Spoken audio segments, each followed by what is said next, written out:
I'm going to go ahead and call a meeting to order, please.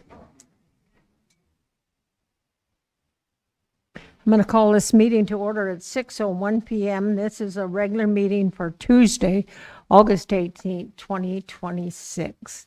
Madam Clerk. Michael Bowles. Here. Stephanie Nowers. Here. Dee McKee. Here.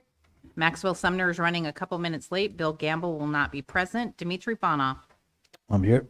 Ron Bernier. Present. Madam Mayor, you have a quorum. Thank you.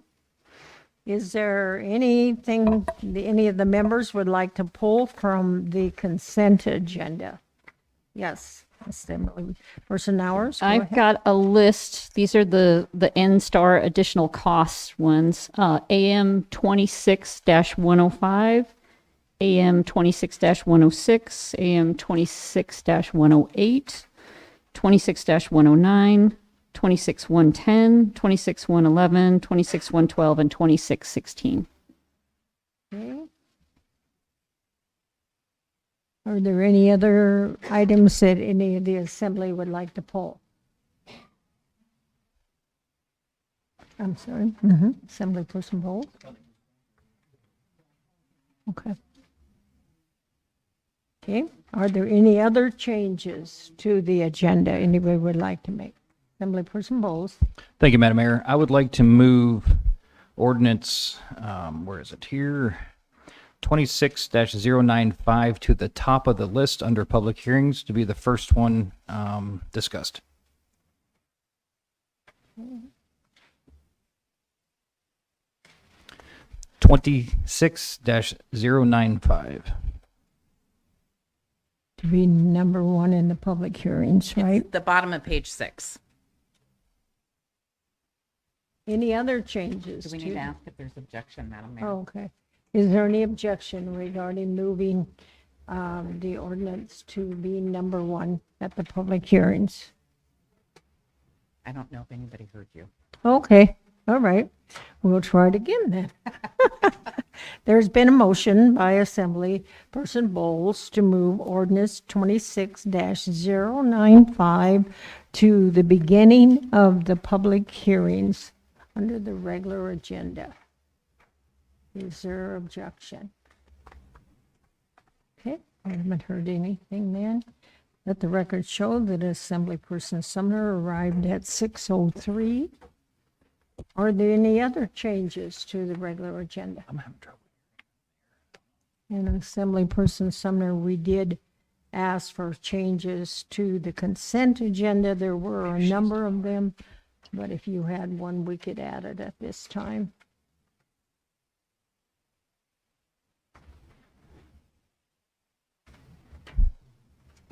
No, I didn't think I had anything. Okay. All righty. Okay, any other changes, anything to the agenda? Okay, everybody's okay. If you all stand, please. And Deputy Mayor, would you lead us in the pledge? Pledge allegiance to the flag of the United States of America and to the republic for which it stands, one nation, under God, indivisible, with liberty and justice for all.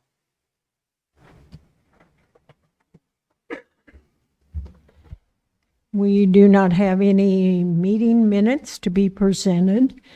Under reports and correspondence, agency reports. Let's see, do we have anybody from any of the cities? Okay, I don't see anybody. Don't see anybody from the school district. Todd, state of Alaska, please. Good evening, Todd Smolden with the Governor's Office and the Mat-Su. Just wanted to stop by quickly. It looks like you have a very busy agenda with a bit of public testimony, so I don't want to take too much time, but it's been a little while since I've been here and just wanted to check in to see if anybody had questions. Assemblymember Nauer, I don't know if you received my email about the park ranger thing, but Manager Brown did pass that forward to me, so I tried to get some information. I'm sure it wasn't necessarily the answer you were hoping for, but the governor has always said we don't give constituents necessarily the answer that they want, but at least they deserve an answer. So I pass that on. I'm pretty certain from what I heard that there would be a full staffing of park rangers before busy time next year. So hopefully that will happen. As far as what's happening in the governor's office, really right now, I guess we are still kind of watching the legislature to see what they plan to do with the legislation related to AKLNG. There was the governor did put forward some compromise legislation and included the S Corp tax, which he was told was kind of the sticking point as far as moving legislation forward for AKLNG. So he included that.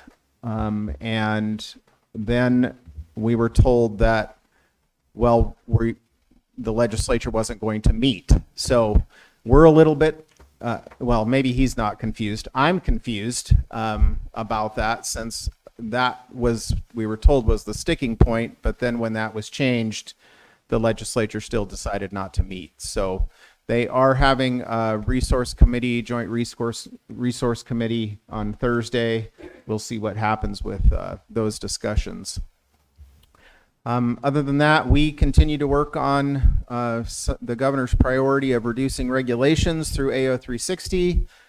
We have to build a budget for the next administration to use, because the next administration will come on board on December 7th, and the budget is required to be filed by December 15th. So the tradition is that the incoming administration will use the budget prepared and then make changes later once session starts. So the governor and his team continues to build the budget for next year, at least the preliminary budget. I don't know if there's any questions, but I am happy to take them if there are. Deputy Mayor, go ahead. Do you have any information on the Susitna gas field?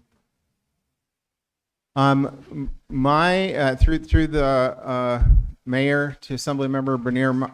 So I've been following the gas leasing out in the West Susitna for a few years now. There were leases that were not acted upon because of the money needed for the bond to engage in activity was never realized. Those leases were then again put out to bid, and someone has now has access to those leases. And I was told by one of the people who are participating that they anticipate once there's a court case that immediately kind of came up to stop exploration, that when that is resolved, that they will be ready to start doing testing. But they also told me that they need some infrastructure and that was going to cost about $50 million. I did not ask them to reach out to Manager Brown about $50 million. I think that they might have been asking me for $50 million, but of course we have a structural deficit at the state level of $1.9 billion. So that's about all I kind of know about what's happening in the West Sioux with gas. But there are certainly people who would like to develop it, and the leases are there, and the permits to do test wells have been issued by DNR. Thank you, Todd. Assemblyperson Nowers, go ahead. Thank you. First of all, your hair looks really great tonight. Better than usual, which is saying a lot. Anyways, that aside, thank you for the park rangers. I think there's more to the story, so maybe we can talk offline about that. And I was curious that 20,000 acres that the state is talking about transferring to Ada. A lot of people have been talking about that. And it looked like in the Sentinel that Ada said something along the lines of, if City of Houston was interested in property, we could give them 10,000 acres. And so does that deal extend to the borough? Because we've been asking for the state to transfer land to us for a long time. Can you speak to that at all? Well, through the mayor to Assemblymember Nowers, first, thanks for the compliment on the hair. I don't know what happened this morning, but I'll try to repeat it in the future. You know, I appreciate your question. I think really what you're trying to say is why hasn't the state given the borough some land that Manager Brown's been working on for a while? I do appreciate the question. I guess I kind of lost track on where the borough is at with that process. I hope that there's some progress being made. You know, I don't want to speak too long about land transfers. I will say that both the state and the federal government have a tremendous amount of land in Alaska that is not used for economic activity. And if we want the state services that a lot of people are saying that they want, and we have a $1.9 billion deficit, we have got to start using more of the land that is available for development for responsible development. And it's one of the things that I appreciate about living in the Mat-Su is that we can work together on how we develop our resources responsibly. I know there are concerns about the public process that took place with that. And I don't necessarily disagree with those concerns. But I think to your larger point, getting land in the hands of people who want to responsibly develop it should be a goal that all of us have. So thank you for the question. Assemblyperson Fauna, go ahead. As we know, today is the primary election. I know governor, or I guess state, oversees the elections. As far as the time we can expect, I don't know if you've heard or have any information for primary results to be counted for those who voted early and absentee. What is their timeline, and by what date can we expect? Because we've had in the past where we waited a lot longer than we maybe should have. So do you have any update for on that front? And through the mayor to Assemblymember Fanoff, I'm sorry if I misunderstood you to say, did you say the governor is responsible for elections? State of Alaska, I mean. So the lieutenant governor by law is responsible for elections, not the governor. But to your question though, one of the things people don't understand is that Alaska law allows for ballots to be collected up to 14 days after election day. So there will be ballots coming in as long as they're postmarked by election day that will be counted in the primary. So because of that, that is one of the reasons why it takes so long for us to have final election results.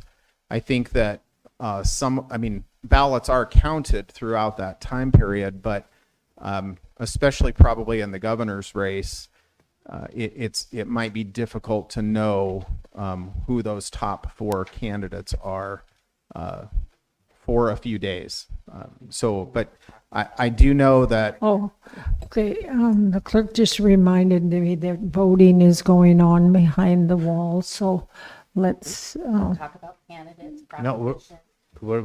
I wasn't Yeah. talking. We were talking about timeline of when we can expect Okay, the results. yeah. It was not specific to Just- a candidate or a proposition of any kind. We understand we hadn't gone there, but we didn't want to go there. Okay, thank you. I will say no more to honor the clerk.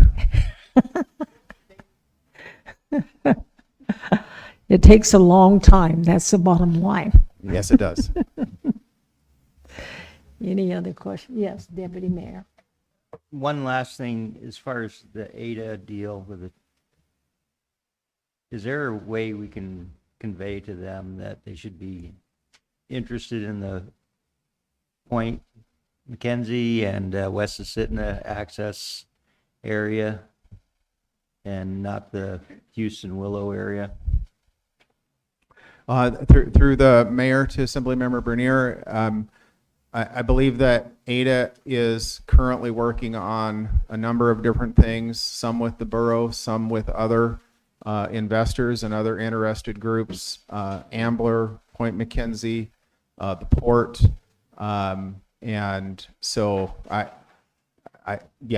there's a number of different things that they're working on. I know that the Houston land transfer, a lot of media in the Mat-Su, but there are a lot of different development areas that Ada is working on right now. Thank you. Any other questions? Okay. Thank you, sir. All Nice right, to see you twice in one day. Thank you all. Okay, on the Joint Assembly School Board, there has not been a meeting, but there is a meeting scheduled for next week. The next item is the public relations. Does anybody from the Assembly have public relations they would like to tell us about? Okay. Yes, Assemblyperson McKee. Yeah, I don't know if this is a place for it, but does that include congratulating one of our assembly members for, not as an assembly member, but for what he did recently in a very charitable thing? Can I say that now, or do I have to wait till later? Yeah, go ahead. Public relations. Mr. Fono went to Uzbekistan, his birthplace and where he was raised, and they have been having apparently a heat wave there. I hope it's okay if I say this, Demetri, because you deserve it. They've been having a real heat wave there, and they have like a church in this particular place that serves like 8 different denominations, religions, and such. And because of this heat wave, the people can hardly bear to stay in there, and they're having a youth group come in for a religious education kind of thing. So this guy said, geez, I know what we can do. Let's raise some money for you. I will start calling people. I was blessed to be one of the people that he called. They got their air conditioning units. The ship is moving forward. And the coolest thing, I actually got my name mentioned in Uzbekistan. I thought that's like a million miles away. But this is the guy that did it, and that's the generous guy that he is. And he would never tell you that he did it, but I think it should be known. It was a really very generous thing. And my guess is he put up a heck of a lot more money than I did. So congratulations, Dimitri. Thank you. With that. A couple of things I'd like to make the Assembly and the public aware. Today at Wasilla Chamber, we had a presentation by the Mat-Su Borough. We do that at least once a year.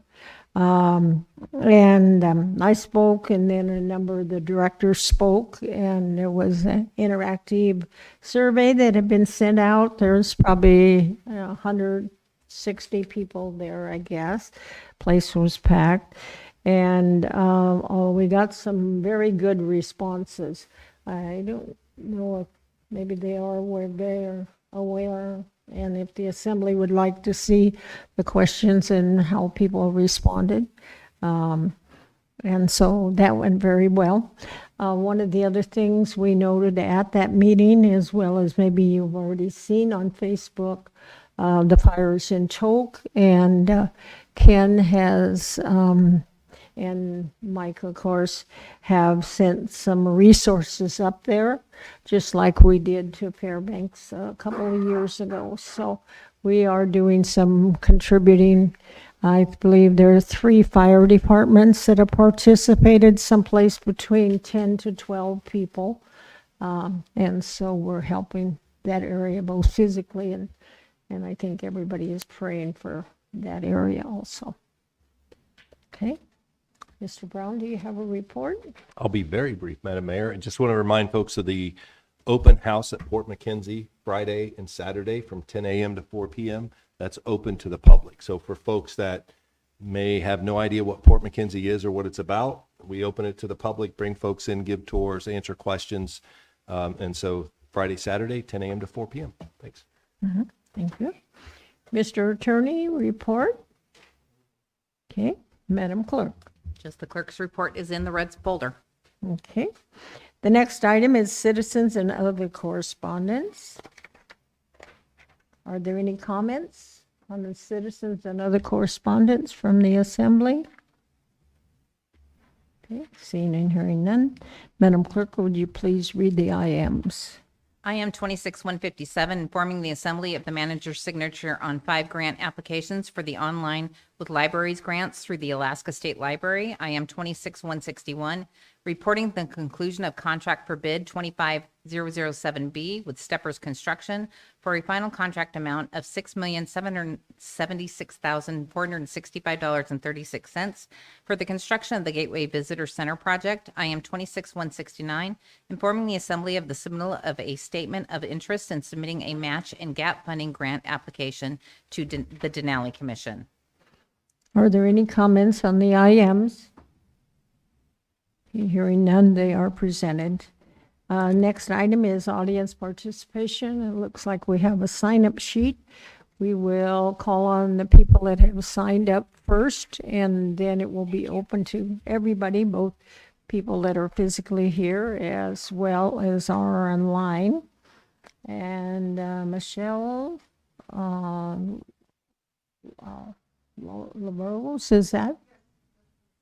Okay, if you come forward and the mic is already on, if you'd state your name for the record and then give us your testimony, please. You have 3 minutes. Yes, my name is Michelle Rose. I'm a resident of Wasilla and a property owner. Thank you for this opportunity to address the Assembly. My purpose for being here this evening is concerning the Selden Conservation Easement, which is along Selden Road between, Lucille and Wasilla Fishhook. And this particular conservation easement goes back to the 1980s when Walter Ross, who was the original prescriptor for the easement, was concerned about the Alaska Railroad extension going through that land, which is actually wetlands. My property is adjacent to this particular location of this easement. The area is an old lake bed. It's actually extension of Memory Lakes, and as a result is drainage, and it's designated wetlands by the Army Corps of Engineers. And my reason for being here this evening is nobility. I believe that the Mat-Su Borough is experiencing a tremendous amount of expansion, which has compressed this area, especially the wildlife. And I have contacted numerous agencies, including the borough, regarding what could be mitigated concerning protecting the wildlife in this area, which I've personally observed all the species that have, and I actually venture out in cross-country skis in the winter, see a lot of tracks. The reason for being here this evening is now I understand there's an advertisement being displayed. I have brought some material if any of the Assembly members would like to see it. Being displayed by the current owner, which was defaulted from a 3-year owner. It's a private property, who's advertising a hunting paradise. And in as much as hunting and trapping is an issue with the wildlife here, there's several concerns I have, one of which is it's become a migration route for the moose. It's also become a lot of the preserve for the waterfowl, including the tundra swans. There's a lot of rare species. There's a lot of breeding in this area. I've observed personally a lot of moose calf, especially right now. And it's something that moves me after 21 years living here and observing the changes around this easement, including the small parcels of private property that have developed around it and the traffic, especially Selden Road. Concerns me about the possibility of advertising a hunting paradise with the issue of scattering the wildlife, not only in the road out of the easement, but also the safety of the residents. And the prescription that Walter Ross devised in 1980 now today is upheld by a Great Land Trust, but it does not cover wildlife. It covers the footprint on the conservation easement. It's 104 acres. With regard to that, the prescription suggested that the easement was devised for the enjoyment of the residents, that they could access and observe the wildlife. I urge the borough to consider that there is, from every agency that I've spoken to, including federal, borough, and state, that the borough is the governing agency that would oversee any changes to any conservation easement. And with the growth, you can observe, I'll be brief, you can observe the changes in Anchorage, primarily the Campbell Creek tract. There's some interesting developments there to protect the wildlife as a result of development. Thank you for this moment. Mm-hmm. Linda Oxley. There you are. Thank you. Thank you.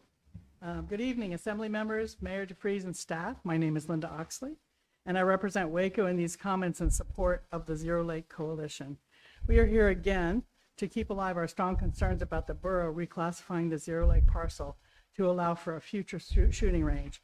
Clearly, there's a shooting problem in the borough with more people owning and using guns and limited developed sites to shoot safely. Unfortunately, the wheels turn so slowly that once a decision is made, people start to migrate to that spot, which is what's happening in Jonesville, which has become beyond dangerous because of the lack of a finished managed site. That would be the worst of the worst case scenarios for the proposed Zero Lake site. In contrast, we have the Montana Creek Shooting Range, owned and managed by the Upper-Susitna Shooters Association. In 2007, Waco wrote a letter of support for the borough to sell them that land for that range. It's well managed.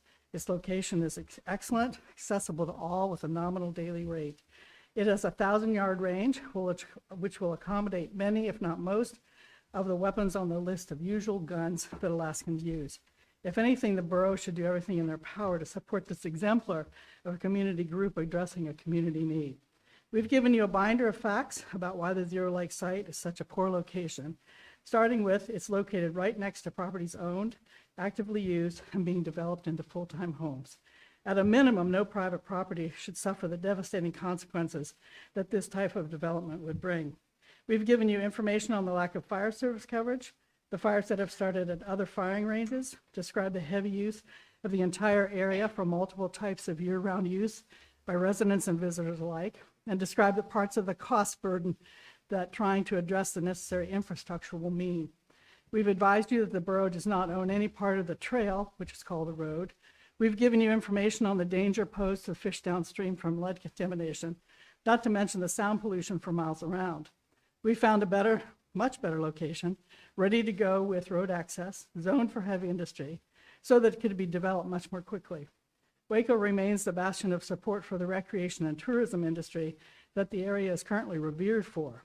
We think that the amount of money brought into the borough is sorely misunderstood because it goes to small businesses throughout the valley for all these different activities.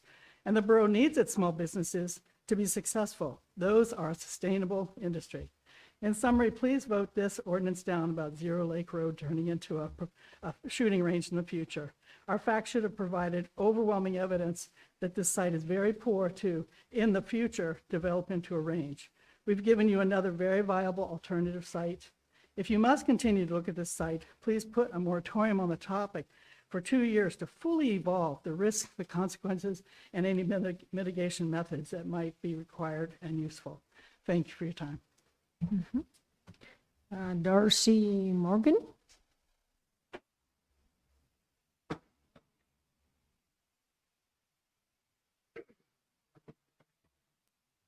Good evening, Assembly members. My name is Darcy Morgan, and I'm here in opposition to Old Business OR 26-16, the shooting range classification on Zero Lake Road.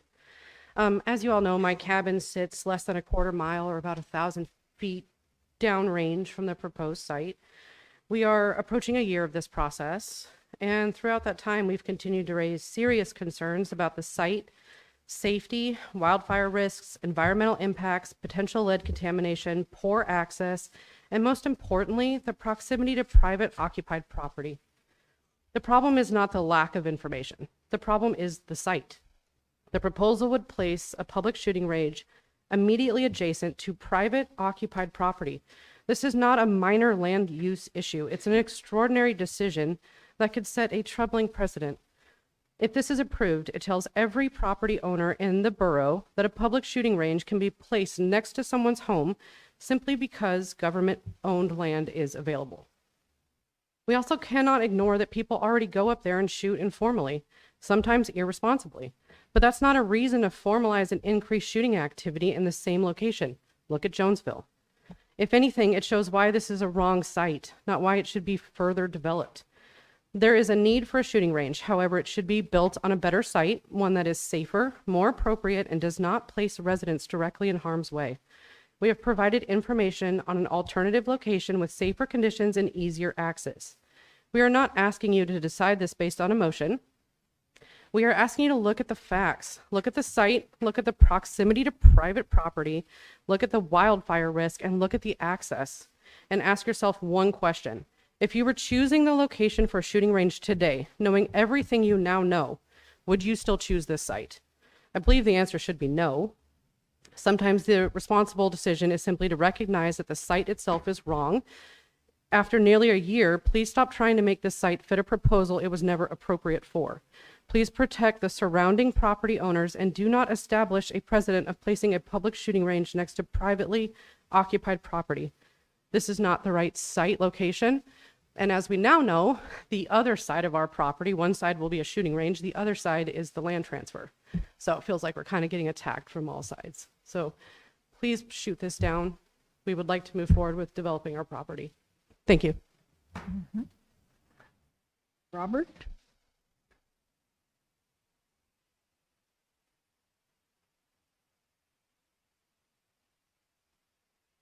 Hi, my name's Robert Morgan. Here to speak on OR 26-016. Apologize, but I'm feeling a little under the weather today, so I'll not be as articulate as Linda or Darcy was, but I'm here obviously in opposition to that ordinance. And I think we've talked multiple times now about all the different reasons why it's an inappropriate location. I'm a big fan of shooting. I think, Ron, you've identified a very serious problem in the valley that needs to be addressed. And I don't like that we're talking about 20 years from now. This is a problem today. It needs to be solved a lot sooner than 20 years. So I hope that we can find a better property. I think we've proposed a better property. I think that property could address that problem much sooner. So thank you for your time. I appreciate it. Michelle Stevens? Oh, she just walked out, didn't she? Michelle? Okay, I guess we'll come back for her.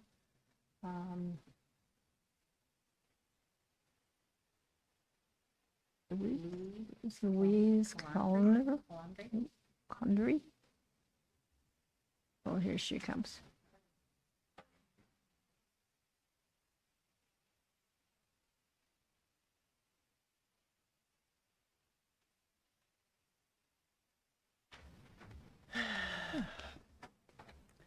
Good evening. I'm here to talk about Ordinance 26-089 and Resolution 26072, Alaska Long Trail Gateway.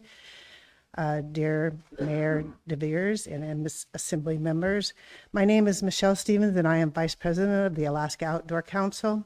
The Alaska Outdoor Council supports the proposed improvements to the Matanuska-Susitna River Park and Campground, including the much-needed electrical and water infrastructure improvements that benefit the recreation public.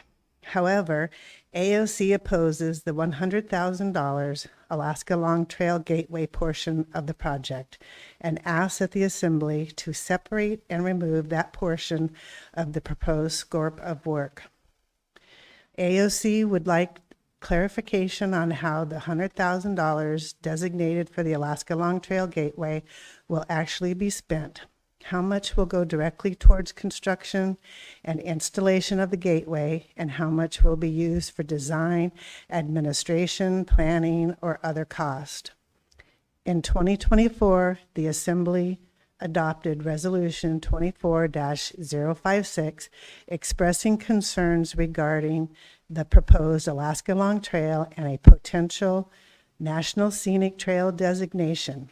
Those concerns remain relevant today. While the current federal administration may not pursue a National Scenic Trail designation, federal administrations and policies change. A future administration could revive the proposal, bringing back the same concerns regarding the Borough Authority, public access, multi-use recreation, and management of these lands. Establishing and branding borough property as an official Alaska Long Trail Gateway now could further institutionalize the Alaska Long Trail route before larger questions surrounding a potential federal designation have been resolved. The AOC asked the borough to remain neutral on the Alaska Long Trail branding while questions surrounding the future National Scenic Trail designations remain unresolved. So, happy trails. I'd also like to let you know that the Alaska Snow Machine Alliance has emailed a letter in opposition of the $100,000 for the Alaska Long Trail Gateway. Okay, thank you. Okay, next is Lewis. Hello, my name is Louis Calandry, and live right here in the area, and I'm also the vice president of Big Lake Trails, and I'm coming to say yes to the campground and all the improvements that it needs, and no on the portion of the Alaska Long Trail. I attended a bunch of the meetings and helped with community and the resolution to say no to the Alaska Long Trail crossing some of our trails. You know, it starts here, it's going to continue to push, and we're going to be fighting it again. So that's my nutshell version of yes to the campground and those upgrades, and no to the Long Trail portion. Thank you very much. Tom Blair.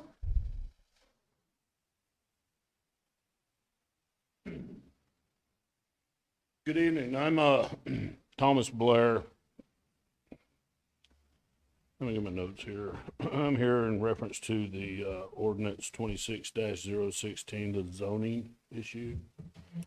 I strongly oppose the industrial zoning for that area, the Zero Lake recreational area, and the development of the shooting range. The proposal raises serious concerns regarding public safety, environmental impacts, property values, infrastructure limitations, and enforcing of the existing rules and regulations that we already have on the books, noise ordinances, etc. I do recommend and concede with them on a 2-year moratorium before any of the zoning issues are decided in this area, so that we can study the impacts and effects of the noise, wildlife, water quality and usage, emergency response, but most importantly, how any industrial complex plans to mitigate the Castle Mount fault line that runs directly through that whole area. And that is one of our most active fault lines in the state of Alaska. Zero Lake serves both as residential and recreational purposes. The shooting range or any major massive industrial complex does not, in my opinion, is suitable for that area. Most Alaskans love recreating in that area, and that's one of the closest areas to Wasilla, Willow, for recreation. I also propose that the DNR lands be conveyed to the Mat-Su Borough. It was to my understanding from DNR that once their permit came up on 2026, that those lands were going to be conveyed to the Mat-Su Borough. Now they have the plans with IDA. So basically, in closing, if we could just slow the brakes a little bit on this whole process. It seems to be rolling very quickly. And how do they plan to mitigate those earthquake faults? And what kind of environmental impact would we have if their data centers were destroyed or damaged from an earthquake in that area? Thank you for your time. Mm-hmm. Carl, so, okay.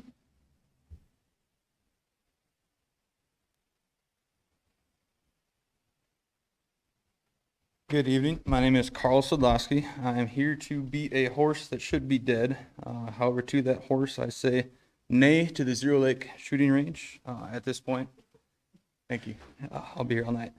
At this point, I think those of us opposing the location have attended enough assembly meetings that we should either start earning frequent flyer miles or at least get reserved parking, potentially lounge access, if that's available. But I'm here to make a point very clear. We're not asking you to choose between having a shooting range, not having one. We've already identified and presented an alternative location that is, by every practical measure, better. It's already zoned heavy industrial. does not contain salmon spawning area, far better maintained access road, significantly less environmental impact. We're no longer asking where else could the range go. We're asking why are we still trying to force it here when we've already shown you a better place to put it. As I've said before, that whenever government creates something for public use, it has to account for both good and bad behavior. As we stated, Zero Lake has not always seen the most good behavior with folks going out there shooting, leaving debris, tearing up the road. There are good drivers, bad drivers, good gun owners, bad gun owners, good neighbors, bad neighbors, and good assembly members and bad assembly members. Also had to bring that one back because it seemed to go over fairly well. And the nice thing is unlike shooting ranges, voters get to reconsider assembly members every few years. Joking aside, this is where good government should separate itself from bad government. Good government listens to new information, recognizes when a better option has been presented. Good government doesn't become so committed to defending its original decision that the decision itself becomes more important than the outcome.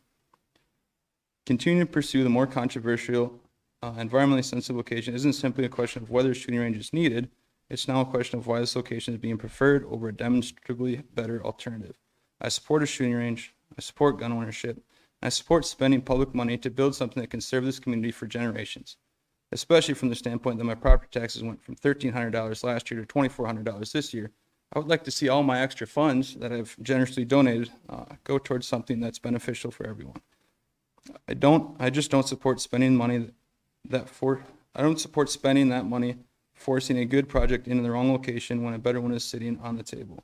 You've asked the public to participate in this process. We did. You've asked us to bring forward concerns. We did.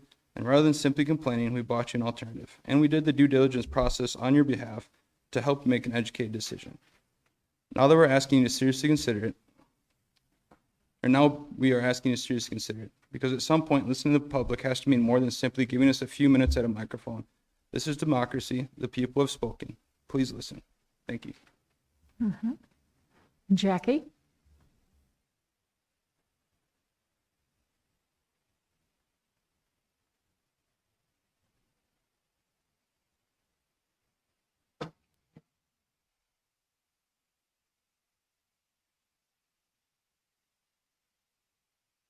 Good evening, Mayor and Assembly. My name is Jackie Goforth.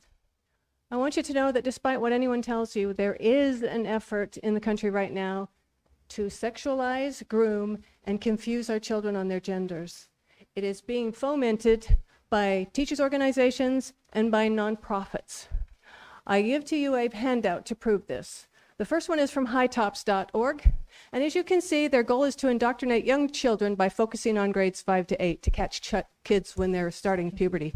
In fact, the director of education says the most critical time to be there is grades 5 through 8 because you want to catch kids when they're starting puberty. In other words, you can't block puberty if your victim's already been through puberty. That's the intent. And so toward that, there's a book that is trying to be donated in Talkeetna right now.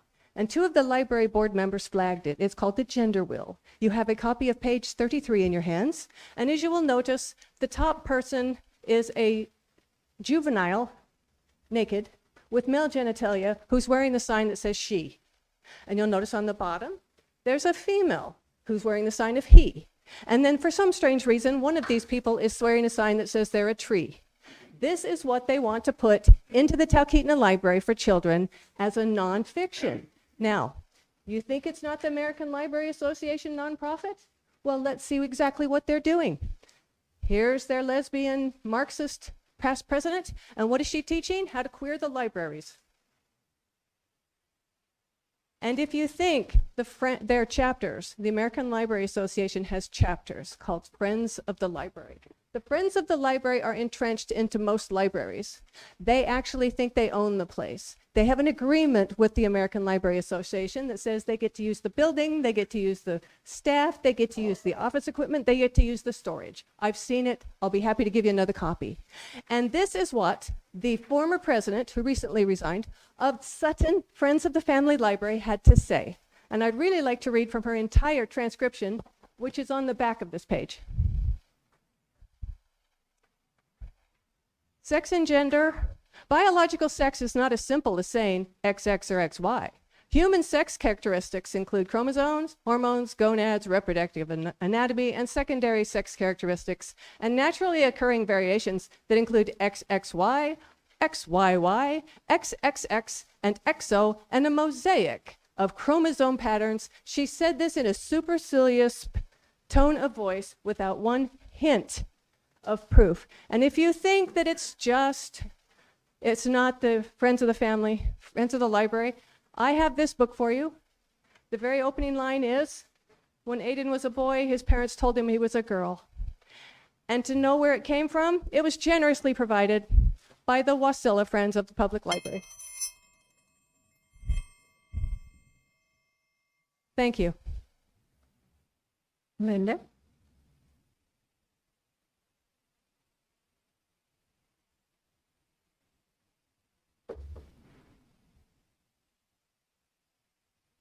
My name is Linda Spohn. When government fails to protect the most vulnerable, it betrays the very purpose for which it exists. Where are the defenders of the obscene, perverted book, Let's Talk About It? The ones who came in here and said this obscene material was good for children. They told you there was no pornography in our libraries, no obscene material. This assembly has heard and seen offensive arguments against this book that is challenged for removal from our taxpayer-funded libraries. The same socialists and Marxists come and praise our libraries for the wonderful programs they offer, fun stuff, crafts, entertainment, and children's programs. But the truth is they would be embarrassed to defend this evil, addictive, vulgar, rotten smut that they placed in our libraries. Are you, as our elected leaders, standing behind this obscene material? If this isn't cleansed from our institutions, it will only get worse. Our money wasted on debauchery and degeneracy. The sad thing is, those affected by it becoming perverted pedophiles also, preying on children. Like some of our educated teachers, librarians, and museum workers, doctors, and legislative aid, after all, that is the plan, right? You should reintroduce the ordinance that Assemblymember Bowles introduced and then withdrew on library collections as it was originally written, and remove the book Let's Talk About It from our taxpayer-funded libraries. I also recommend that parents do not trust the government with their precious children.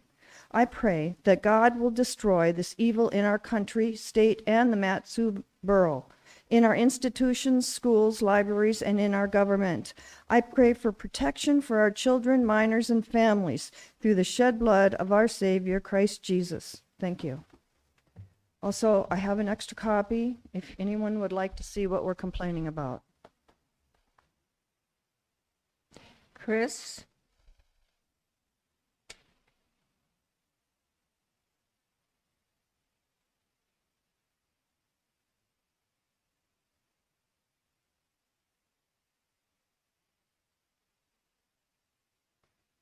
Good evening, Mayor, Assembly.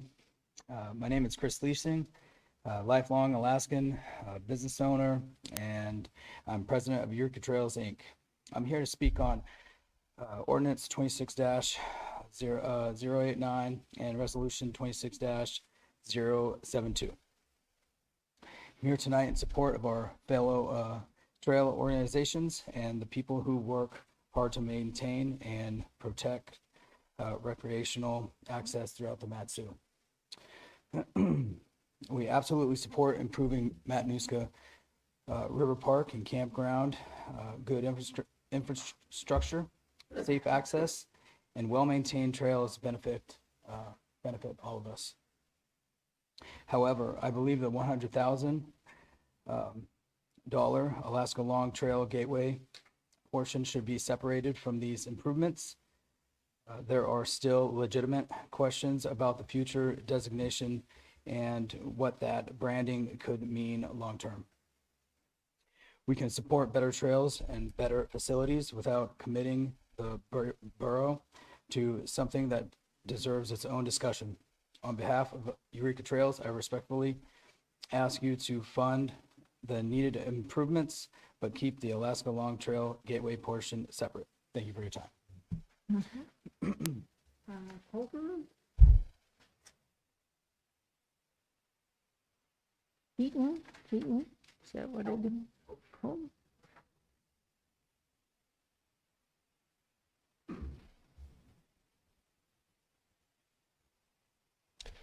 I'm Kelton Hansley. I'm the neighbor adjacent to this proposed Zero Lake shooting range. For the last year, you've heard all the reasons imaginable as to why it's a terrible idea and none for it. Last time I spoke, I relived the worst day of my life to help you understand the human impact. Unfortunately, I know that human impact is lost on certain assembly members, like the one who proposed this and has strung this out for over a year. So I'll keep this short, to the point, prevent any further wasted time, specifically on my behalf. Please listen to those of us that have taken time out of our lives to come up here and speak. Turn this proposed shooting range down. I begged for my life in a classroom once before. Don't make me do it again in an assembly room. Thank you. Carrie Morgan? Corey, maybe it is, sorry. My name is Corey Morgan. My family owns property up at Zero Lake. We've been fighting this for a very long time. I don't have a speech prepared. I know this is the decision-making evening, so I would just like to lay it all out there. You've heard everything. We've given you plenty of opportunities to make a different choice. We've given other properties that would work better for this. Just know that we are the members of your community that you want showing up to participate. We're educated, we're paying our taxes, we're employed. The target for this shooting range are people that maybe you don't want in your neighborhood, that are already going to these areas illegally shooting. We're up there every weekend enjoying this property. And we can tell you right now that we're seeing these nefarious people already out there. So I would really like that the assembly support those community members that can actually make a difference in our community, and are making this a better area to be, instead of unfortunately forcing us out or making us purchase property in other locations that respect our values and our wishes. Thank you. Jeff Morgan?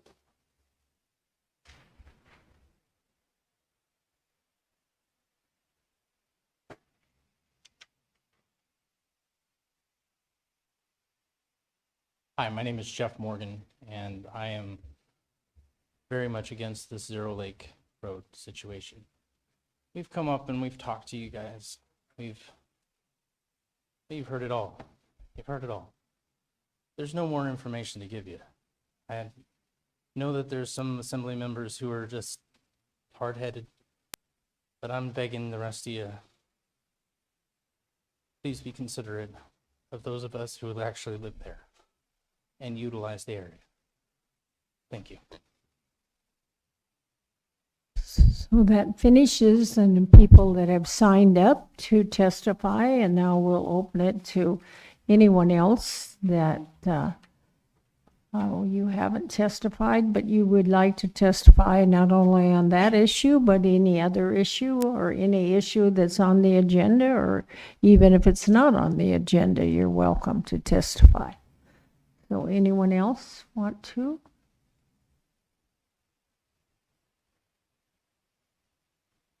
We do have some people online. Go ahead, the first person online, please. Hi, my name is Simone Griffin. I am the policy director for an organization, a 501c3 called the Blue Ribbon Coalition, and we advocate for motorized access to our public lands and waters. And I am calling today to speak on behalf of Ordinance 26089 and Resolution 26072, the Alaska Long Trail Gateway. BRC has questions about the funds being granted for the Alaska Long Trail Gateway and funds being appropriated for anything regarding the Alaska Long Trail, as the Alaska Long Trail has never been designated. These trails have to go through Congress, and Congress has not spoken regarding this trail. A feasibility study has happened. However, that study showed significant issues with the process and with eligibility. There could be unintended consequences of these $100,000 funds being appropriated for this use and this branding that could have long-term effects that could be harmful to the local way of life, the local economy and community. Any money going to infrastructure improvements for a trail that does not exist is presumptuous and could have some legal ramifications in the future. National scenic trails are historically problematic for closing historical motorized use and could harm your local economy and way of life. So we ask for clarification and for the removal of that part of the grant. Thank you for your time and consideration. The next person online, please.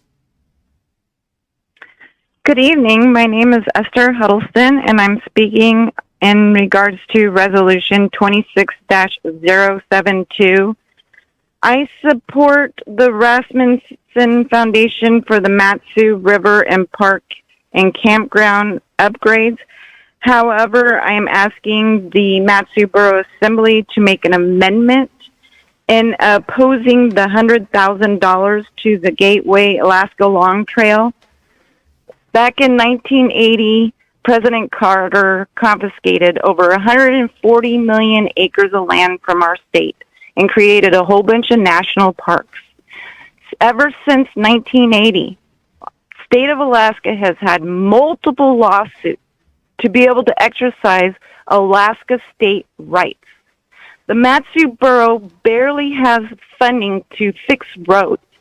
What does the Matsu Borough think that they can have funding to sue the federal government for their rights to their land?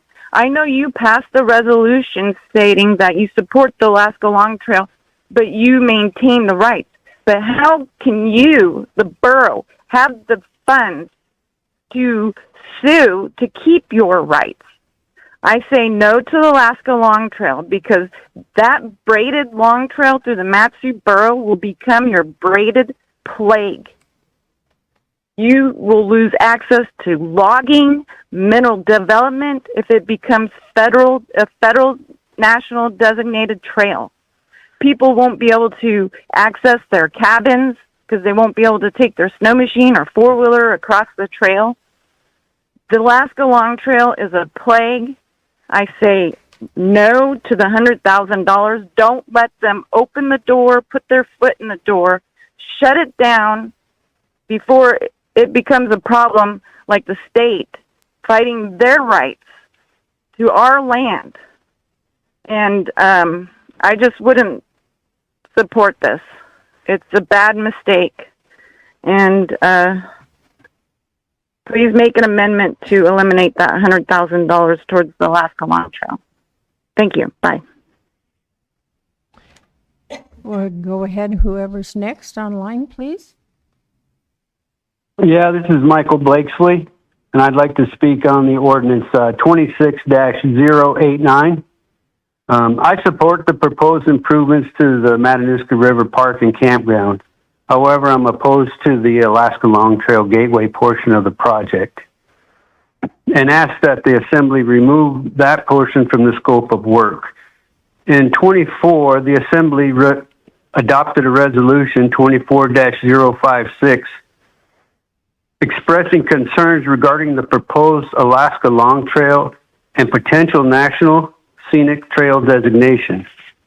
While the National Scenic designation is not on the table right now, it may be on the table come the next administration. So establishing the borough as an Alaska Long Trail gateway should be considered separately because it could lead to more than we know. Thank you. We have one more person. Okay. Go ahead, who's ever next online, please. Yes, my name is Lloyd Neiman. Simply calling just to put my voice on record, saying that I also don't support letting the federal government in with the Alaska Long Trail. And I wanted to comment too, I know we're the borough as a whole is trying to figure out its budget when we've had a lot of increasing costs, and it's a difficult task. I'm aware of the 1% sales tax. I haven't really looked into the details of it in depth, but my general understanding is that would the existing exemptions for seniors and military, they wouldn't get an additional 2, so it's essentially hurting their pocketbook, and that's really sad to see that, especially with the seniors. So that's all I had to say tonight. I just want to make my statement on the record here. Thank you. Go ahead, who's ever next online, please? Hi, this is Paul Cook, and I'm just speaking towards 26-067, converting our property to fee simple. We're known as the Northern Lights Elk Ranch of Alaska, and we're using the land as it's intended, which I think is the minority of the land that was put out this way. When we purchased the ranch 5 years ago, we had 59 head of elk. We currently have 90 elk, 600 broiler chickens, 200 turkey, 100 egg layers, and we're growing seed potatoes. So on top of that, our daughter moved on to the ranch, and our son is moving on to the ranch. So that's to help with all the work there is here. I think by letting us go fee simple, it will actually make things simpler. We were thinking of putting up a yurt a few years ago, and boy, did we have to jump through hoops just to put up a simple yurt. That's actually where my son's going to be living when that gets erected. Or, changing the farm plan if I want to put up another storage area or something. So that on top of, we would like to convey this property to our children, when we pass, and they're putting in all that work now, so it'll make it much simpler for us. So we also, the Ag Board did review and recommend that the Assembly pass this, so we would appreciate that you do so. Thank you very much. Anybody else online? No? So one last chance for anyone here that hasn't testified yet that would like to testify. Okay, we'll go ahead and close audience participation. And Madam Clerk. We are on ordinance 26095, an ordinance amending MSB 3.04.077A to lower the area-wide real property tax from 9.5 mils to 7 mils. If you're on the phone and would like to speak to this, press *3. Okay, so I'm going to go ahead. Let's see, do we have a sign-up sheet? We do not. Okay, thank you. I'm going to go ahead and open the public hearing then on ordinance 26-095. Do not have a sign-up sheet, but you're free to, and even if you testified under audience participation, if you want to testify on this ordinance, the testimony at this time is only on this ordinance. Anyone? Do we have anybody online? No, we do not. One last chance. Okay, I'll close public hearing. And Assemblyperson Bowles. Thank you, Madam Mayor. I move to adopt ordinance 26-095, and if I can speak to it. Go ahead, sir. Thank you. So I'm what I'm trying to do here is obviously cap the mill rate. At the budget that we just passed was at 7.95 with the assessments going up, constantly going up, the revenues going up, even though the mill rate didn't. I mean, it came down a little bit. The assessments going up can easily bring in more revenue if the mill rate is not capped at a reasonable place.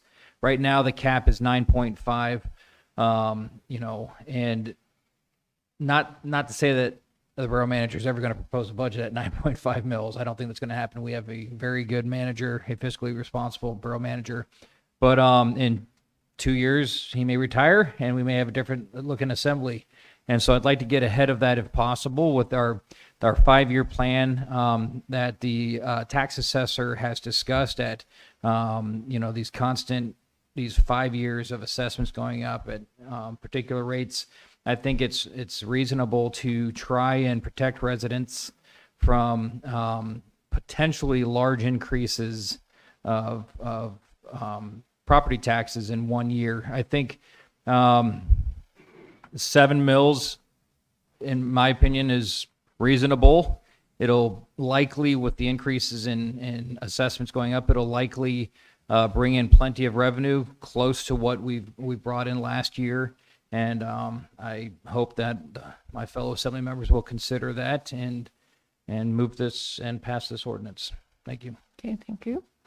Further discussion? Assemblyperson Sumner? Well, this is a hot potato. Yeah, we did pass the mill rate of 7.95 mils back in May, part of the budget process. I believe I might have been the only assembly member that proposed budget cuts, so I think everyone else was okay with that 7.95 mils. I was the one that proposed the I proposed a 10 mil tax cap last year. So I brought the tax cap back. We were about 3 years without a tax cap, I think. Mr. Bernier amended it to 9.5. 7 represents a significant revenue cut. There's expenditures and there's revenue. I think that it's irresponsible to propose a reduction in revenue without identifying, I guess I should take a step back. I think it's our job, the Assembly's job, to identify, where we want to spend money, the taxpayers' money. It's not our money, it's the taxpayers' money. And how much we need to take out of their pockets to provide the services that they require. Schools, roads, EMS, fire, those are all things that require, unfortunately, tax dollars to provide. The opportunity to dictate how much we're going to take out of our neighbors' pockets came in May. It'll come again next May. I think this is just a little out of order to say that we're going to, without even knowing, we're only 3 months into this year's budget. We don't know what our requirements to provide those services will be next year, and we won't know for many months when we start the budget cycle. I did ask the manager to prepare, since this ordinance didn't identify where those cuts would come from, which is, I think, part of the Assembly's job. Where he would propose the budget, where these cuts would come from, if we were to institute a 7 mil property tax cap. And by the way, I have an election this November, so it's obviously very unpopular for me to say that I don't want to cut taxes, because I do. Every year I want to cut taxes. We lowered the mill rate, many years, and both budgets that I was a part of, we lowered the mill rate and cut spending. Maybe I should ask Mr. Brown to give us a report on the paper he prepared for that. Would that be appropriate, Madam Mayor? Yeah, I think yes. Maybe staff, if you don't mind. Yeah, if I could, Madam Mayor. Shane, if you could just walk through the methodology to talk about the increases in the assessed values and the value of new construction as it relates to the revenues, and I suppose I can talk about potential spending reductions after that. So, through the mayor to the assembly, I was asked to do an analysis of where our valuation currently is trending, and also look at historical where our new construction was. And we looked at the last several years, 2022 through the current year. So we know this year, based upon what we're seeing in the market and what we're seeing on the MLS, that property values are increasing about 4%. That's just valuation. We also know historically that new construction is about 1.5% of our overall assessed value. This year it's trending about 1.59%. So what we did was we took the certified roll, the roll that was certified in May, of all of the properties in the borough that were used to build the budget that you guys adopted in May. And we started with the certified roll. We applied the 4% to that certified number to figure out what that increase would be. We also applied the 1.59% to that certified value to estimate what we thought new construction would be. From there, we came up with a total tax dollars based on 7 mills. So based on those calculations, and then we extended it out, we also extended it out for fiscal years 29 through 32. We came up with for fiscal year 28 and basically a 1% increase on all other revenue sources, because our other revenue sources are very static. We came up with $167 million, $972,310 in total revenues. Of that, $119,117,874 would be attributed to area-wide property taxes. Now, the other side of this equation is spending. And so we had to look at our spending and where it was going. Our budget for fiscal year 27 for area-wide, the total budget was $198 million, and some odd change. For fiscal year 28, in this analysis, you can see the steps we went through to build it. We know that our wages are based on the collective bargaining agreement, looking at ECI. So we pulled the current ECI, which is the the employment cost index that the federal government publishes. We pulled what it was trending right now, which is 3.4%. We also know that staff under the collective bargaining agreement and the salary schedule, if they're eligible, get a 2% cost of living increase. So that gave us our base increase for fiscal year 28 for wages and benefits of 5.4%. In subsequent years, we're hoping that the ECI will trend down as inflation hopefully will trend down, and we reduce that rate to 4.5% for future years. We also looked at school debt using the current debt schedules. We did not budget. We did not build any new debt in for schools. The same thing for all other voter-approved debt. We did not build in any new transportation bonds, no other debt. So the debt we have on the books today is the debt we built the schedule about. The final thing we did was all other expenditures we looked at, and we built in for fiscal year 28 a 3.5% rate of inflation, because that's what it currently is. And again, hopefully it will trend down. The Federal Reserve wants a 2% inflation rate. That's what they're shooting for. So hoping inflation would trend down, we were conservative with the 3% increase. So if we carry that through, looking at this year's expenditures that were budgeted and approved in the budget, and projecting all those assumptions forward, that builds a expenditure budget with no capital, and I mean no capital. Nothing to MSCVB, nothing to any area-wide capital account. That results in projected expenditures of $189,876,123 compared to revenues of $167,972,310,000. So where do we go from there? We know that we're going to have fund balance, and we also have reservations. One of our mandatory reservations is the $25 million minimum fund balance. That has to be funded. We also have self-insurance of $1 million that basically, if you think about it, that's our deductible for our self-insurance. Then we have compensated absences in our reserves. Those, if we terminated everybody today, that's how much the borough would have to pay out for accrued leave.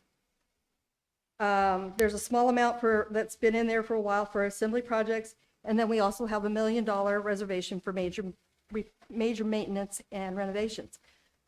We also, by code, have a $1,250,000 reserve for emergency response. So anytime we declare a disaster, that's where the money comes from, to pay for the disaster until we know whether or not we can cover it out of operations, or we're declaring a disaster that's going to the state level or the federal level. So that creates reservations that we have to fund as part of the budget process of $28,525,270. So if you're looking at this memo that I wrote, we subtract out the revenue, subtract expenditures from the revenues, it generated a loss of 21 million. We applied fund balance. So in fiscal year 27, if we capped at 7 mills, there would be a $32,032,955 expected reduction that would have to happen through expenditures to balance the budget. That's the equivalent currently at the current 1 mill rate of 1.35 mills, that either you would have to suspend the rules and increase the mill rate by that, or you have to cut. Now, from there, we looked at what, and I'll turn it over to the manager right now, what cuts the manager would propose if we brought in a budget with a 7 mil tax cap. Thank you, Cheyenne. So to finish this out with, how do you reconcile that? And I'm not a doomsday guy. Like, I don't like playing the scenarios where I'm like, oh my gosh, the sky is falling, everything will dissolve. But if we're talking about, I'm just going to round off a little bit to keep the math simple for everybody. Let's say we're trying to overcome a $20 million gap, because that's kind of what we're talking about here. And so if I were coming out of the gate and I had to propose a budget with a $20 million gap, obviously we're talking about service reductions. You're not going to do that by preserving all of the services that we offer today the way we offer. So I think one of the things, if you look at your property tax bill that you get in your statement, you see that education spending is about 51%, right? So I would start right there and say, well, that's their half, right? So that would be an $11 million deduction to schools. I cannot tell you what the impact of that would be. I can just tell you it would be less than the local education contribution. Following that out, there are other programs that I put in the memo that could be cut, just to give you some context for the size of the reduction. Because there's some, like if we got rid of the water rescue team, we're saving a whopping $200,000. I mean, they're on-call responders, and we don't, like, those are not full-time employees with full benefits packages, right? So you're losing a lot of service for a small gain in spending. And I could go through this. In essence, there's no way that you're going to reconcile that type of a gap and preserve all the services that we have today. At that point, I think you have to start evaluating what services you just depart with entirely, so that you can preserve the services that are most important to you.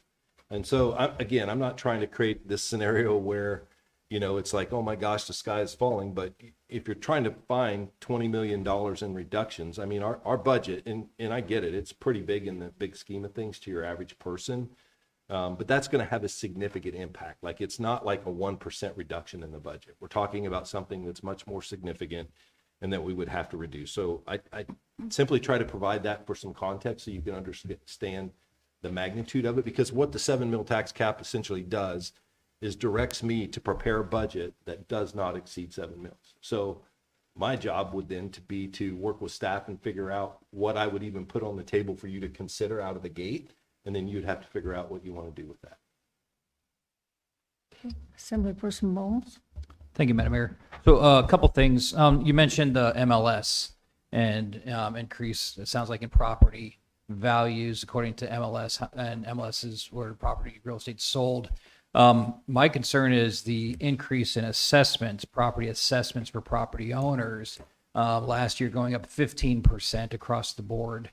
And also, so once we finish the budget talk process, one of the big discussions that we had was schools, and there's concerns with school funding. My understanding is money came in once the budget talks were completed that was higher than we expected. Am I incorrect there? It was quite a significant amount of money that came in above what we expected. So through the mayor to Mr. Bowles, I'm going to answer the school question, and then I'd like to back up and talk about the assessed values, because I don't believe 15% is correct. The school funding, it is likely there will be more funding going to schools until the commissioner for the Department of Revenue releases those projections, which my understanding is they don't come out till the end of this month. The schools don't know what that number is. The school district is planning to provide you an update during our joint meeting in September about the status of the budget, because they should know by then. They should also have some sense for what their enrollment projections are, because if the enrollment projections are not met, that would also reduce funding, right? So you could have an increase, but then you could have an offset due to a reduction depending on what their enrollment numbers are. We don't have that data today. I mean, school just started last week. And so that will be discussed at the joint meeting in September. I'm talking about the money we receive from the state. Right, I'm talking about the state formula Okay. funding that goes to the school district. That additional money that they talked about is a revenue calculation that has to be done by the Department of Revenue. And my understanding is the state will not release those numbers until the end of August. So we don't have those numbers today. Correct? In addition, yes, and additionally, the foundation formula is based on student enrollment, and those counts are done in October. And our district currently is projecting lower enrollment than they'd had last year. So their per student allocation from the state will be adjusted accordingly. Okay. So while they may get a win on one side, they may get a loss on the other. Okay, and speaking with, I guess maybe it's not complete yet, but my understanding is we're going to be receiving many millions of dollars more than we projected funding from the state for schools. So we underfunded with an expected number, but it sounds like from what I understand, talking with some folks, it sounds like we're going to get millions of dollars more than we expected. But either way, so yes, so I understand revenue intake versus, bills that need to be paid and funding. I've been in government for many years now. And I understand Assemblyman Sumner's concerns. I will counter, it's not irresponsible. I think that it is responsible that if you have less intake, then you budget down. That's what responsible government does. It's what responsible adults do. And I think that we can budget down. I think that we have a responsibility to protect residents and, take less money from them. We have a growing population here. Growing population means more houses being bought, means more money into the pool because of more property taxes being collected. So I think that needs to be a consideration as well. So through the mayor, I just wanted to say that on average, assessed values did not go up 15%. Like that, I think that's an important number to get right. So if you could. And I'm trying to remember because I don't have that number with me right now, but it was under, I believe it was under 7% that valuations went up. Now, raw land, we did in some area across the borough go up 50%, but that was just raw land. That was not your single family residence. Okay, thank you for that clarification. Okay. Assemblyperson Sumner. Yeah, no, I think it is responsible to try and cut expenditures, and lower taxes whenever possible. Like that's what I try to do during the budget. That's what we've been doing the last couple of budget cycles. The managers brought us pretty trim budgets. We've been lowering the mill rate. This proposal is effectively a 15% reduction in the mill rate. 15% is pretty significant when you consider that most of our area-wide funds go to the school district, and we don't have control over how they make those expenditures. But I'm just going to read out, my request from the manager was like, hey, if you're preparing this budget tomorrow to hit 7 mills, what are we cutting? Like, what are you cutting? And, on top of the, eliminating capital expenditures, and the manager can expound on what a capital expenditure is, but effectively roads, park infrastructure, things like, building anything in the borough, that's area-wide capital expenditures. There'd also be an $11 million cut to education, eliminate the community cleanup program, reduce 1 operational ambulance and corresponding staff, eliminate water rescue, eliminate the entire animal care, which is the entire animal shelter, and reduce 7 positions in various departments, which I'm totally cool with reducing 7 positions in various departments. But the rest of it, I think we need more public notice. If we're going to tell the manager, let's make these cuts, which effectively, if we do a 7 mil tax rate, we're telling them, make these cuts, unless we have some other cuts proposed along with this 7 mil, this reduction to 7 mil. And I think we need more of a public process to make that, or we postpone this and do it during the course of the budget process. Or maybe we don't postpone it, but we do an intermediate step of reducing the property tax cap from 9.5 down to 8.5, to try and cap what a future assembly could do for expenditures. But I think we're just a little early in the budget process, being only 3 months into this year's budget, to say we need to cut our expenditures by 15%, especially when, this assembly, I mean, let's take a really hard look at ourselves, guys. We did not propose even 1% cut to the budget from up here, from the dais. No, the manager cut a bunch of expenditures, but we didn't do that. Okay, Mike, did you? No, okay. Just real quick, I just want to clarify, because you read those reductions, I still left $5 million unreconciled. And so if you were trying to get an idea of how many staff reductions outside of the staff cuts that are included in animal care, ambulance or EMS, et cetera, it would probably be about 40 borough staff positions. Assemblyperson Hours, and then D, and then Deputy Mayor. Question for the attorney. So if we put a tax cap into place and the next assembly, which will not include me, budget time, decides, hey, there's no way we can fund these things, like what happens to the tax cap? Can a future assembly, is it set in stone, or can you? It is not set in stone. However, if you write it as a tax cap, what's going to happen is the borough manager is basically given the directive to prepare his budget in accordance with the tax cap.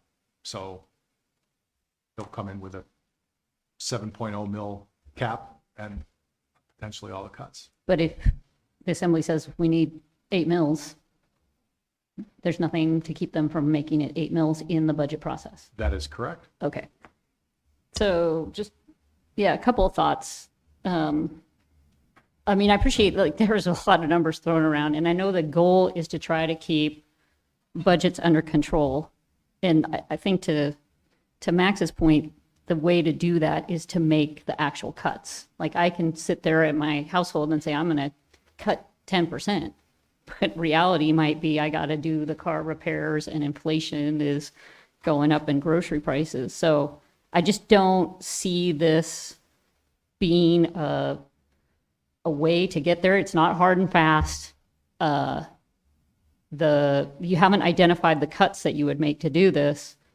And I would say, so I've been on this assembly for 7 years now. What we've done is lower the mill rate 6 out of the 7 years I've been here to counter the increasing property values out here. We've kept the average increase to 3% a year in terms of what people are paying on an average house. And we've moved from, one of our big expenses has been professionalizing our fire department. And I know professionalizing is the wrong word, sorry, Ken. It's always been professional. But in the core area, we've gone from a volunteer response department to people who staff the stations. That comes with a lot of cost, but it's also a growing pain. I think people want out here. They want, if I need to call an ambulance, if I'm in a car accident. So a lot of the positions that have driven budget increases and that we've absorbed have been that. There's been a fair amount of other work. And then just in terms of this assembly's fiscal responsibility, I think there's a lot of work on the front end with the manager and assembly members to make sure the budget that comes to us is a tight budget. So you may not see a lot get cut out of it, but that's because the manager has worked hard and told department heads no, et cetera, and cut things. So I think the budgets that have come to us, if you look at them, are tight budgets to start with. But just back to the point, like if there's things that we can cut, we can do that. I think next year, for the people who are on the assembly, I think the school district is going to get about 18 million, to your point, from the state, and they didn't budget that in. So if we get to next year and, we feel like, well, they got 18 million, they can bank some of that. We can help the borough not have to pay as much. Like, that's a decision to be made. But this is just, I think, the way to do it is to actually make the cuts, not just set an artificial cap. And last thing I'll say, we started about 10 mils when I started 6 years ago, and now we're under 8. And we've just done that because we're fiscal conservatives up here. And we try to keep a tight budget. Assemblyperson McKee. Yeah, just about everything Stephanie said were the things that I had written down as well, because I've sometimes vicariously been associated with the borough assembly since 2015.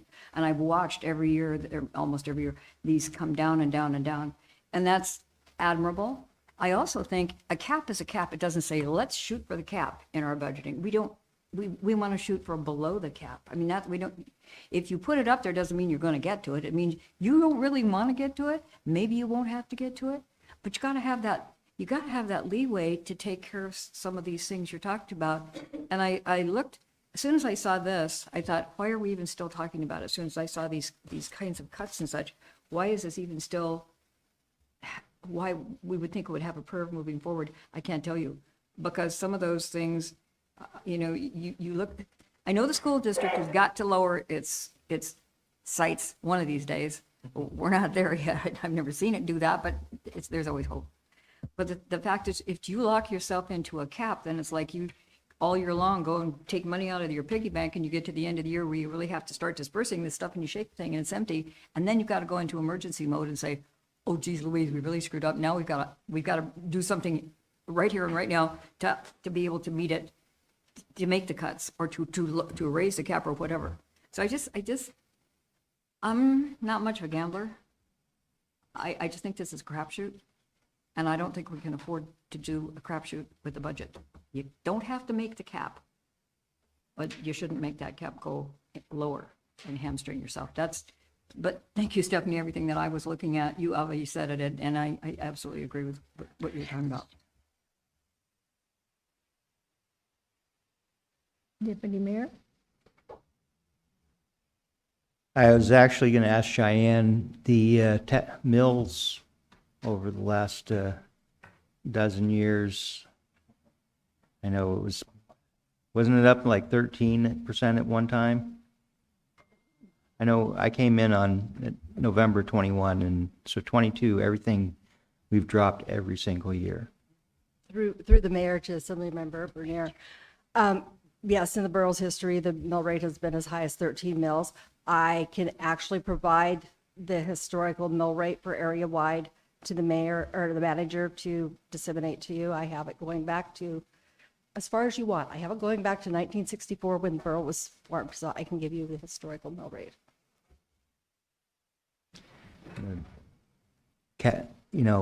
Capping it to a point where it's going to fiscally hurt us is not going to get the results that we want.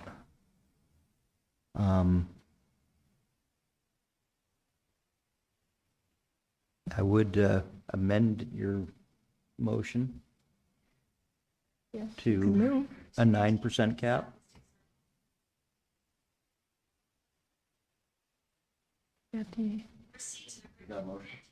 That is an amendment to the motion. Deputy Mayor. Deputy Mayor, the clerk Said wasn't 9%. able to get your motion.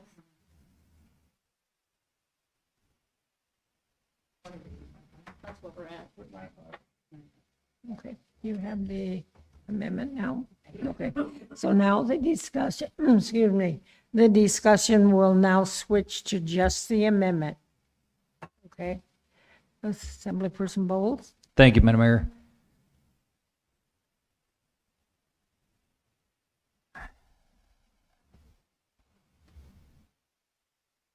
So,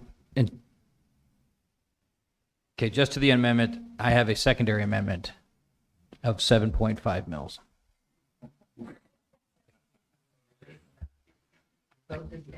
Okay. I pull back my secondary amendment. Okay, Assemblyperson Sumner, do you have comment on the amendment? Yeah, I would support this because I don't want to vote against lowering taxes, but putting a cut to 7 mils is putting me in a real rock and a hard place.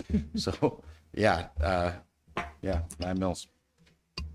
Assemblyperson Phaneuf, to the amendment. I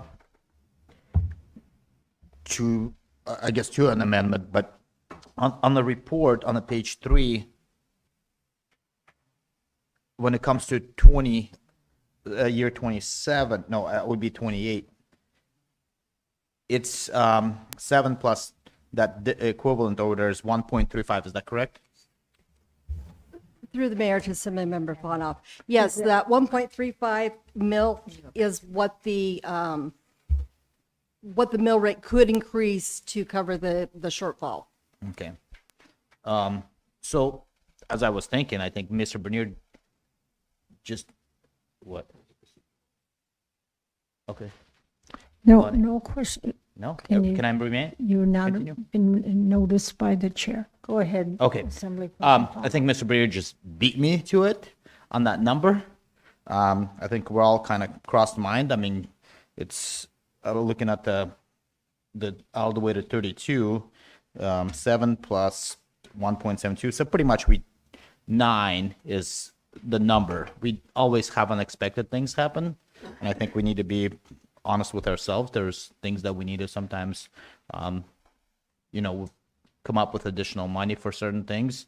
And I don't want to mislead the residents to promise them something and then under-deliver it. I might as well be on that trend of slowly going down with the mill rate instead of saying like, oh, this is what it's going to be, and then come to the place where we're cutting and then we're seeing people full of over here. So the amendment I will support. I think that's a reasonable number, and that's probably as low as no, that is the lowest I will do. Otherwise, I would have to vote this down. Okay, Assemblyperson Bowles. So, secondary amendment to 7.5 mils, and I'll speak to that. So with the budget, this 7.95, assessments are going up. 7.5 is I think reasonable because it's likely with a very similar budget with assessments continuing to go up. 7.5 will get us pretty darn close.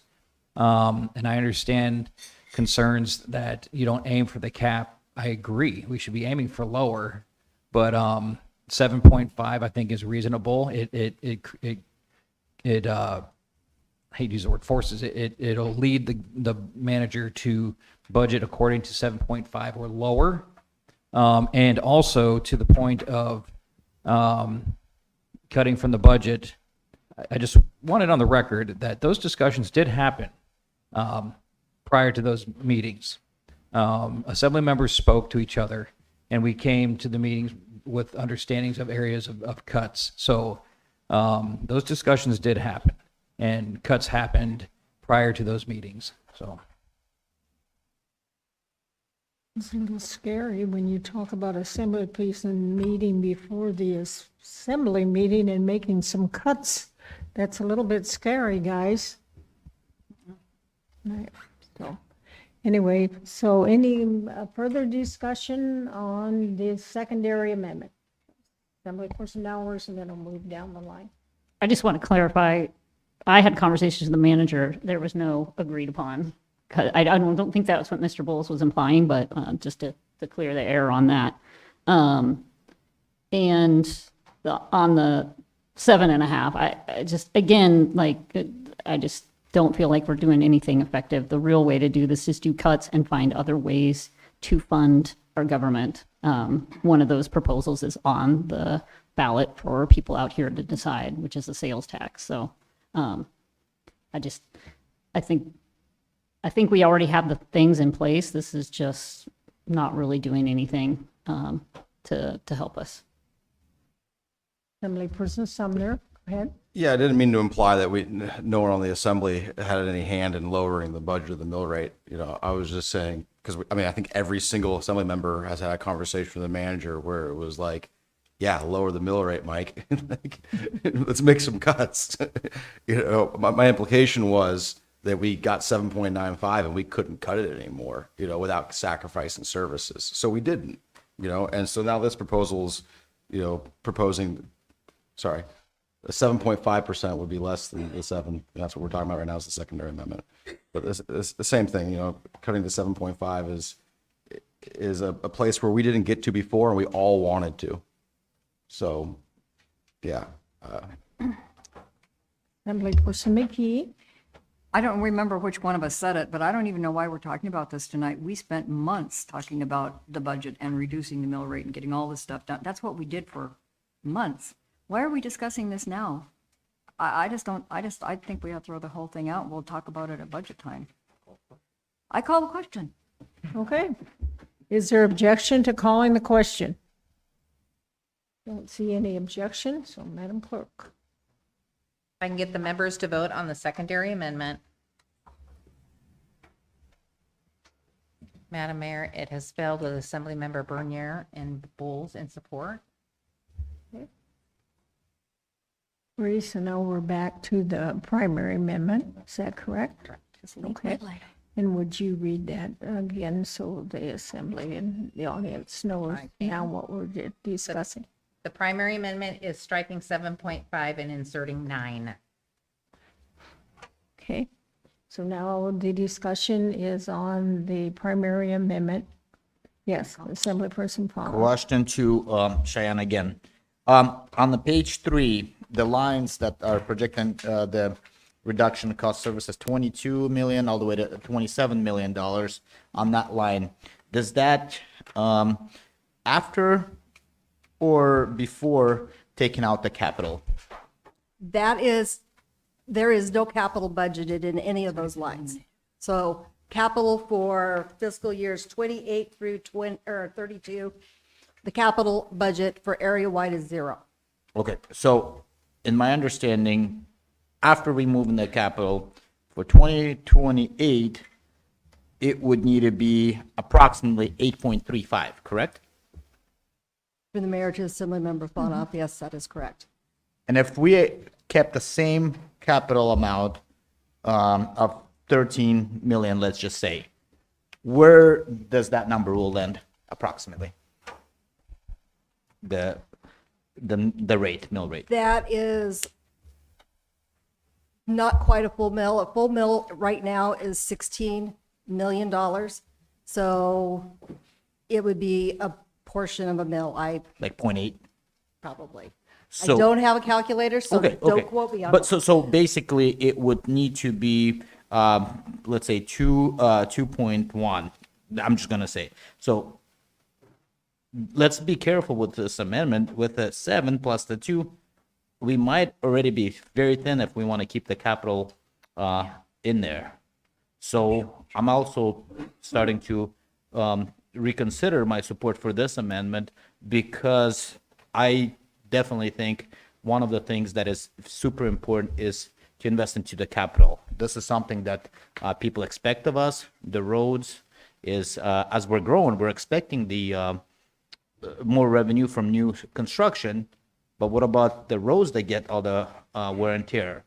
There's, I think, that is one of the key things that we need to always look forward. It's because then we're going to have the effect, chasing down after we delay the process, but then we're 5 years behind.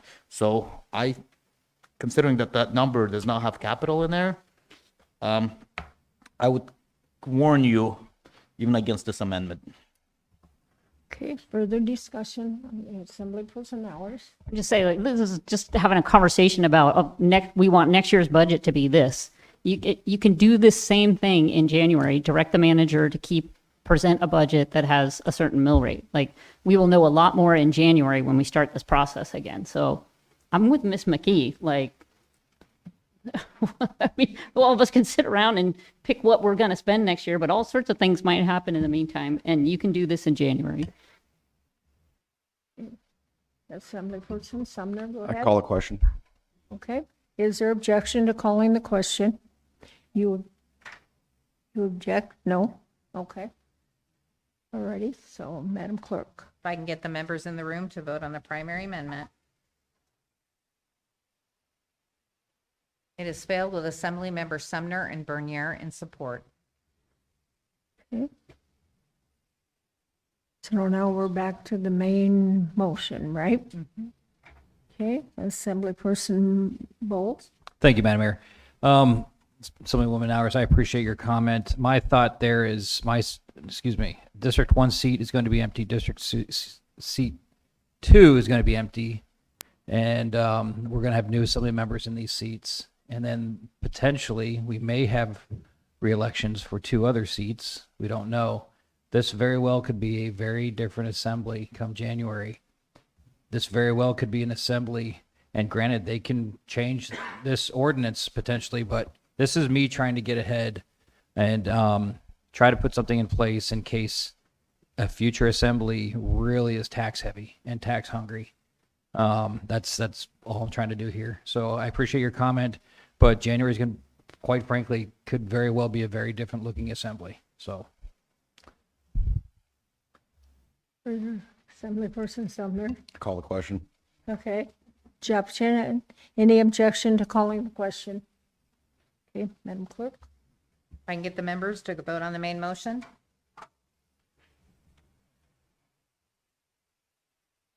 Madam Mayor, it has passed with Assemblymember McKee and Nowers opposed. Okay.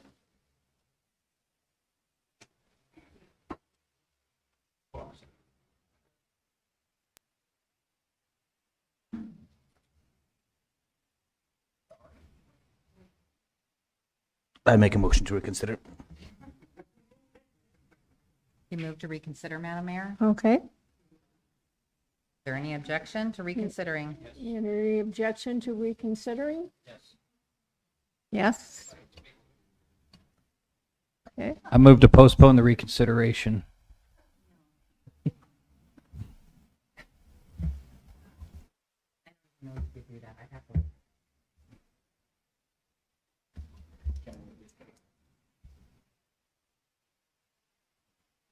Want to take a break? I don't even know. Okay. Can I just rule it out of order? You said that somebody could move to overrule you, but it's up to you, Madam Mayor. Okay. Sometimes I don't like the games that the assembly people play on each other, and so I'm going to rule it out of order. Is there objection to the reconsideration? Okay. Would you just say that? So I ruled it out of order, so that means the motion is not been made, it's dead. But there is the original reconsideration by Assemblyperson Fawnoff. And so is there objection to that reconsideration? Can I speak on the reconsideration?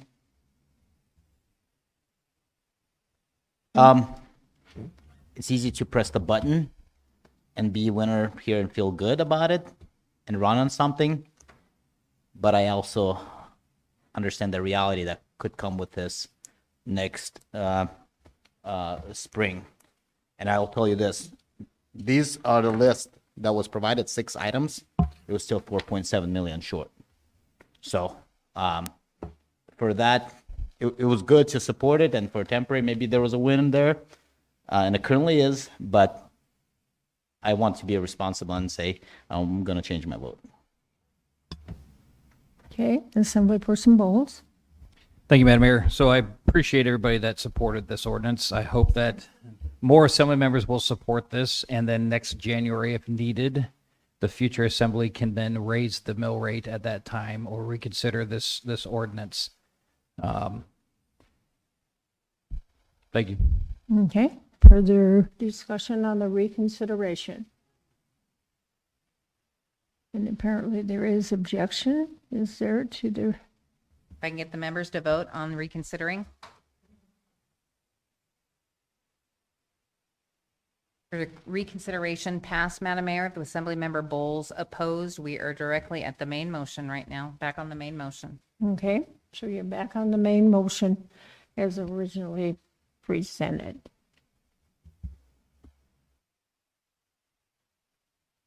Are Any you? more discussion, Madam? Well, that's what he's raising his hand. I was just going to. We are now on the main motion.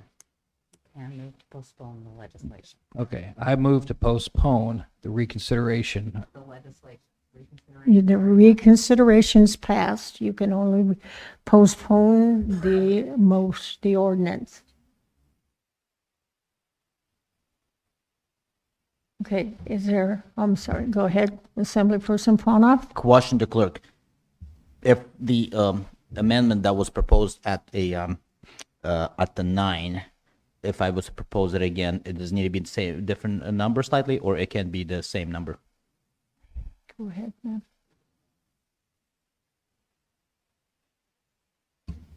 When the assembly starts making the item, just if I can, Madam Mayor, when the assembly starts making amendments that they've already voted down and then they make them again, ultimately it's going to be the mayor's decision if she's going to accept them.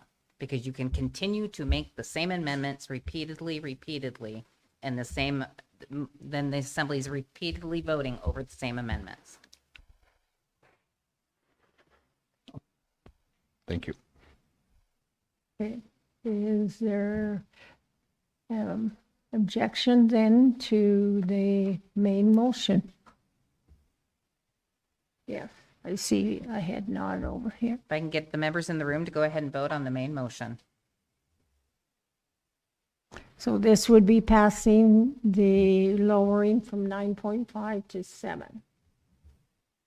Madam Mayor, it has failed with Assemblymember Bernier and Bowles in support. Okay.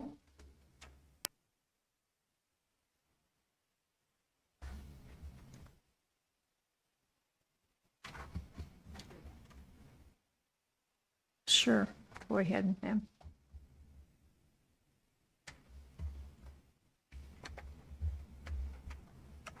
We'll break, okay. Well, we go ahead and break until 8 o'clock.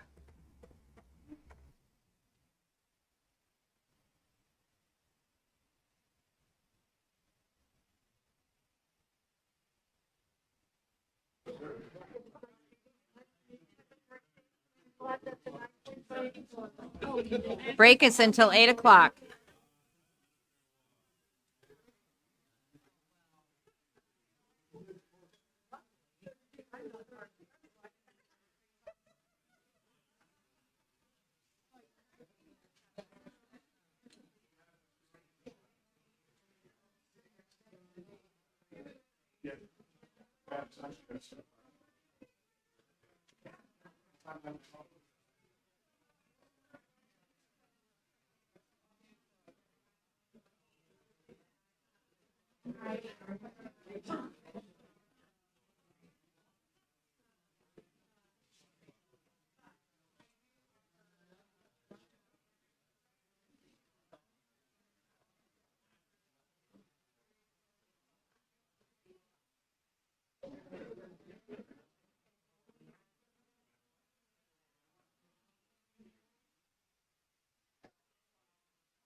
If I can have the assembly come back to order, please.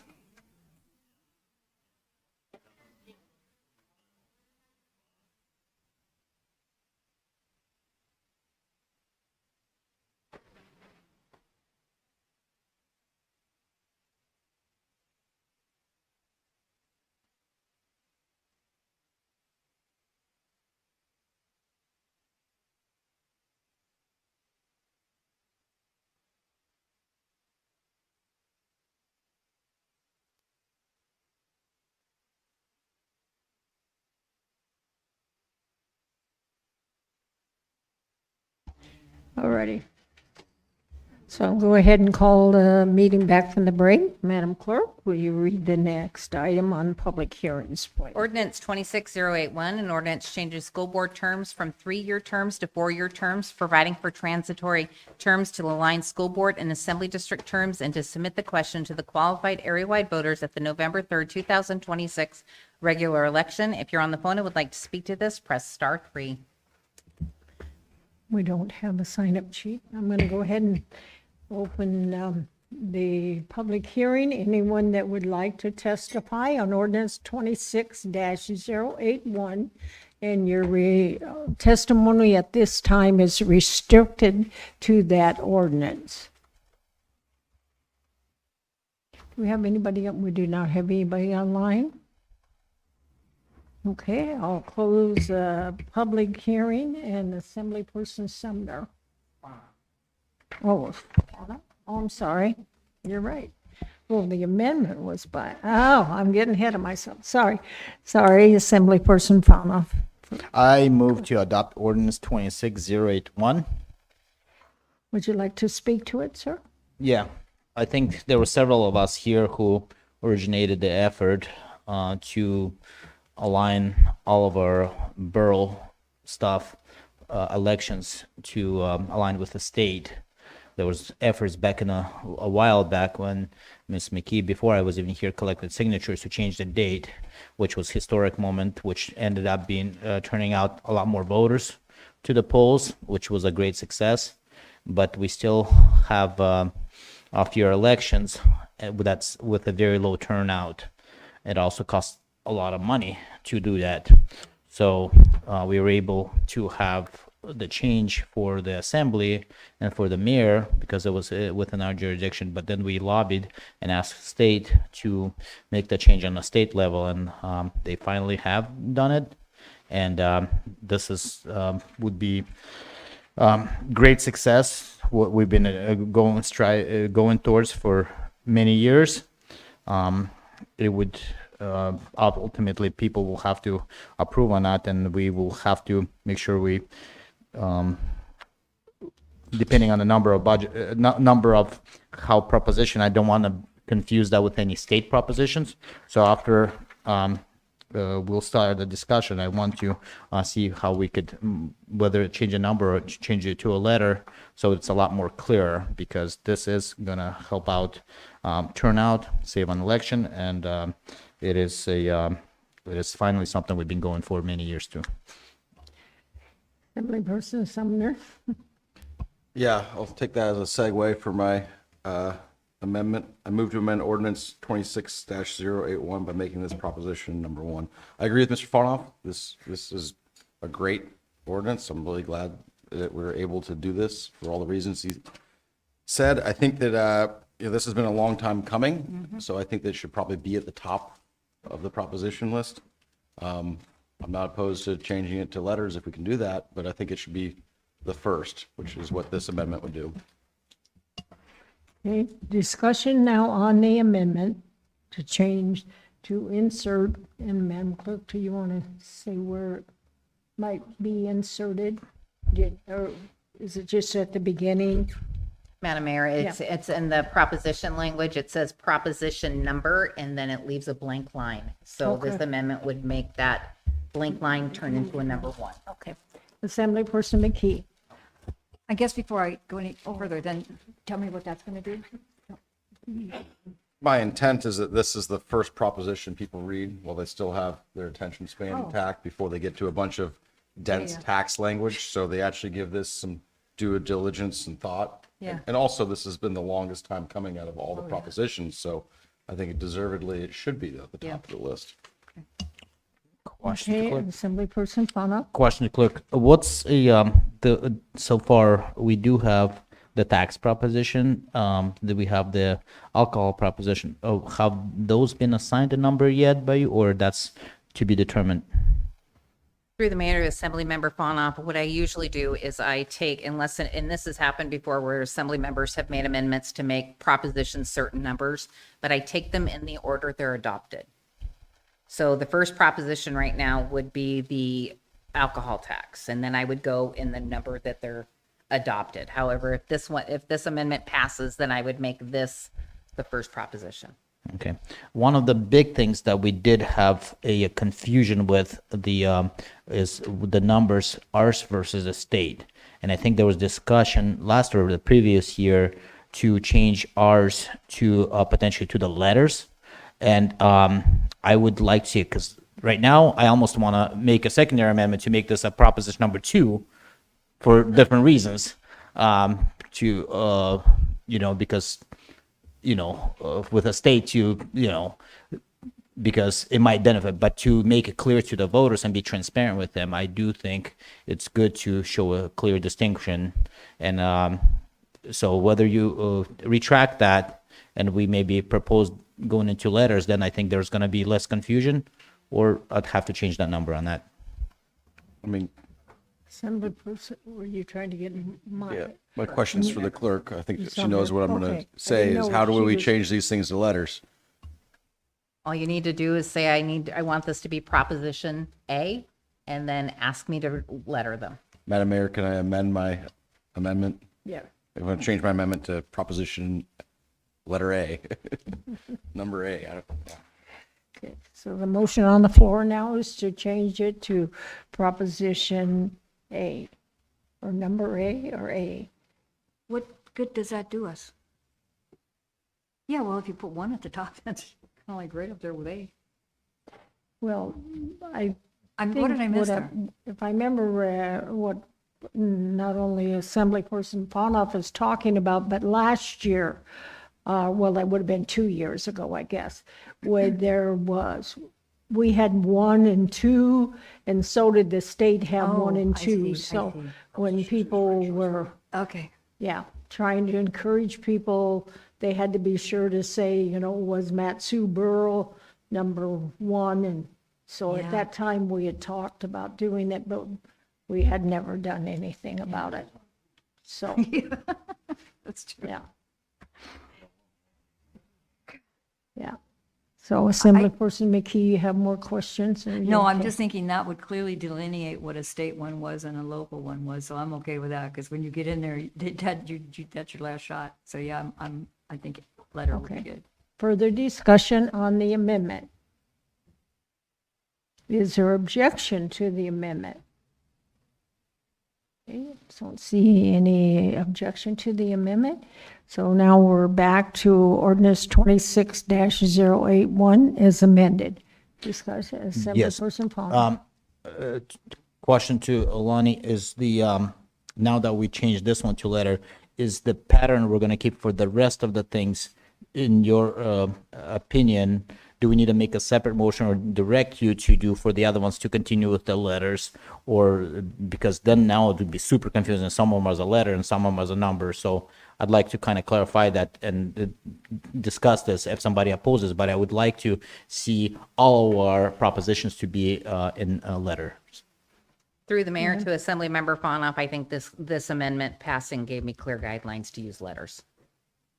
I think I'll use letters for the rest of them. Okay, Assemblyperson Bowles, go ahead. Thank you, Madam Mayor. I call the question. Okay, is there objection to calling the question? There is objection to calling the question. If I can get the members to go ahead and vote on calling the question. Thank you. Madam Mayor, it is a tie vote, but it requires 5 votes. Right, so it fails, It right? fails. So, discussion, Assemblyperson Nowers. I just wanted to state briefly that when we changed the assembly terms from 3 to 4 years, I objected because the assembly did it without the vote of the public. And I think if you're ever changing terms, that is something that the elected people should not do. That's up to the public. So I'm happy to support this because it's going to go to the voters, and the voters can decide if they want 4-year seats for the school board. Okay. Anyone else down there? No? Okay. Is there objection then to the main motion as amended? Okay. So legislation passes then. Madam Clerk. Ordinance 26031, an ordinance amending MSB 1773 multifamily development design standards to align permitting and design standards with the scale and complexity of development projects. If you're on the phone and would like to speak to this, press *3. Okay, we do not have a sign-up sheet. Okay, I'm going to go ahead and open the public hearing on ordinance 26-031. We do not have a sign-up sheet, but anyone is welcome to testify. Okay, do we have anybody online? We do not. One last chance. Okay, I'm going to go ahead and close the public hearing, and Assemblyperson Sumner. I move to adopt ordinance 26-031, and if I could speak to it. Yes, you may. Well, I think the title really accurately reflects what it is. It's previously I think that the multifamily development standards. The multifamily permit was adopted in a rush because there were people that were in the community that were upset about some of the multifamily that was getting built. I think this was a bit of an oversight because, currently, the way that it is currently written, a triplex or an 18-plex have the same standards. And that doesn't really pass the smell test. The impact, the traffic, all these requirements to keep our community, a place you want to live, and are different between an 18-plex and a triplex, or a duplex and a fourplex, or a fourplex and a sixplex, or a sixplex and a 10-plex. So this delineates the different levels and densities and applies the standards differently to each one. I'm not going to get into the nitty-gritty of all of it, but it's not complete deregulation, but it is relaxing some of the standards that I thought, like some of the pedestrian flow standards, like that. I don't see how that applies to like a drive-up townhouse style triplex where there is no sidewalks, but those are standards that technically applied. Same thing with some of the pedestrian lighting and the ADA access and all that. Alex Strawn, the planning director, I'm sure could give a staff report if you guys want some more in-depth conversation about this, because it is a very dense one. This is something I tried to start tackling at the beginning of my term, and that would have been almost 2 years ago, October of 24, and it's taken this long to get it to you guys because I wanted to get it right, and I think we did. So, Further discussion on the motion to adopt. Assemblyperson Nowers, go ahead. Yeah, thanks to Assemblymember Summer for 116 pages of some of the densest reading ever. Cross-reference is worse than taxes. Cross-reference the subdivision construction manual, and this is a big change, right? This is how multiplexes, duplexes, fourplexes, eightplexes are regulated in the borough, and the balance between what they can do and how it affects the neighboring property. So I'm kind of shocked to not have any comment today here. We did receive some written comments. The things in here are lighting and drainage and traffic impacts. And I did have, if it's okay, I had some questions about the lighting and drainage and sort of cumulative impacts, if I could ask staff about those. Sure. Does anybody from the assembly have objection to staff? Okay, go ahead, sir. Did you want to say anything in general, or do you just? If you have specific questions, that makes it easier. I'm Okay. I want to say up front, I do think there's some good this tiered system of treating a duplex different than a much larger plex, but I think one of my main things was the cumulative impacts that you could, you look for. Are you creating a loophole that you didn't mean to create? Because, like you said, this multiplex ordinance was created in response to something that happened that was a loophole, and then we tried to close it. So, how would you handle under this cumulative impact if somebody platted a subdivision and then put duplex after duplex after duplex, which are all exempt from, under this ordinance, would be exempt from any oversight? How would you, is there anything in here to deal with cumulative impacts if a bunch of small projects come together? Like, when do you decide that's a larger project?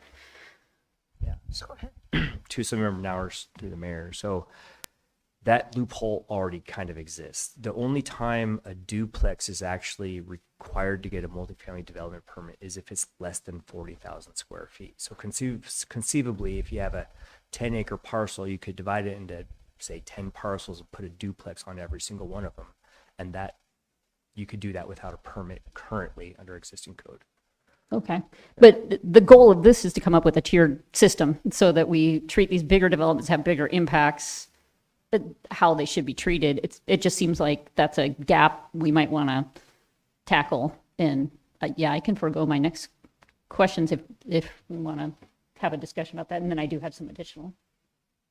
Okay. I was just going to answer that specific question, which was, I'm not trying to burden property owners with additional regulation with this. So if that's what you're looking for, you're not going to find it in this. Okay. Okay. I mean, each lot would meet the definition. I think this was something the North Lakes Community Council said. Each lot would meet the definition of small scale without regulation. But at what point does the entire development become something larger scale?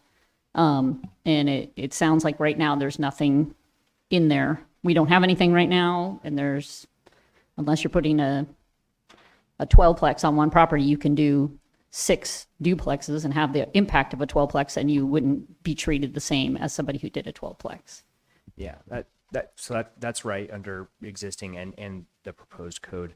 I guess I would say we addressed this issue years ago with gravel pits, where there's a 2,000 cubic yard allowance per parcel, and people were starting to subdivide just so they could pull 2,000 cubic yards from each parcel. And so we actually closed that loophole by redefining the definition of what a parcel is. The multifamily development permit does not use the word parcel, it uses the word lot. And so that loophole, as you pointed out, still exists with multifamily development permits. So if we were to do something as simple as change the language to parcel, we might have a way to deal with cumulative impacts, or you don't have a solution on the spot. So that's probably an amendment we'd want to chew on for a little bit and kick it around with the attorneys. I wouldn't recommend making that on the floor right now. Okay. And then just to clarify, it looked like right now the bigger multiplexes are required to do some perimeter landscaping. This would change that so that you could just do a fence, no bushes or trees. Does the ordinance exempt all multifamily from perimeter landscaping, regardless of if it's a 4-plex or a 12-plex? So there's no, like, it just removes the requirement completely for perimeter landscaping? And I'm just kind of curious because to me, like, you have a really big development next door. A 6-foot fence is not the same as having some bushes and trees that will get taller over time in terms of the impact the adjoining property owner is having. Yeah, so I believe the perimeter landscaping applies to all multifamily developments that are caught under this code. So if they meet the density threshold to require a permit, then perimeter landscaping or a fence would be required. Okay, they could, right now, in some cases, you're required to do perimeter landscaping, trees and bushes. Right now, they're all required to do perimeter landscaping. Okay. And then my last question was just about lighting. I know the old standard was you couldn't have glare on the adjoining property, which is kind of what is glare. I mean, exactly how do you define it? So this tried to change that, or this would change that to just down shielded lighting. But I wondered if you had looked at doing what they call, when they measure light, they have a measurement called a foot candle. So, I mean, even if you have a down shielded light, if it's tall enough, it could be impacting an adjoining property. And there is a way to measure how much light. Could we come up with did you look at having a standard, or could we put some kind of standard in there so you can do something if somebody has a bunch of light coming on their property? So, through the mayor. So I did look at other municipalities there are other municipalities that have lighting regulations that measure by foot candle. They have devices they can use that are relatively inexpensive. It would require we get some equipment, we get some training, but that's certainly an amendment you could make if you wanted to add that. Okay, those are just my questions and just comments. I think this is a lot of the way there. I think those are the things that maybe there's a few tweaks to be made in this, so I can't support it here, but if the sponsor is willing to work on something that seems rational, I'm just coming at it from the standpoint of, yes, you can do with what you want with your property until you start to impact mine, and making sure we strike that right balance. And I think this is trying to get there. I just don't think it's quite there yet. Go ahead, sir. You're okay. Right. Ron, Deputy Mayor, did you? I have you on the list. Yeah, she has you on the list. No? Okay. All right, then. Assemblyperson Bowles, and then we'll come back down here. Thank you, Madam Mayor. I've got a question for Alex and a question for Nick. So Nick, just with this ordinance, are we able to amend this to ensure that if this passes, current builds that aren't completed are also pulled in underneath of this ordinance?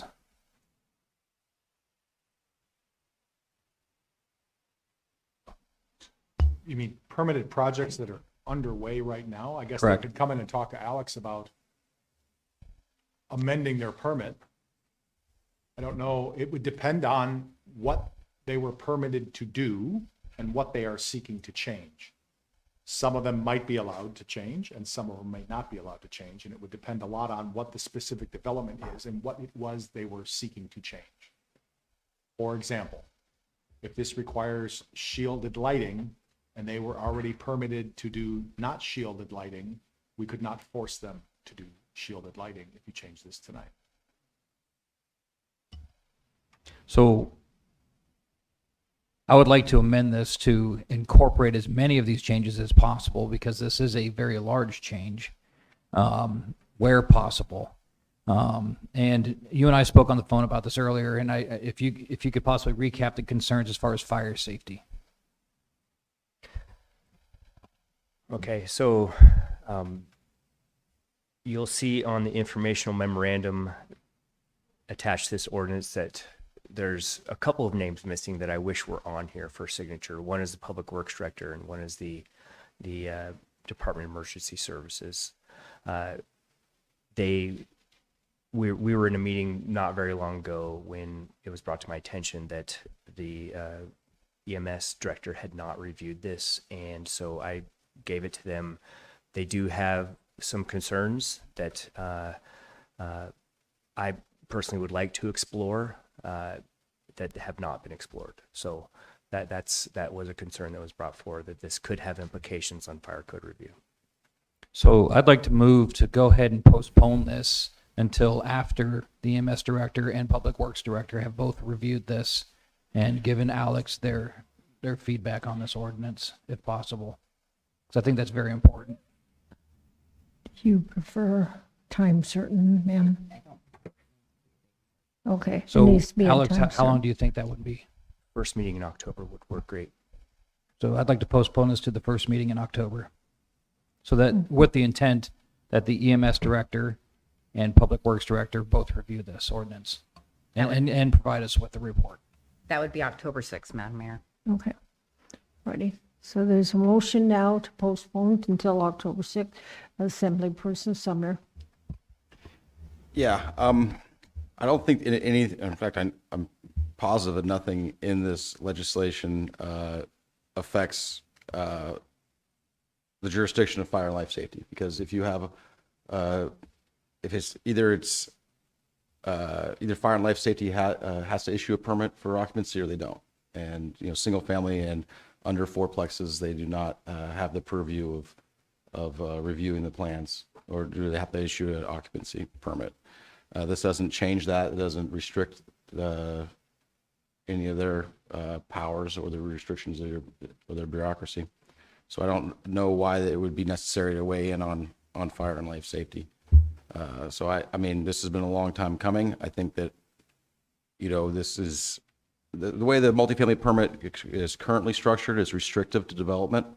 Every day that we postpone deregulating some of this development is a day further away from affordable housing. Assemblyperson Nowers. So occupancy in the house is one thing, but there's also the roads outside it. And it looked like this dealt with road standards and when you would have to do road standards. And then I guess the other question I had is this also addresses condo plats.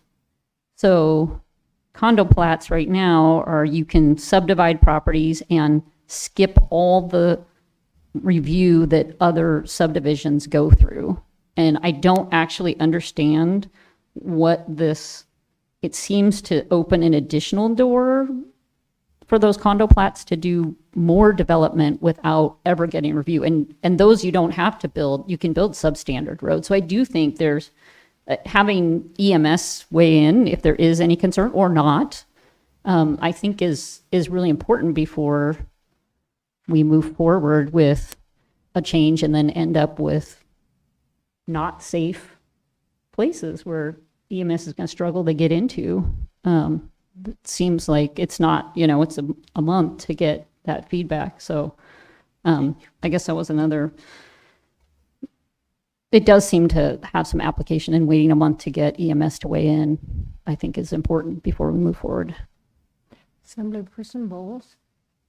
Thank you, Madam Mayor. I agree. I mean, one of the responsibilities that we have here is create policy, and also, as far as government is concerned, is public safety and public health. And EMS is an extremely important asset to the borough, and they're the ones that are going to be moving their fire apparatuses, EMS. If something happens in one of these locations, they're the ones that are going to have to maneuver their vehicles and fight the fire, pull patients out, and I think that's very, very important. Also, I think it's important that Public Works look at how these are feeding the road systems and give their input. Honestly, my concern is more EMS. Alex, though, being the subject matter expert, mentioned Public Works. I can agree with that as well. So for me, to make a well-informed decision, I would appreciate that information, and it's only a month away. So it's not that long of a wait. Further discussion on the motion to postpone? Is there objection to the motion to postpone? Okay. Ready, Madam Clerk? I can get the members to go ahead and vote on postponing. So this is just to postpone this ordinance until October 6th. Madam Mayor, it has Failed. with Assemblymember Bowles and Nowers in support. Okay. So now we're back to the main motion. Discussion on the main motion. Assemblyperson Nowers. Just wonder if I can have staff come up and try to explain the change we're making with condo plats, because it kind of seemed like we're allowing condo plats, which already don't have to go through review for roads, to add a lot more structures without review. But maybe I'm reading that wrong. Go ahead, sir. Sure. Thank you, Madam Mayor. So I'm going to do my best here.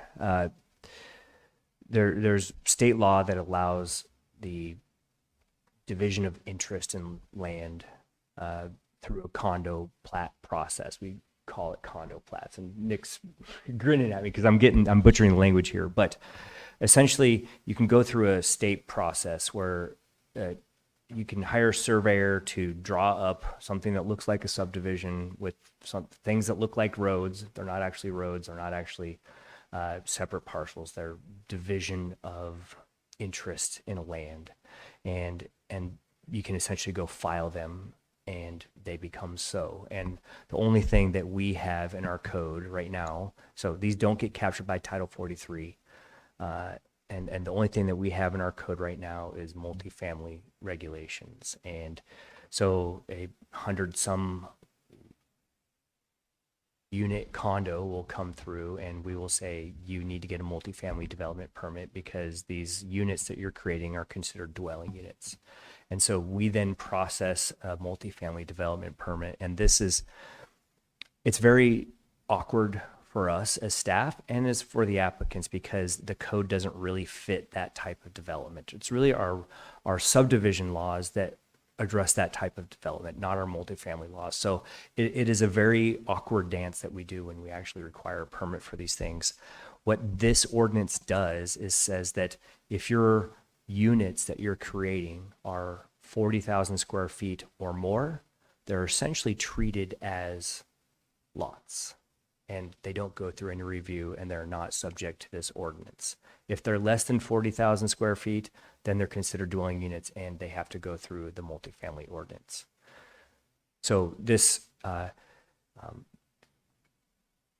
does solve a problem that we have a code that applied to a type of development that it wasn't a very good fit, but it also has, I guess, potentially the problem of you have these types of developments that occur without any public review whatsoever or standards. Just a follow-up on that then. I mean, if if we create large developments that have no standards for roads, so you're allowing people, you're saying as a body, we're okay with these people buying into houses that all of a sudden they don't have good access, like they don't have good fire access to. You're not looking at drainage in terms of how that impacts. That doesn't seem like responsible government. So I think I just look at this and I think it's close. I don't know why we would recognize there's a problem with treating every duplex the same as a 12plex, but I don't understand why we wouldn't take a month to get EMS to weigh in and take a look at something that would make sure that we don't end up with developments that don't have good, safe access for the people who live there, because the people buying these places don't know this. If they're for sale, they're just going to buy them. And they assume that somebody's looking out for them. So I think it's honest to look out for them. And I think we can get there without making it overly onerous on folks. So the motion to postpone was voted down. I think that's the best way to go, but at this point, I can't support this legislation as written. I could, if it came back with some of these things addressed, like the cumulative impact of drainage and making sure we don't have big, like what's the biggest condo plat? We have like 1,000-acre condo plat in Talkeetna, right?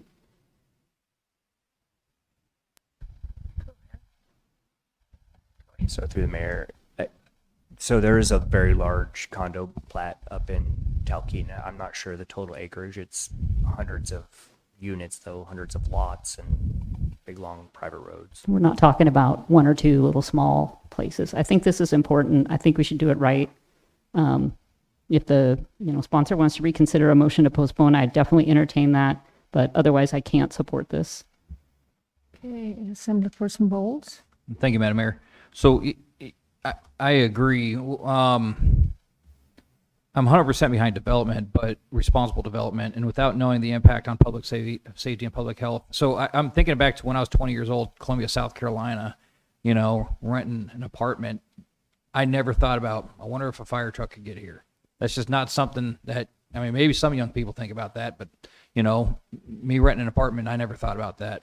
And I think that the responsible thing for us to do is to have feedback from our outstanding EMS chief or his staff. But without that information and not knowing how this may impact, entrance and exit from main thoroughfares, EMS getting to these, multifamily developments, I can't support it at this time. I think this is probably pretty good. Other than the fact that I have no idea how this is going to affect public safety and public health, and I think that that's a very important part of this. Deputy Mayor. Question for Alex. What kind of percentage are we looking at on these condo plats? Are they Percentages, what does that mean? are they something that really exists, that there's quite a few of them, or is it? Can you give me a percentage of the new builds, maybe? And through the mayor, that's a great question. I don't know what percentage of new builds are on condo units. It seems like we've had a handful over the past few years, so they are a fairly regular occurrence, but it's probably not a huge percentage of the overall total buildings that are built in the valley. there must be some type of drawback to them, isn't there? Or everybody be doing it, right? Yeah, I think Mr. Sumner probably could answer that question of why he doesn't go through the condo plat process. I heard no borough maintenance. Yeah, surely. So, for one, so you have to have a condo association. You have to have a lot of rules set up with the condo association. And then, they're private roads that are privately maintained with very little hope of ever bringing them into public ownership as well. Because once it's divided out and the interest is sold, you kind of have to get everybody together to reverse that decision. So they become pretty permanent. there's probably other reasons too. I don't know. Please. Yes, Assemblyperson Sumner, go ahead. I could answer some of that. I mean, that's the biggest one, you know, like why would a developer pursue a condo plat or a regular subdivision process? Well, first of all, there's a negative connotation with condo plats because it's fractionalized ownership of a parcel. So even if you have an address and you have a tax ID number, you still are tied to all your neighbors in perpetuity, probably worse than an HOA. A developer would not do a condominium plat because you're opening yourself up to class action lawsuits, and your liability insurance is much higher because of that. Because you have a pre-made class. By definition, there's a condominium association ready and willing to sue you. There's also where am I going with that? Yeah, the private roads. There's condo dues that are due. So I mean, a developer rarely is going to exercise the condominium plat. But I mean, I think you're focusing on the wrong thing here. That's a state. I mean, we could have a really long discussion about condominium plats and fractionalized ownership interests. But I mean, what it is, it's private property. And do you want the government telling you what you can or cannot do on your own private property? The state law says that you can, take a parcel, do whatever you want on it, and just because there's multiple people that own it does not mean the government has a right to tell you what you can or cannot do on that private property. I mean, you have large acreage, Mr. Bernier. Would you want the borough telling you how you can build your driveway or how you can, navigate the driveway and How many cows I can put on it? Yeah, I mean, and that goes back to the inadvertent evil that is bureaucracy. I actually ran into it today. So I operate a US DOT number. Every 2 years, you have to do what's called an MCS 150, where you have to update how many trucks you have and your physical address and all that. Make sure it's all current. So it's literally just red tape. I mean, I know how many trucks I'm driving. I'm operating them safely, but I got to tell the government how many trucks I'm operating. I registered my MCS 150 2 months ago on time, like I should. I went to go register a new truck today, and my MCS 150 was not current. I called the state DOT, and they said, well, because you're an intrastate operator and you only operate in the state, our system won't accept your MCS 150, so you can't currently operate right now, even though you did turn in the MCS 150. Well, what's my options? Well, I guess just wait until we fix it. Or I guess just stop conducting business. And that's the inadvertent evil of bureaucracy, I would say. So, yeah, I'm opposed to, more regulations on private property. Thank you. Assemblyperson McKee. Yeah, we've been talking about the safety factor, and we have the safety guy here. How can we have Ken come up and tell us what he thinks about? Is there something that he sees that needs some addressing in this?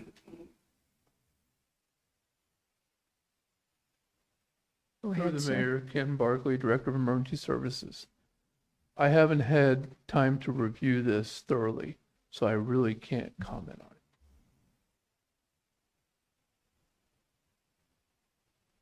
it. Okay. Assemblyperson Nowers.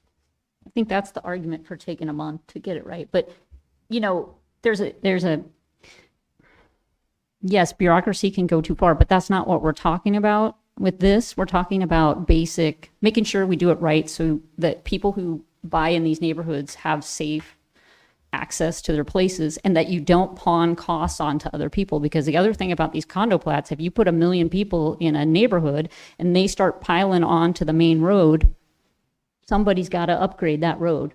Right now, there's no review process for that with the condo plat. So I already know, I will say that the condo plat is a loophole. And we did have it as a priority as Assembly to get that closed, at least make it a choice at the local level. We recently chose to repeal that. But I don't see this as being an overregulation to have safety take a look at it and not create a situation where people are buying homes they don't realize don't have the right access. So let's get the answer, first of all, and that you don't push costs onto the rest of the borough by stacking a lot of people in a subdivision with no responsibility for who did that or payment of the increase of traffic on roads. So, like you said, this is a long time coming. Let's take another month. Let's get it right. Assemblyperson Sumner, go ahead. Yeah, I think we're missing the forest through the trees here, because currently, Division of Fire Life Safety has no jurisdiction over how you do a subdivision, as long as you adhere to the SCM, which is, has mandates on how you build your roads. So, are we going, all this does for condo plat is says we're delineating between 40,000 square foot lots. So if it's smaller than the borough standard of 40,000 square foot, then we're going to treat it as multifamily. If it's above 40,000 square foot, then we're going to treat it like a subdivision and say that, your private roads are your private roads. Assemblyperson Nowers. Just when you go through the platting process, they look at access in and out of that subdivision. And they make sure that you can get in and out, and usually have 2 points of that. That process a condo plat doesn't go through that process. Assemblyperson Sumner. So you would still need a driveway permit, you still need access, and it is a misconception that subdivisions need 2 accesses. There's whole lot of conversation about that, but a lot of subdivisions have 1 access into and out of them. I think I've kind of said everything, but I think having 2 access points, if one is blocked, that's why EMS gets involved, and that's why I think we should have them weigh in on this. Okay, further discussion? Is there objection? Oh, I'm sorry, go ahead, sir. No objection. I just want to hopefully end that government exists to protect the people. It doesn't necessarily exist to regulate housing that goes up. If we're not willing to listen to EMS director or getting a report from EMS director, I think we're doing our borough a disservice. So. Okay. I think there's probably objection to passing the motion, right? So, Madam Clerk. If I can get the members in the room to go ahead and vote.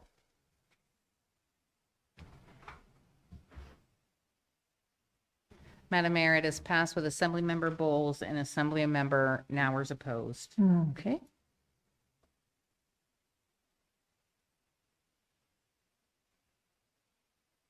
Ordinance 26067, an ordinance conveying and merging the borough's development rights interest with the agricultural rights title fee for fee simple title with agricultural covenants for tax ID numbers 853-7000L002 and 853-7000L003 to Paul and Margaret Cook and Cook Rabsky Ezra LK respectively. If you're on the phone and would like to speak to this, press *3.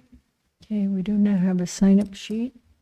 I'm going to go ahead and open the public hearing on ordinance 26-067. Anyone that would like to testify on this ordinance, you're welcome at this time. Do we have anybody? Okay, go ahead, whoever's ever online, please.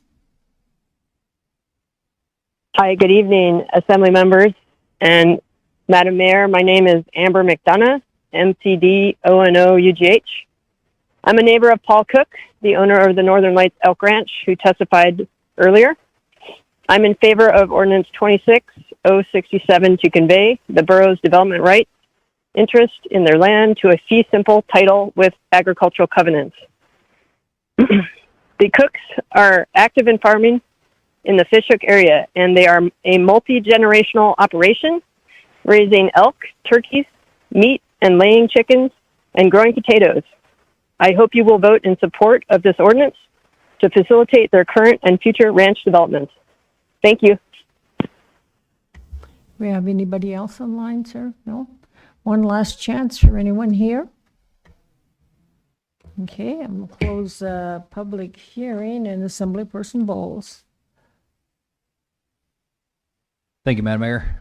I move to adopt ordinance 26-067. And I will like to speak to it. Yes, Madam Mayor, thank you. 100% in favor of this. This is an outstanding use of this land.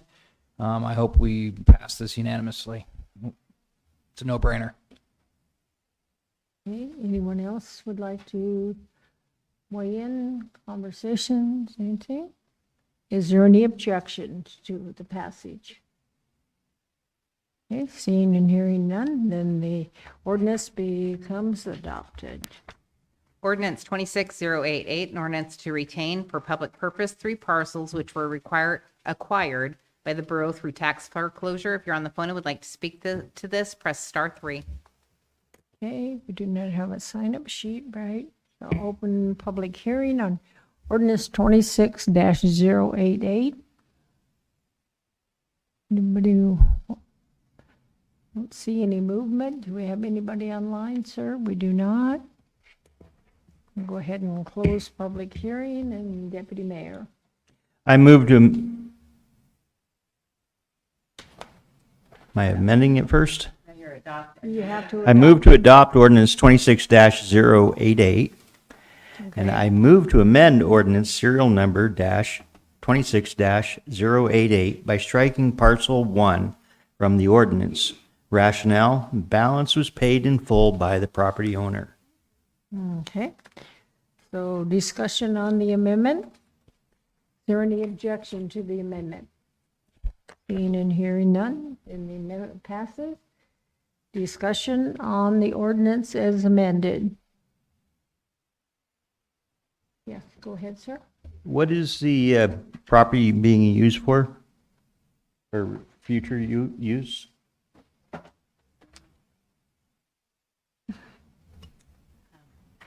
Good morning, or sorry, good evening. My name is Jill Ersick. I'm the tax foreclosure specialist for work in the land management division. Through the mayor to Assemblymember Bernier, the properties that are being retained for public purpose at this time, you see the maps in the legislation. The Yetna River has actually taken all of the property, so they wouldn't be used for much of anything at this point. They're not developable. Thank you. Is there any objection to passing ordinance 26-088 as amended? Okay, so it has been, oh, I'm sorry. I wanted some more discussion. You did want to object? Well, I wanted more discussion. Had a question. Oh, okay, I'm sorry. Can we rewind that or no? Why, what? Can we rewind that or would I have to move for reconsideration? No, I didn't, I don't think I got the words out of my mouth. So as far as I'm concerned, it has not been adopted. Okay, I guess I have a question for staff. So Okay. we have no intended purpose for these parcels. They're undevelopable. So why would we want them? So these properties, the purpose of retaining them for public purpose, it extinguishes the former record owner's right to repurchase. The former record owner has also made it known that they have no interest in this property. The river has taken approximately 99% of the properties. At this point, it's a navigable waterway, so we are looking actually to give the property to the state of Alaska since they're all underwater at this point.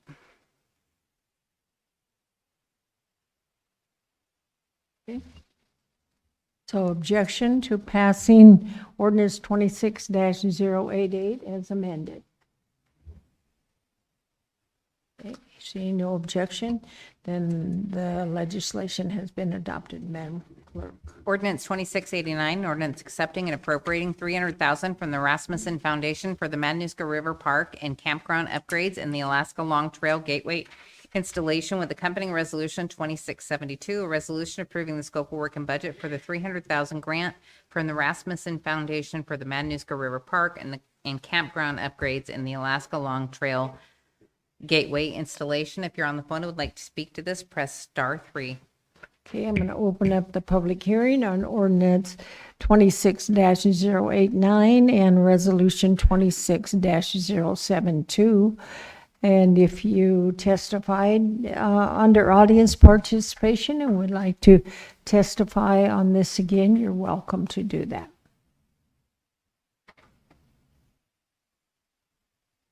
Okay, go ahead, who's ever online, please. Yes, my name is Samuel Schilling, president of the Alaska Outdoor Access Alliance, and I was asked to speak to him. Also, property owner in the Mat-Su Borough. I was asked on numerous different occasions from our members and also our partners with our organizations to speak on this matter. One, because there's a lot of stigma wrapped around Alaska Long Trail over this National Scenic Trail that was originally tried to push through, that piggybacked on a lot of existing trails that were motorized. Now, in our mission statement with the Alaska Outdoor Access Alliance is that we support any and all access and use of trails and lands in Alaska. And we just want to give fair warning that, we had that stigma of what was originally pushed for the Alaska Long Trail, and as long as it tries to accommodate to all users, regardless if they're motorized or non-motorized, that we have no issue supporting, such projects that would benefit access and use of the land. And so with that, we do support, as long as that we don't get wrapped back into that National Scenic Trail designation. Thank you. You're welcome. Is that the only person online, sir? So one last time, I will ask if there's anyone here that would like to testify. Okay, seeing no one, then I'll go ahead and close it. Assembly person hours. Yeah, I move to adopt ordinance 26-089 and resolution 26-072. And I wonder if I could have staff talk a little bit about the work that's going to be done there and the use of the park and what that specifically the electrical and the water work that would be done. Is there any objection from Assembly regarding staff? Okay, go ahead, ma'am. Good evening, Assembly and Mayor DeVries. I'm Jillian Morrissey, Community Development Director for the record. If I can go back in time a little bit, we actually brought this forward to you during the fiscal year 26 budget appropriation in order to help do the electric and water upgrades for Mat River Park and Campground. At the time, Public Works had looked at the work that needed to be done out there, and we needed about $500,000 to do the replacement. Through the budget adoption process, $250,000 were appropriated in order to help with the Mat River Campground upgrades. And then so that was then contingent upon me going out to look for the additional funding for the upgrades at the park. I submitted a proposal to Rasmussen last year for those upgrades and was denied. And so I tried again this year and was successful in being able to be awarded for this.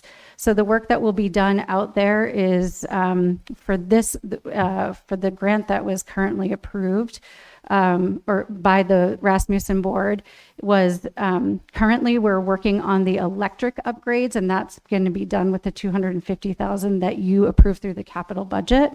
And then the additional $200,000 through the Rasmussen grant is at this time proposed to fix the water upgrades. The additional $100,000 for the Alaska Long Trail Gateway installation is in like a kiosk wayfinding info station where we get to celebrate the cultural history of this area and also make it very specifically about what this area, meaning Mat River Park and Campground, is, what makes it special, including the glaciology, but also just the aviation that we have happening right with the Sylvia Palmer Airport. So that is the work that will be done over there. We're actually slated to start the electric work this fall after the closure of the campground. Okay, so the water work is the main work being funded with the Rasmussen grant. And Correct. What's the, I think my understanding is this is the most popular park in the borough, but correct me if I'm wrong. I know a lot of RVers use it, but what's the situation with the water now, and what happens if we're not able to do the work? Thank you for the question. Through the mayor to Assembly Member Nowers. So when Matanuska River Park and Campground was created gosh, almost over 40 years ago. It was done on the ingenuity of individuals in community development to put together this park. And so things were kind of scrapped together and pieced and parted together. We were notified by Public Works I think it was 2 years ago now, that they were no longer willing to work on the electrical systems that were there just because they had reached past their lifespan. So the work was really in order to upgrade these for the safety of not only of our visitors, but also the folks that work on our systems out there. And I'm sorry, I forgot the rest of your question. What happens if we're not able to, like, what's the situation there? And absolutely. Yeah. So one of the things that I'll share with you, and we had this in our the 2025 performance report, is that Mat River Park and Campground had its best year with revenue historically last year. So one of the things of going to online reservations and other things that we are doing in order to promote that facility is not only are we seeing increased participation and visitation at the park, but we're also recognizing that there's just more that we can do there to attract folks to come in. So we're just very excited about the opportunities that we have there. And these upgrades allow us to be able to meet families where they are. RVs are taking different electrical systems, and this allows us to be able to match not only the facilities to what our visitors' needs are, but also just for the safety of visitors and our Public Works folks alike. Okay, and last question. Okay, there's concern about the Long Trail. Sure. So this gateway arch, if it gets built, what does it commit us to with the Long Trail? And is there, right now, is there motorized access through the park? Like, would this affect motorized access? We're putting an archway in this park. Would that affect motorized access in any way in the park? Thank you for the question, through the mayor to Assemblymember Nowers. So I do respect the individuals that came to speak tonight, and many of them are our trail care partners that we work on with winter trail grooming throughout the borough. And I would just remind this assembly that for fiscal year 25 and 26, it was one of your state legislative priorities to support development of the Alaska Long Trail. So this work is a continuation of that. And this installation does not obligate nor insinuate that this assembly is in support of the National Scenic Trail designation. All this will do is provide a kiosk with information and wayfinding for our visitors there, and also will be something, I was going to just share this quick little thing, is I was at the Gateway Visitor Center just the other day watching people flow in and out. And one of the things that I thought was so amazing is that I watched every single one of those visitors stop at the Gateway Visitor Center sign and take a selfie. And so the idea around with the Alaska Long Trail Gateway installation is just another economic driver. Bring people to the park, they get that selfie that puts them marks on the map where they were visiting. But again, this funding does not obligate this assembly nor insinuate that there is support for the National Scenic Trail designation. And the funding source is through Rasmussen, which is an Alaskan philanthropic organization. There's a piece of that. But right now, I never see snow machines or four-wheelers going through that park. Is that like City of Palmer rules, or just people don't do it? I mean, I know what the park is. I can't imagine it doesn't lead to a lot of, anyways, I just am asking, like, as far as access right now for motorized. Currently, this does not change any of the existing uses that are in the Matanuska River Park and Campground. So the trails that are in there are non-motorized currently, and that would not change with this installation. Okay, Assemblyperson Bolt. Thank you, Madam Mayor. I'd like to amend 26-089 by striking the language and campground upgrades and the Alaska Long Trail Gateway installation from Section 2 and the title, as well as polling resolution 26-072. Do you mean by Do they polling need me it? to? Oh, So deleting the resolution or deleting the, Do they need to be two separate? Okay, I'll start with the first one. thank you. Okay, so we have an amendment on the floor, and the amendment is just for the ordinance. Is that, or is it the amendment for the ordinance and resolution, Madam Clerk? If I can clarify with Assemblymember Bowles. Okay, You're just wanting both this language taken out of both the ordinance and the resolution, correct? And the title, correct. And Yep. the title, okay, Yep. I'm good, that works, okay, Yeah, thank you. Section sir. 2 of Okay. Amendment 26-7. okay. So the motion before you is to remove that wording out of the title, out of the ordinance and the resolution. Okay, I don't know who, but let's see, Max, are you next? Okay. I have a question for staff. Can we, is it all or nothing? Do we have to take the 200,000 plus the 100,000, or can we say we just want the 200,000 and we don't want that 100,000 for the kiosk? Thank you for the question through the mayor to Assemblymember Sumner. When I provided legislation to the assembly that we were putting the manager's signature on this grant, it is an all or nothing proposal. Okay, Assemblyperson McKee. So whose choice is that? Is it the Rasmussen Foundation that said, we're going to give you this and you're going to use it for this, or otherwise you don't get anything? Is that kind of how that goes? Through the mayor to Assemblymember McKee, the grant proposal had both factors in that, and the Rasmussen Foundation has been strategically funding different projects that are either connected or not connected to Alaska Long Trail throughout Alaska at this time. And so that made this proposal more attractive to them. But do you know if they would say, nope, forget it, it's all or nothing? I Because- have not asked them. Can you do that? Yes, I can. Would that suffice? Because we want to know before we delete this thing if we're losing all this money altogether, when maybe that wouldn't even have to be so, because you could go back to them and say, you know, they really liked everything but this one. Could you just throw that out? I'd be okay with that, but I'd hate to turn out down the whole package. Yeah?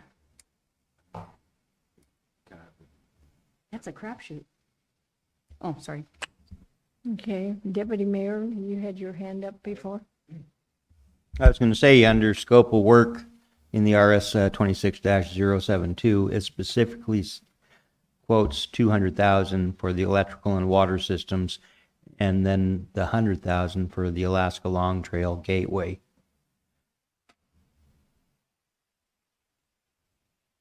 But until that is cleared up, I think this should be tabled and get some answers first. I do make a motion to postpone. You have a time certain or postponing indefinitely? We should be able Would to that be do this. postponing my amendment? Oh, okay. Postponing everything until the next meeting. That should give you enough time to reach out. That would be around- September 1st. Go ahead. Ma'am, I would suggest a month, give us time, because I don't know if this is going to require board approval or revisiting on their end, and I don't know when their next board meeting is. So I would suggest at least a month. We're happy to go back and ask what that looks like, and we can bring the answer back to you. A month may be enough, but I really doubt 2 weeks is going to get us there. That would be 9/15. Okay, so is that agreeable? So the motion to postpone is until September 16th. 15. Okay. Is there objection to that motion to postpone? There is objection. I just had a question. Oh, okay. I didn't see the grant documents in the IM, so do we have to build the Alaska? If we accept the grant, do we have to build the kiosk? I guess that's maybe a silly question, maybe a question for the attorney. So through the mayor, Uh-huh. may I? Yeah, Through the sure. mayor to Mr. Summer. We did the grant application as a whole. I think out of respect for the foundation, it would be wise for us to go back. Like, I mean, our goal here is to preserve a relationship with a philanthropic organization that supports things that we like doing too. I don't want to burn bridges and torch relationships because they had an understanding. We changed that understanding and didn't bother to go back and consult with them. And to be clear, I just want to be sure this is on the record. This did not fly in the face of the Assembly's guidance around the National Scenic Trail designation, and we followed guidance that has been published by this body repeatedly for some time. So I just want it to be clear, like, Rasmussen Foundation didn't push this on us. We wrote the grant application with the scope that's here, right? So to answer that question very clearly, we defined that scope. And so if we want to change it, I feel like we should go back and have that conversation and give them time to see how they feel about it. And if they withdraw, we'll let you know they withdraw, and that'll be that. Okay. And there is objection, is there, to the amendment? Pardon? Their objection to postponing, not amending. To postponing, the amendment, yeah, postpone. No objection. And the motion to postpone has been adopted.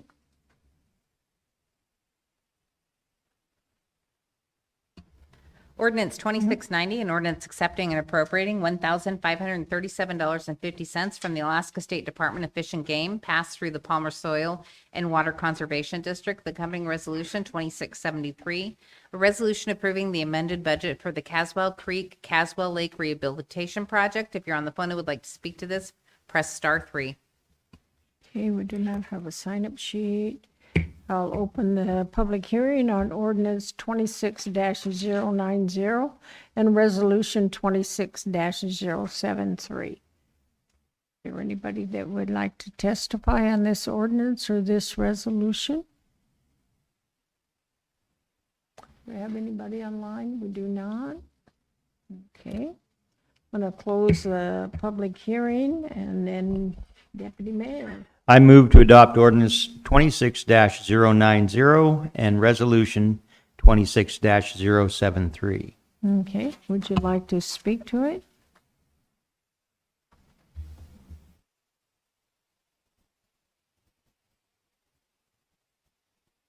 Is there any discussion from the assembly? Is there any objection to passing this ordinance and resolution? Okay, seeing and hearing none, and the ordinance and resolution has been adopted.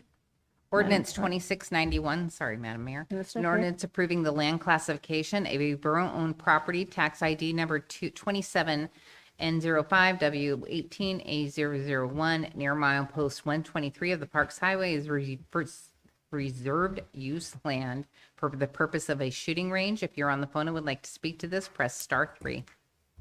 Do not have a sign-up sheet, so I'll open the public hearing on ordinance 26-091. Anybody would like to testify on this ordinance? Do we have anybody online? We do not. One last chance. Anyone want to give input to the assembly on this ordinance? Okay, we'll close the public hearing, and Deputy Mayor. I move to adopt ordinance 26-091. I'd like to speak to it. Yes, go ahead, sir.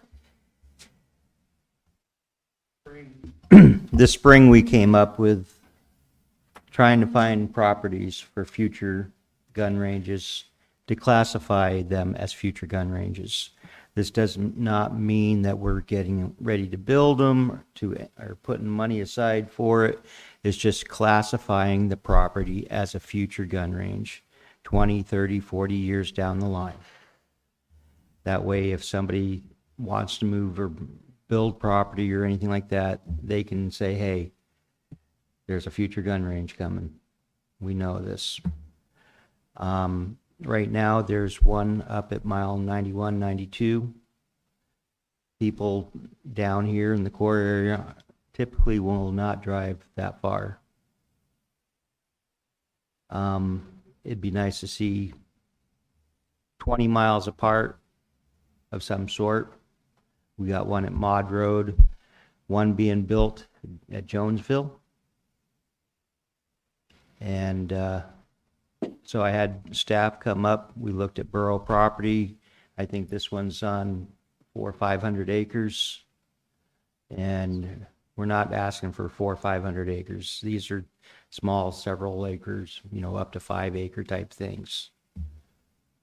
and just looking out for the future, because trying to put a gun range in Palmer or Wasilla would be pretty much impossible with the buildup, not in my backyard, that type of stuff. And there's a lot of people that shoot, and there's a lot of places where you can't shoot anymore. And there's a lot of places that people go and shoot in uncontrolled circumstances. And government is supposed to look out for safety, and I'm trying to do just that in this case. Further discussion, Assemblyperson Bowles. Thank you, Madam Mayor. So looking at this milepost 123, the Upper Susitna Shooters Association has a range very close by, and I have concerns with the government moving in on a private company, a private organization. I don't understand if there's a shooting range, which I fully support shooting ranges. I love shooting ranges. I go to shooting ranges. I have many guns. My concern is government infringement on private business and private business ownership. So if let's say we were to put a gun range in at 123, is that, and it's free, right, taxpayer funded, is that going to draw away from the ownership or of this club, and then they end up going out of business because of it? I just, that might be 20 years from now, but I would just hate to be a decision maker in something like that. So I think that's worth considering. Okay, further discussion, Deputy Mayor. Actually, the ex-president of the Upper Susitna shooting range actually supported this on social media. And when staff looked at properties, they offered me properties in mile 90, in 90 areas, too close to this. And I figured at least a 20-mile buffer, which is 30 miles away from that. And a lot of people, I mean, there's a limit on how far you're going to go to shoot. But the ex-president said that they needed more places to shoot, especially long-range areas.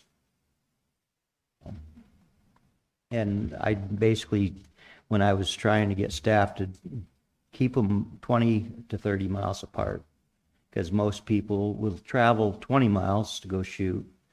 You get going further than that, they're going to try finding a place closer, which may not be a good controlled area. Assemblyperson Sumner. Yeah, I was just going to point out that, as Mr. Bernier said, like, this isn't building a gun range tomorrow. This is designating that this is the intent of the land to, reduce or eliminate future land conflicts, like we witnessed with the Zero Lake parcel, where there's people around it that didn't know that borough property could be used for something like that. So, I mean, I anticipate that, in 20 or 30 years, when there's a need for another shooting range, 28 miles away from the Susitna Shooters Association, that it'll, they won't take away from the business of that existing range. It'll be additive, because it would be a necessity at that point. Assemblyperson McKee.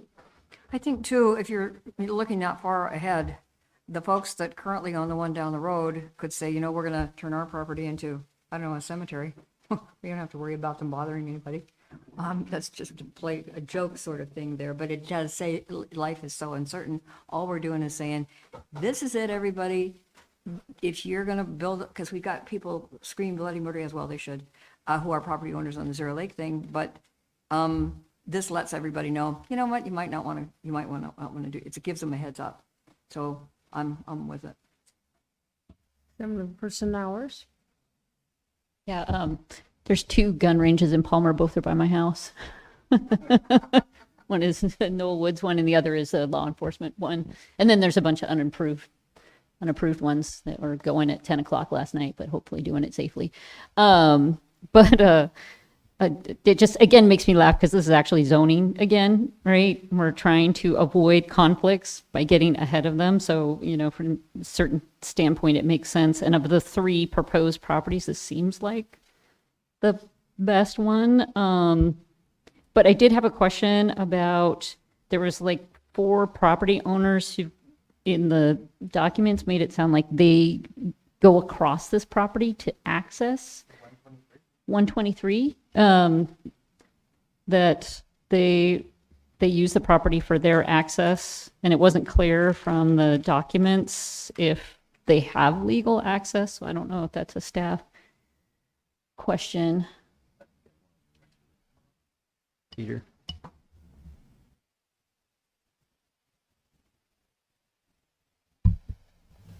Good evening. I can give a brief staff report on that through the mayor to Stephanie Nowers. They do not have an established permit to establish that access. They'd be allowed to cross it to get to their cabins with ATVs and snow machines as a generally allowed use. But as far as establishing a parking lot, they haven't done anything with the land management team to do that. So do they have any legal access to their properties? Through the mayor to Assemblymember Norris, they have access with ATV and snow machine crossing public lands and then across the DNR public lands, but they do not have road access. So they don't have easements and the type of access that we think of as drivable access. So are they able to, like, if a shooting range were to be built here, can they go in on a section line or something, or would they lose their, I mean, I just don't know what the geography is like up there. Is this like unreasonable, like they're going to be cut off if we put a shooting range in where they go in now, or if they have alternatives? Right. Through the mayor to Assemblymember Norris, they would have other section line easements and abilities to access the property. It would not be as convenient as this location, and I believe they've made some improvement and clearing to that trail on the northern end of this property. So there is a spot where they can drive in, park their trucks and trailers, and go to their property more conveniently than they would if they had to follow section lines and travel in another way. Okay, and they're not here to kind of answer for themselves, so I appreciate that answer. Thank you. Peter, can you give your name just for the record? Yes, my name is Peter Burton, and I work in the land management team of the Community Development Department. Thank you. Okay, further discussion, Assemblyperson Sumner, or? I was just going to note that I don't think the proposal is to use all 128, or is it 88 or 128 acres for a shooting range. I mean, it's only going to take a few acres to do a shooting range. I mean, we don't have a plan, so it's hard to say that it wouldn't go right where their trail is, but whatever is not used for the shooting range would still be public lands, which would still be an allowable use to pass through if you are, going to your cabin. Deputy Mayor? This classifies it as a shooting range. It doesn't mean it's an outside shooting range. It could be an inside shooting range. It just gives it classification. Further discussion on the ordinance? Is there objection to passing the ordinance? Okay, we do have an objection, Madam Clerk. If I can get the members to go ahead and vote.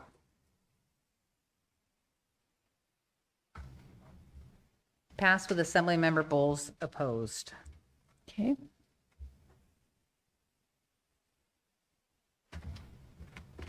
Ordinance 26092, an ordinance approving the land classification of a borough-owned property, tax ID 20N04W8 8001 near milepost 77 of the Parks Highway is reserved use land for the purpose of a shooting range. If you're on the phone and would like to speak to this, press *3.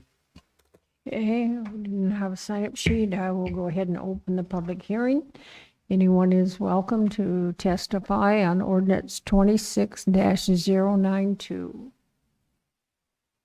We do not have anybody online.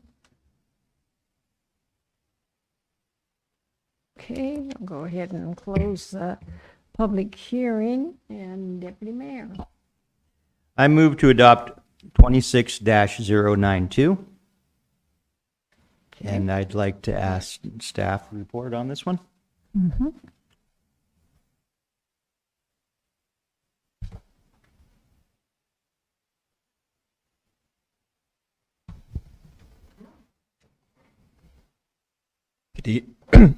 Good evening, Madam Mayor, members of Assembly. My name again is Peter Burton. I work for the Land Management Division within the Community Development Department for the Matsu Borough. This item is at the direction of the Assembly. It was began with a motion from Assemblymember Bernier, which was passed unanimously to direct staff to identify borough-owned parcels in District 7 that would be potentially suitable for a future shooting range, and then classify those parcels as reserved use. Land management identified this parcel, a 57-acre portion of it, approximately a mile east of Parks Highway, mile 77 in the Willow area. Currently, there is a planned gravel extraction at this site. The idea would be following the resource extraction and following the establishment of access across the railroad tracks in the future, the topography and location would make a suitable site. Thank you. Further discussion, Deputy Mayor? Prior to the gravel extraction, they would have a logging log sale or timber sale on it as well to take the timber off before they started extracting gravel. But again, this was south of an existing gravel pit for quality, I believe. Is that? Go ahead, staff. There's a current gravel extraction plan for this, the Kashwitna East gravel extraction site. North of this is, I'm not sure what the original use of the land was, but there's, if I pull up the map real quick, there's Co-Alaska lands located north, and then other public lands surrounding it, mostly borough land. So there's an ongoing timber sale occurring now already in this area, and then there's going to be a gravel extraction at this site in the future in the next few years. Is there objection by the Assembly to this? Oh, I'm sorry, Assemblyperson Bowles. Thank you, Madam Mayor. So same as the previous ordinance, I have concerns with the government infringing on private business ownership. You know, we just passed the range going in, or the shooting range, future shooting range going in at mile 123. That's great. I love shooting ranges, love my guns. We need to be able to shoot as much as possible. However, the government should not be infringing upon private business ownership. There is a shooting range 25 or so miles north. So if we're putting if the borough in 20 years is going to put a shooting range in 25-ish miles south and 35 miles north, then, you know, this business could possibly lose patronage, and throw in that there are property owners that already are building a life out here at Zero Lake area. Up there at 123, I get it. It's recreational parcels. Might be a little bit of a different perspective there, but we have families here, 4 different families that have given us public testimony. They're building structures. They have plans to live out there. We just approved one at mile 123. I think that's plenty, along with this private ownership shooting range that's already in place. So I just, you know, I'm all for shooting ranges, but I'm not for government infringing on private business ownership. I think you're looking at the wrong one. There's no people. There's no property, private property on that. So I don't interrupt you when you're speaking. Okay, further discussion? Assemblyperson Hours. I do think there were property owners that were affected by this, and I guess I just don't know what the percentage of, like, is there some magic formula of one shooting range per 50 miles? Like, we have, I think 123, the Upper Susitna, like, I'm not sure. And we've got Zero Lake that's also on this proposal. So I can support the milepost 123, but I can't support doing additional ones without sort of, it just feels a little scattershot. Didn't mean to be a pun there, but. Okay, further discussion on ordinance 26-092. Yes, Assemblyperson Sumner. Yeah, I guess I just want some clarification because I thought this one was surrounded by public land. Is there private property owner parcels that are adjacent to it or not? Can we get some clarification on that? Go ahead, sir. Through the mayor to Assemblymember Sumner, I think just to clear it up, there's a little bit of confusion because there's this one near Cushwitna Lake and there's another one being discussed near Zero Lake. This one has private land to the north owned by Co-Alaska, but not residential land. But then the surrounding land is mostly Mat-Su-Borough land or mental health and DNR land, aside from that Co-Alaska private parcel. So it's mostly public lands. Thank you. Further discussion? I think there is probably an objection, right? There is an objection, Madam Clerk. I can get the members to go ahead and vote. Madam Mayor, it passed with Assemblymember Bowles and Assemblymember Nowers opposed. Okay, thank you.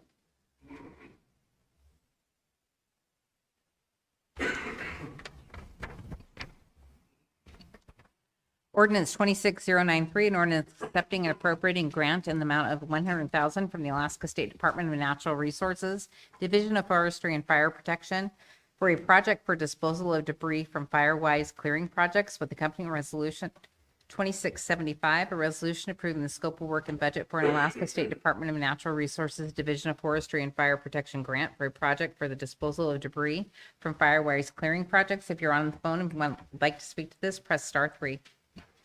Okay, we do not have a sign-up sheet. I'm going to open the public hearing on ordinance 26-093 and resolution 26-075. Anybody would like to testify about to this ordinance or this resolution? Do we have anybody on? No, I have nobody online. One last chance. Okay, I'm going to close the public hearing on ordinance 26-093 and resolution 26-075. Deputy Mayor. I move to adopt ordinance 26-093. And a resolution. Doesn't it And need- resolution 075. And resolution 26-075. Okay. Discussion? Any objection from the assembly? Okay. Seeing no objection, then the ordinance and resolution have been passed. Ordinance 26094, an ordinance approving a reappropriation of $125,000 from the Solid Waste Project Fund to Fund Number 25048, 2400, 2429, and $158,000 from Solid Waste Project Fund to 25020, 2400, 2414, and $978,320 from the Solid Waste Enterprise Fund to the Solid Waste Project Fund to 25007 for the design and build of the Central Landfill Household Hazardous Waste Facility. With accompanying resolution 26076, a resolution approving the amended scopes of work and budget for the Solid Waste Project number 25048, 2400, 2429, the Solid Waste Project number 2520, 2400, 2414, and the Solid Waste Enterprise Fund, the Solid Waste Project Fund number 2507 for the design and build of the Central Landfill Household Hazardous Waste Facility. Okay. I forgot, if you're on the phone and would like to speak to this, press *3. We don't have a sign-up sheet. I'm going to open the public hearing. Anybody that would like to testify on this ordinance or this resolution? Do we have anybody? Nobody online? Okay, I'm going to close the public hearing and Assembly Person Nowers. I move to adopt ordinance 26-094 and resolution 26-076. Okay. Discussion by the Assembly. Is there any objection to this ordinance or resolution becoming law? Seeing none, then the legislation has passed. Madam Clerk. Ordinance 26097, an ordinance reappropriating $26,376.35 from the Pioneer Peak Trailhead Project Fund and $23,589 from the Big Lake Lions Recreation Center Project Fund to a Wasilla Pool Repair Project Fund with accompanying resolution 2679, a resolution approving the scope of work and budget for the Wasilla Pool Repair Project. If you're on the phone and would like to speak to this, press *3. We do not have a sign-up sheet. We'll open the public hearing on ordinance 26-097 and resolution 26-079. Anyone that would like to testify on this ordinance or this resolution? You have anybody online, sir? Okay, I'm going to close the public hearing. And Assemblyperson Sumner. I move to adopt ordinance 26-097 and resolution 26-079. Okay. Is there discussion? Assemblyperson McKee. I just have a question and probably for the borough manager. I've been here since like 2021. It seems like this must be the 89th time we've talked about repairing the Wasilla pool. It's a song that never ends. Is it done? Will this do it? So through the mayor to Ms. McKee, yeah, it's a great and a fair question. Yeah, the repair work's done. The issue is the locker room floors are, the flooring you put in is slippery. And so there's a concern with slip, trip, and fall. Yeah. In the locker room, we've had the contractor go back, try different mechanisms to create better abrasion, but you're trying to find that balance between enough to keep it from being slippery and not too much to like cut and scratch feet. So I think we're going to take it back to a former tile type flooring, which probably isn't the lowest maintenance, but it is tried and true. And so what this does is pulls money from a couple different projects to allow us to go in there and finish this. Finish. Okay. Well, it was done. Yeah. The challenge is it's hard when you're talking about a wet locker room floor that has people of all ages, like the liability with that. If you know you have an issue, it's in our best interest to fix it and make sure that we don't have that problem. And then I have one other question. It's being taken from the Pioneer Peak Trail and the Big Lake, the recreation center at Big Lake. Is that a loan or is that just a giveaway or give from them to what? To the Wasilla pool?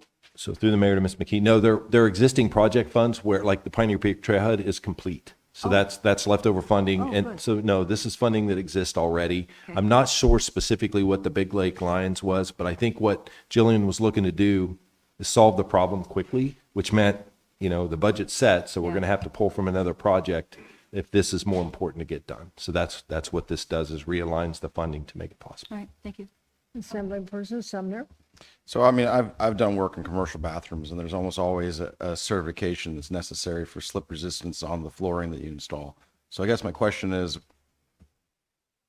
was this like a experiment, or did we not, was it an oversight of certification? Was the epoxy? Yeah, I don't know. That's my question, I guess, which is hadn't occurred to me when I first read it, but then now we started talking about it. Now it occurred to me. Get some help. We all need help. Go ahead, staff. Through the mayor, Public Works Director Tom Adams. So, 7-member Sumner, we actually enlisted services of an architect to specify the materials used on here, and then solicited a bid for qualified contractors to install the specified material. And it's not that, we're challenging the design or necessarily challenging the installation. It's just that in the end, the product that was put in place is continuously show that we're at risk of liability for slip, trips, and falls. Now, we've gone back 2 different times with some different types of abrasions, different types of cleaning, and we just are unable with the material that was put in place to get a surface that is eliminated either the slipperiness, like the manager said, or in some cases, being too abrasive and actually cutting people's feet. I guess my follow-up question is, so maybe you don't know this right now, but did the architect specify a slip resistance certification, or was it just like, hey, let's put some epoxy down? I don't know the answer specifically, as to whether or not a certified installer of a certain product was specified in our documents. Assemblyperson McKee. So we don't really know whether it's our fault or their fault that this didn't work. I mean, seriously, I would say we enlisted a professional to specify material that has application and the use that it was applied.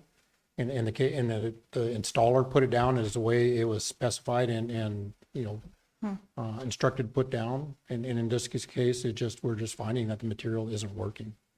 So I don't know if that's a dance around telling you whose fault. I don't think it's the borough's fault. I mean, No, I don't except that maybe we, allowed a document to be authored and then bid. But at the same token, we got a professional that, this is what they do. They specify materials for this purpose. Geez, I wonder what would happen if I'm sure they're licensed, bonded, insured and all that stuff, but if somebody went back and said, you broke it, you buy it kind of thing to them, I doubt, fortunately, it's not a whole lot of money, so it doesn't hurt too bad, but I wouldn't use those guys again, not for a pool. Assemblyperson Bowles. Thank you, Madam Mayor. I call for the question. Okay, the question has been called. Is there objection to calling the question? I don't see any. Is there objection to the motion to adopt the ordinance and the resolution?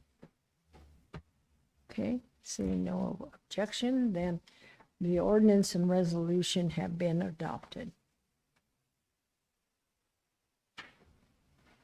Now we're to audience participation. We do not have another sign-up sheet.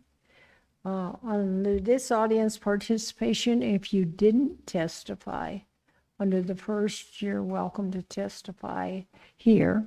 If you testified under the first audience participation, then we frown greatly on you. So I'm going to open up audience participation. Is there anyone that hasn't testified that would like to? On any subject, doesn't have to be on something on the agenda, just anything you want to bring to the assembly's attention. We have nobody online from last time. Okay, so I will take and close audience participation.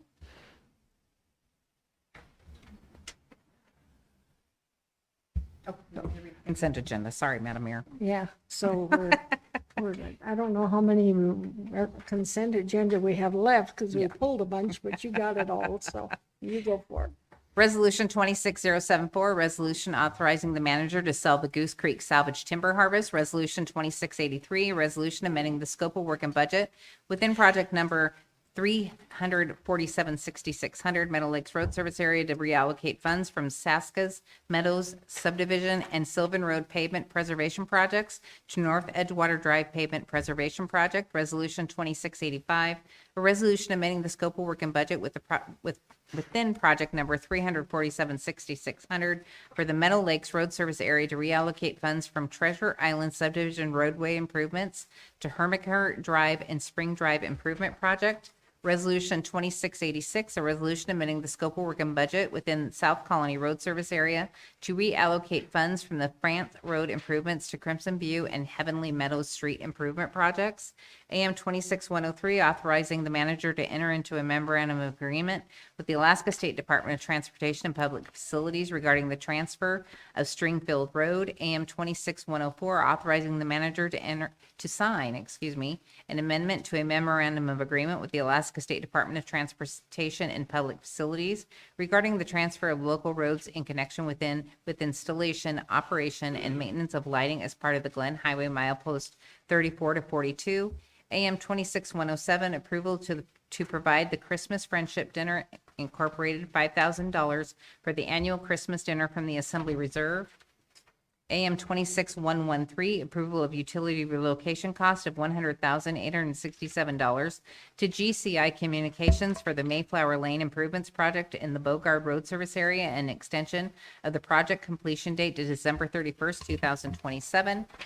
AM 26114, approval of utility relocation costs of $231,637.59 to MTA Communications for the Birch Harbor Drive Improvements Project in the Kinnick Road Service Area and extension of the project completion date to December 31st, 2027. AM 26115 awarded bid number 276B to Bronner Corporation in the contract amount of $455,000 to repair the nutritional services steam system.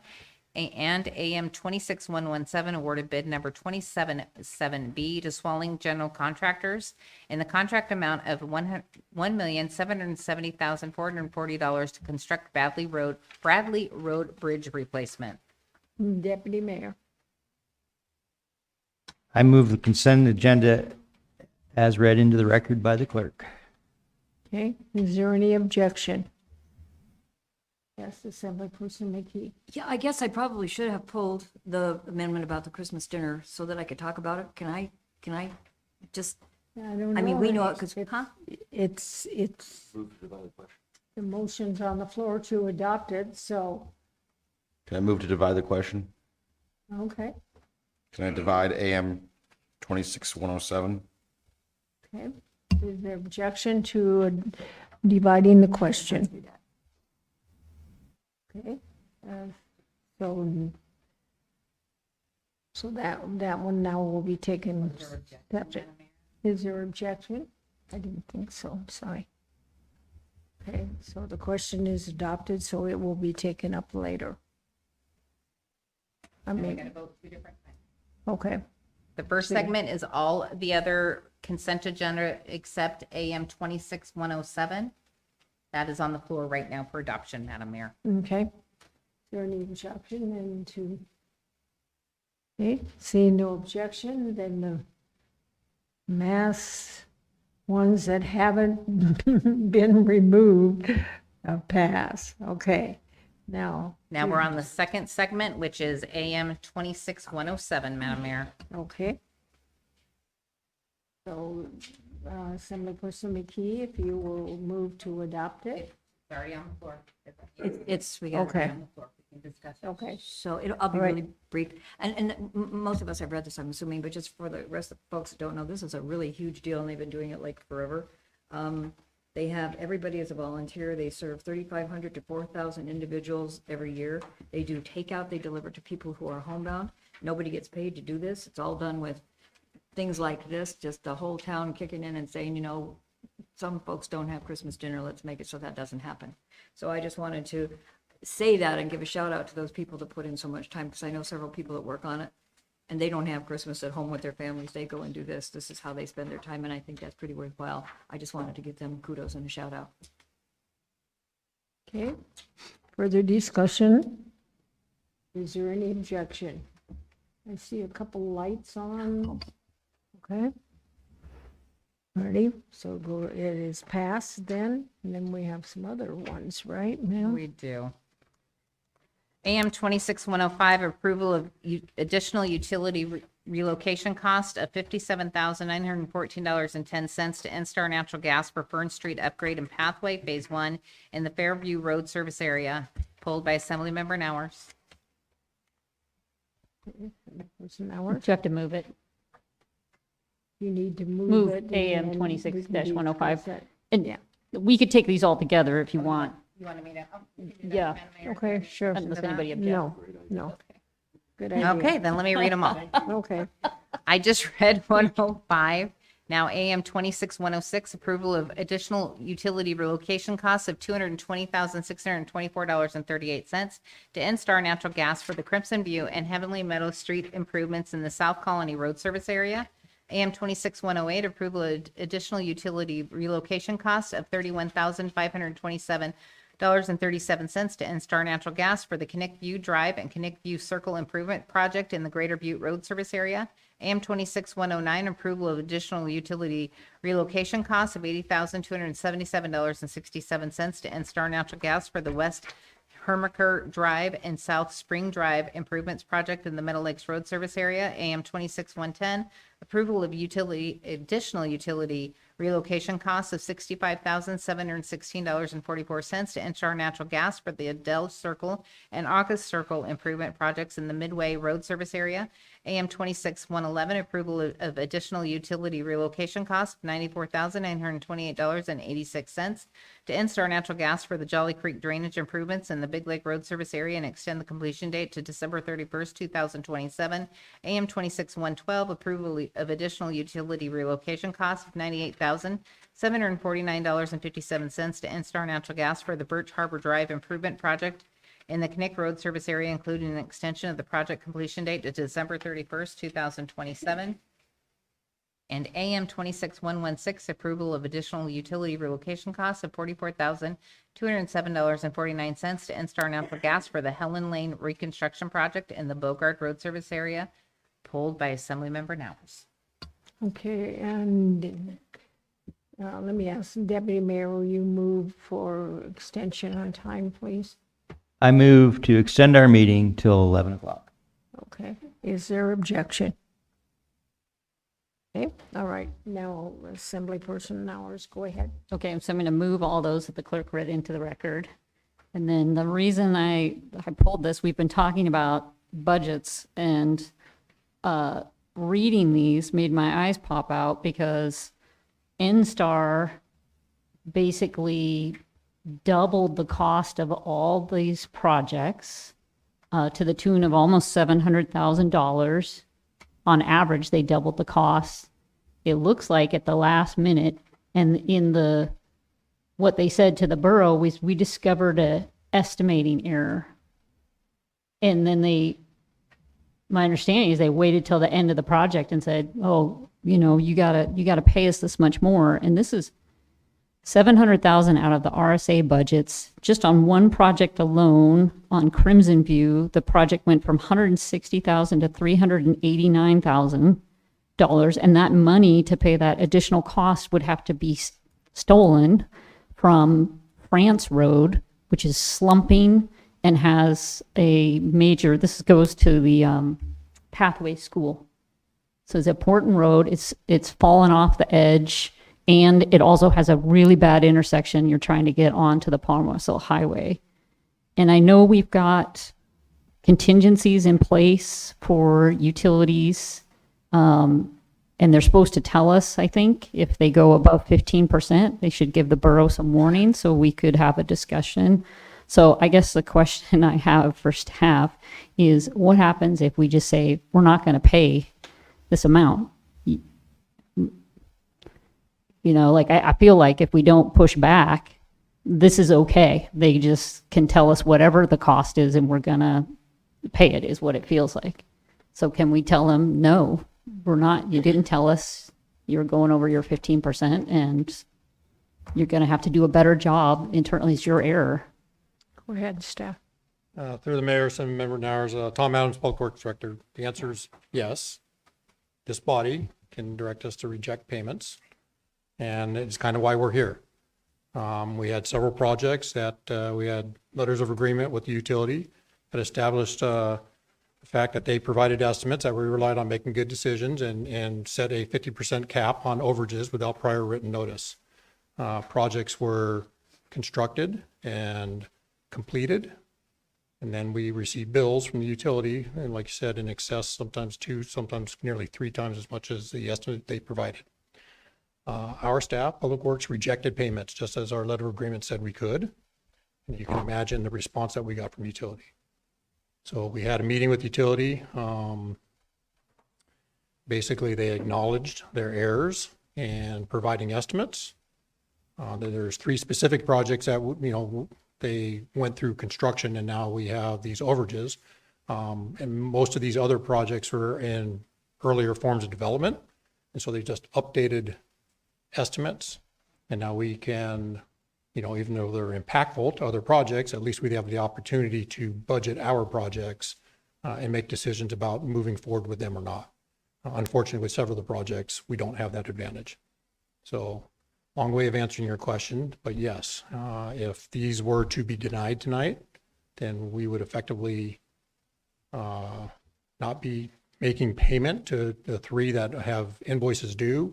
And then we would have to figure out a way to move forward on projects that require NSTAR utility relocations and try to figure out a path forward about getting projects done without having their participation. Okay, thank you. I think we should say that we're not going to pay this and the buck stops here, and errors happen, but those are really big errors, and to just load it all on the borough taxpayer because the taxpayer will pay it. I think unless we kind of say no, then from NSTAR's perspective, there's no, what's the motivation to change? So, I mean, I think there's a in between, you know, I don't think that we don't help them out some, but I don't think we just say, oh, that's fine. You underestimated by 3 times. We'll just pay that. Assemblyperson Sumner. I don't disagree on the projects that are already completed. The projects that have not been completed yet could present some problems. I mean, every road project's different. Maybe you can design around moving utilities. Maybe you can subcontract out the utility moves. It might be more expensive. So, I mean, I think that opens another can of worms, and the best path forward would be to pay for the projects that haven't been performed at the updated rate. It would be my 2 cents. Assemblyperson Bowles. Essentially the same thing, but also just let them know that this can't happen moving forward. Mike, go If I ahead. may, I'm going to wade in here and give it a slightly different perspective. So yes, this is extremely frustrating. And it's extremely frustrating primarily because NSTAR wasn't very communicative as these issues were coming up. It was becoming an after the fact. We put these all on the same agenda for a reason, so that it wasn't piecemealed and you could see it. I agree. Staff have been working to make sure that doesn't happen again. The challenge is the work was done, and had they provided a proper estimate, the odds are we would have brought that approval to you, and we would be paying the same bill because the work still needed to be done. The issue is they gaffed the estimate, right? And they've acknowledged that. So I just want to be clear, like we're talking about public regulated utilities here, not just private companies that are out there doing their thing. And this is the cost of permitting utilities within public right-of-way, which I'm not arguing the merit of that. I'm just suggesting that in the end, we can go to fight, but that's the reality. The work was done, and we're not contesting the invoices. We're just not happy about the estimates being so far off and how it's adversely affecting our projects. So I just want to provide that advice to you as you consider whether or not you want to reject these AMs. Okay, Assemblyperson Hours.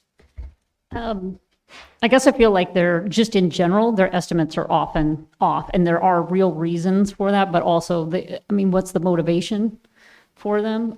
I get that they made an error, but any company that made an error of this big would say, you know, mea culpa. They don't get to just say, oh, you've got limitless dollars. So I still agree with Assemblymember Sumner that we should look at the projects that are done and not create any issue with the timeline. I would like to hear Tom weigh in on that because that makes sense to me. But if that kind of makes sense to you too, I don't want to get those. But I want the message to get to NSTAR that this isn't just a money bank that you can just come to when, you know, we didn't take our time and do our due diligence.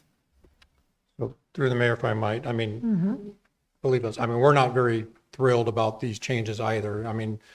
We've been dealing with utility costs as a portion of our projects overall for the past several years. We're spending $4 or $5 million a year just in utility relocations alone. And like you said earlier, you know, the burden on the RSAs is pretty substantial.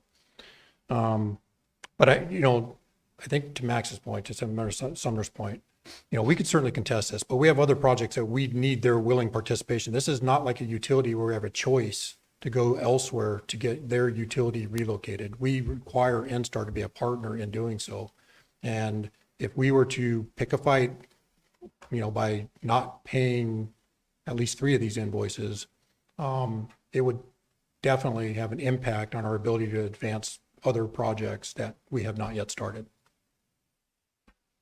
Assemblyperson, let's get some people that haven't talked. Assemblyperson McKee. Yeah, this is something that anybody who ever comes to these meetings, and we all do, that I've been, concerned about for years. It's like, and then you always give a good explanation. You do, no doubt. We just never seen them all together in one place like this where it just hits you right in the headlights.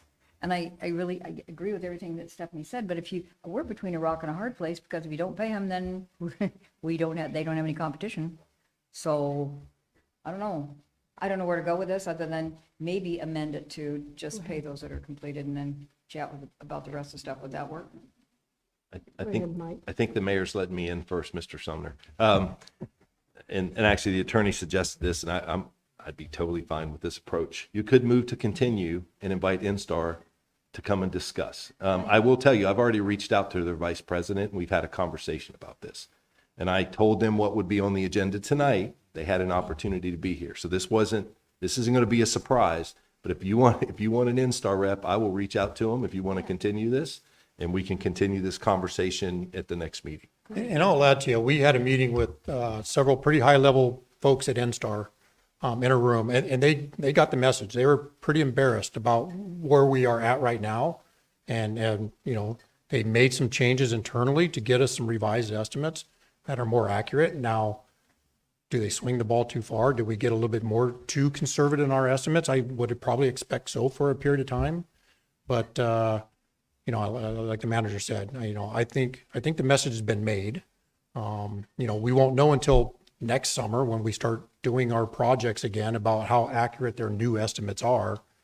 But, as much as I'd like to be able to get their attention and reject payments, I think the outcome of that is probably more detrimental than actually paying the bills at this moment. Like Mike said, if their estimate's been right, it's not like we're challenging that they took too long to do a project or errantly billed us. They did the work. This is what it actually cost. They just didn't estimate it correctly at the time that we need good estimates. Assemblyperson Bowles? Okay. Assemblyperson Sumner then, and then Deputy Mayor. I move to postpone. Yeah. 9-1. No, yeah. Okay. There's a motion to postpone until September 1. Can I add to that and direct the manager to invite Instar?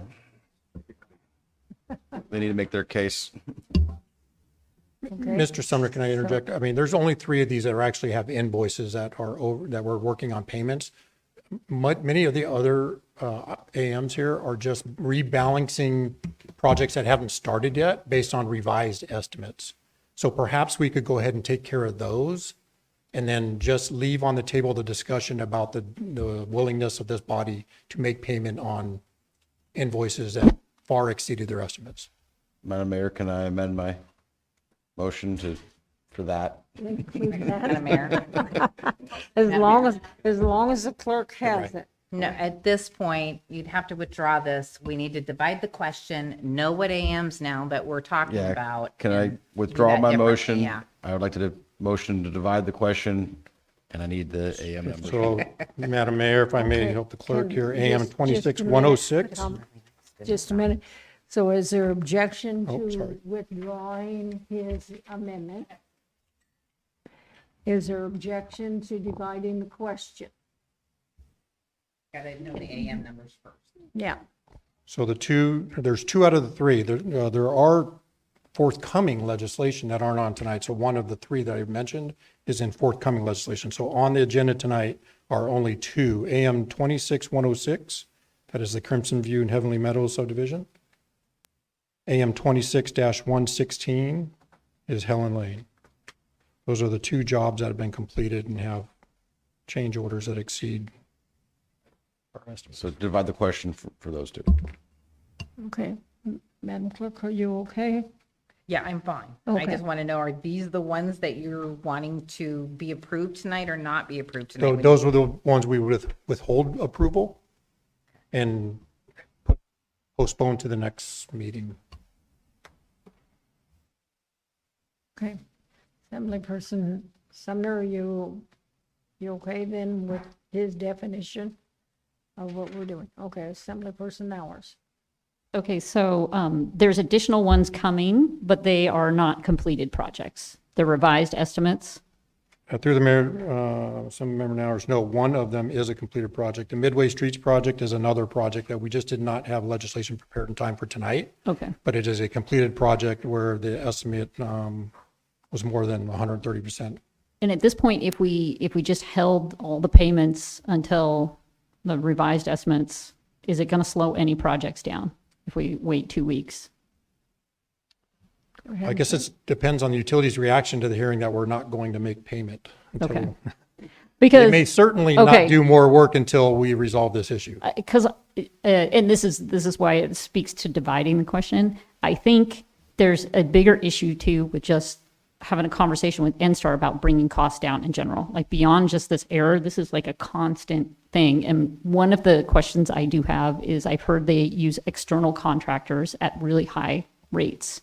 And I don't know, like maybe they have to do that, but like, I think this body can have a conversation, a better conversation with them, just put everything out there. Let's sit down with them and,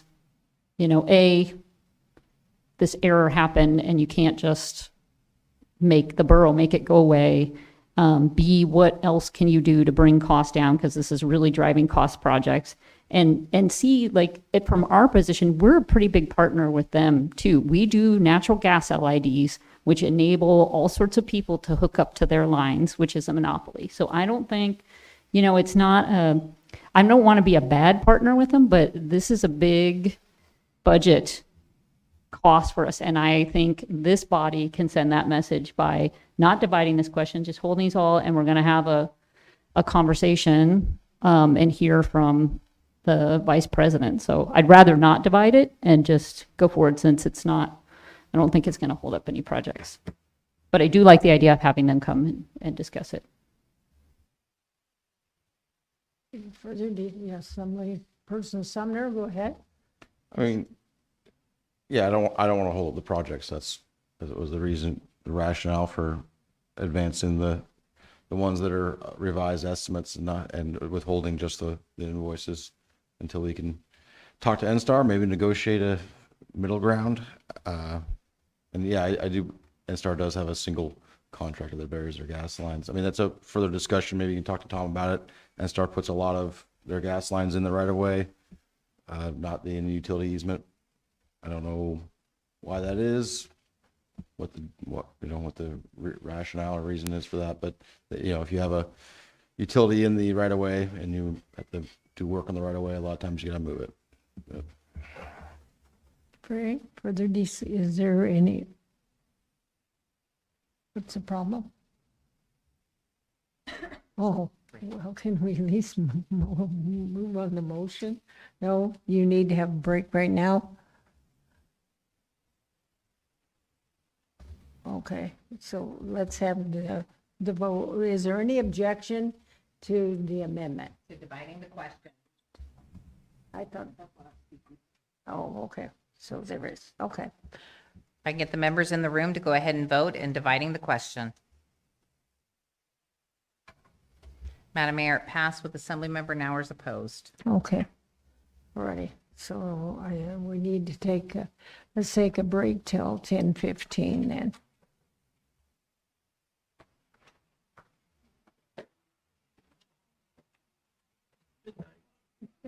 We're going to have to extend the meeting again to go into executive.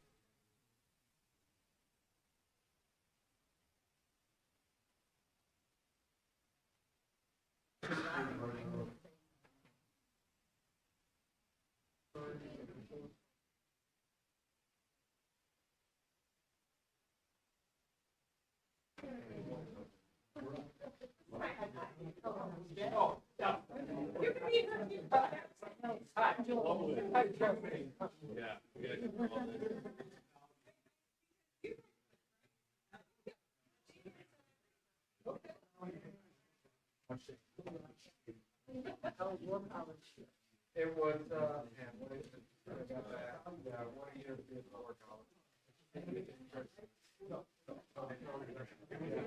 all my peers are now either in brigade level or got shipped off to Pentagon. You guys in the Pentagon were like, they blocked the windows and I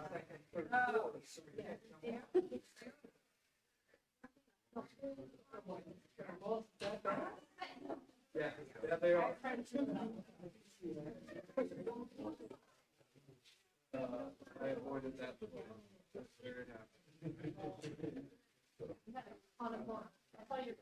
Yeah.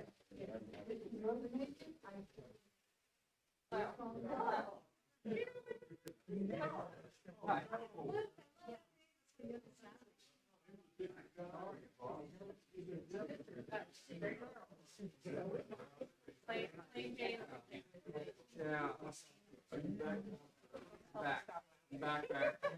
Well, 2031. Moves on. Too much.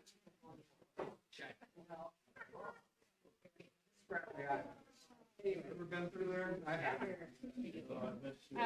September. Yeah. It's all going to be a mess.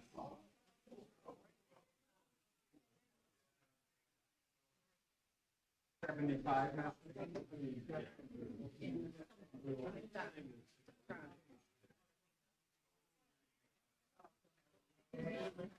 They got enough. We're very close. Yes. They got a lot. We're doing one for the house that is Sunday. Yes. Yes. Yes. Yes. Okay. I have to tell you how much I like it.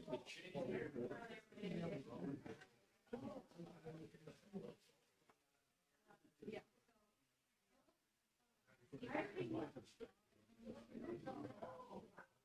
It's a revolution, and I will say that AI with the introduction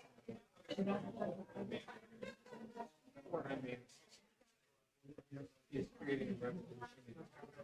It's not character.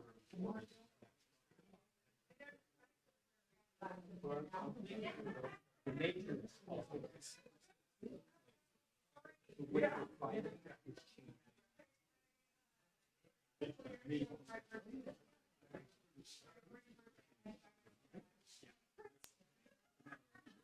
So what I would say is the big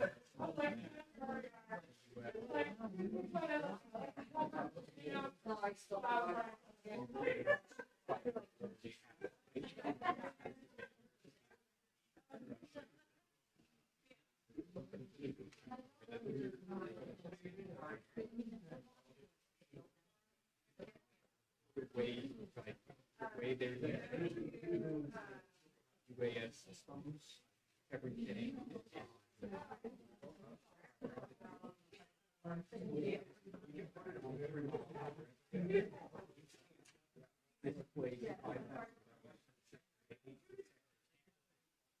because they're on so it's like math.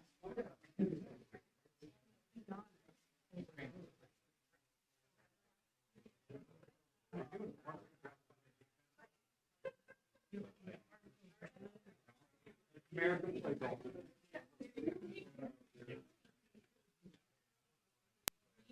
I think the big lesson characteristic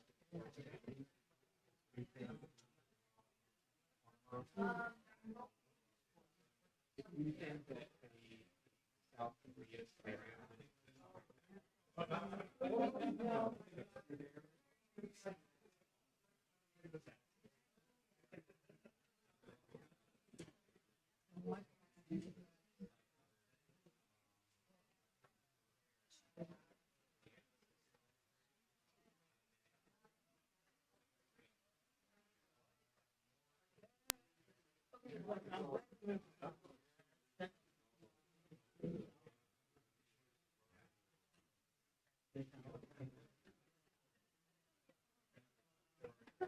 well,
Grid in Texas.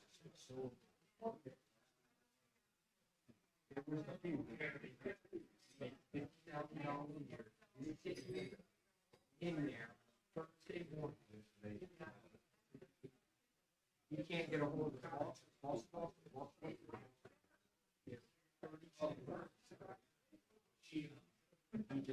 like this.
Oh, yeah.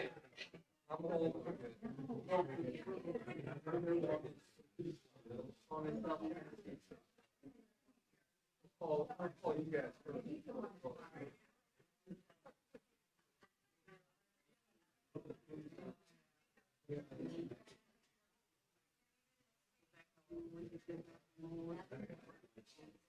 Machine gun fire, and we got all sides, massive explosive.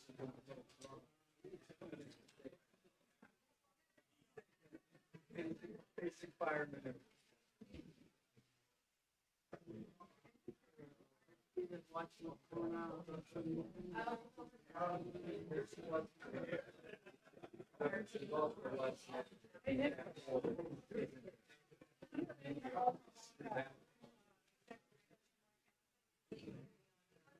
No.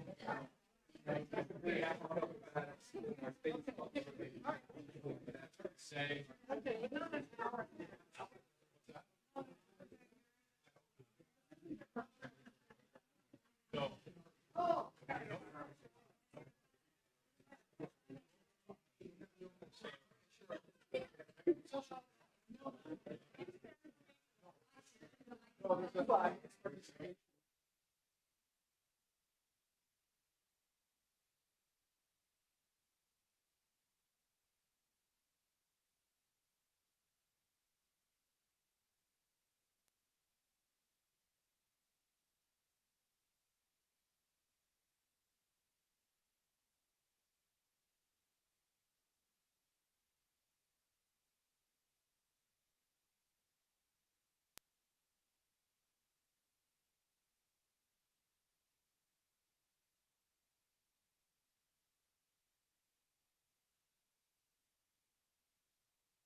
So we've divided the question. And so, how is the division done? Because I think we had a long list of them and which ones are in which pile now. And I need to make sure that Mr. Adams tells me if I'm wrong. So segment 1 are all the ones, the majority of them, that's not 26106 or 26116, correct? Go ahead, sir. We're gonna keep moving. Through the mayor, Madam Clerk, so just to be sure, so the way I am trying to suggest to you that AM 26106 and AM 26116 are those that are pending payment. And it's my understanding this assembly wants to withhold approval of those. So those would be the only two AMs that are set to the side. Okay. So the first segment, Madam Mayor, would be all the ones that Mr. Adams suggests the assembly moves forward with and adopts. Okay. Second part of it is. The other two. 116 and then Yes. So now we're on the first segment, Madam Mayor. Is there any objection? Okay, is there any objection from the assembly on the first section? Sure. Has NSTAR said they won't sign future agreements with the 15% notification if they're going to be 15% or more over? Through the mayor, some member hours, yes. That alone makes me want to keep all these on the table. Okay. So you still have an objection then, so we need to vote then. And so the first ones will be the bulk and acceptance of the AMs, right? It'd be all the ones that the administration is recommending moving forward with. Yep. If I can get the members in the room to go ahead and vote on for segment 1. Again, can you repeat one more time which ones were, because it would do two, segment 1, segment 2. Segment 1s are the ones that administration is recommending moving forward with tonight. The two. Yeah. Madam Mayor, it passed with Assembly Member McKee and Assembly Member Nowers opposed. Okay. Now the second motion now is to postpone, right? Well, I Or think you- or- that somebody would have to move to postpone the second segment, Madam Mayor. And we have Yeah. Assembly Member. Sumner, okay. I move to postpone to September 1st and have the manager invite NSTAR. Did you say a date? 9/1. 9/1, okay. Is there objection to that? I don't see any objections, so that passes. Okay. That takes care of all of the, so let's see, now we are to the unfinished business, ma'am? Is that right? Yep. Okay. Ordinance 2616, an ordinance approving the land classification of a borough-owned property as reserve use land for the purpose of a shooting range. Okay, there's the main motion that's on the floor. Now it's time for any discussion. Discussion by anybody, Assemblyperson Bowles, go ahead. Madam Mayor, I move to postpone this ordinance indefinitely. Okay. So there's an amendment on the floor to move to postpone indefinitely. Deputy Mayor. I want to take care of this now, Okay. and I have a good reason to. Thank you. Okay, so we have an objection. If further discussion, yes, Assemblyperson Bowles. Thank you, Madam Mayor. This is the parcel that there are landowners again, but also, more importantly, now this is a third shooting range. Again, very much in favor of shooting ranges, but there is a private ownership shooting range already in place.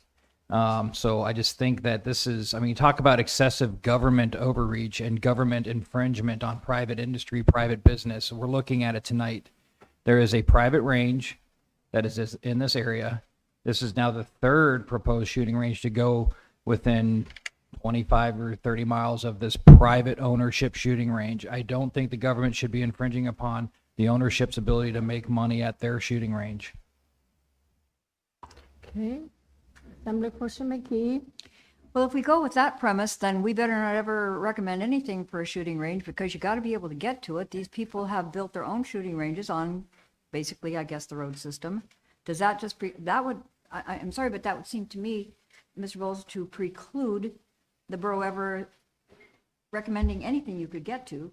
I mean, if you fly in by helicopter or maybe take your boat in or whatever, then you wouldn't have to worry about competing. But everybody who buys land that is next to a borough, something borough owned, or starts a business where it could go any way at any time, until we use the Z word, we're going to have this conversation a lot. So I don't think that that's a valid concern. We can't just say, well, who started a business? Well, when you start that business, you gotta, if you didn't figure the odds, sucks for you. Assemblyperson Sumner. Yeah, I was just going to add that, nothing, obviously, there are no definitive plans on any of these parcels that have land classifications. Nothing precludes the borough from, opening up to a request for a bid and selling the parcel to someone that is going to operate, a private party, a private ownership to operate a shooting range on this parcel, purchase it and operate their own shooting range. And I am definitely an advocate of free market capitalism, which includes competition and not the government, regulating a monopoly to a shooting range. Okay, Assemblyperson Bowles. Sure, yeah, free market capitalism is private entities competing with each other, not the government competing with private entities. The government competing with private entities is moving towards socialism. And as far as access to shooting ranges, flying, that I'm sorry, but that doesn't make any sense. I wasn't talking about access. The road leads right to that shooting range. So I just, that doesn't make any sense. What I'm trying to do is ensure that the borough, as it grows, doesn't push out private industry, because that is the definition of socialism. Okay. Deputy Mayor. Okay. Is there any objection to calling the question on the postponement amendment? I think I object, yeah. I'd like to talk about it a little more. Yeah. Or if you,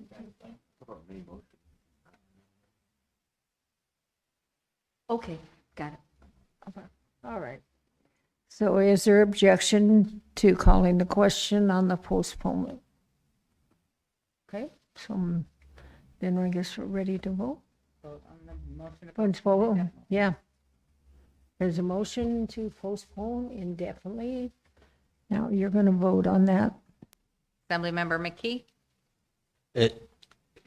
To clarify, no, we'll continue a discussion right now. Correct. Yes, we'll kill it. Okay, so Correct. no to continue discussion. Okay. So let me, so people in the audience knows what we're talking about up here. Motion to postpone this indefinitely would mean the discussion stops. You want to move to, or do you want the discussion to stop and the item to get postponed indefinitely, you would vote yes. You want to continue talking about it, you would vote no. Madam Mayor, it failed with Assemblymember Bowles in favor. Okay. So further discussion, Deputy Mayor.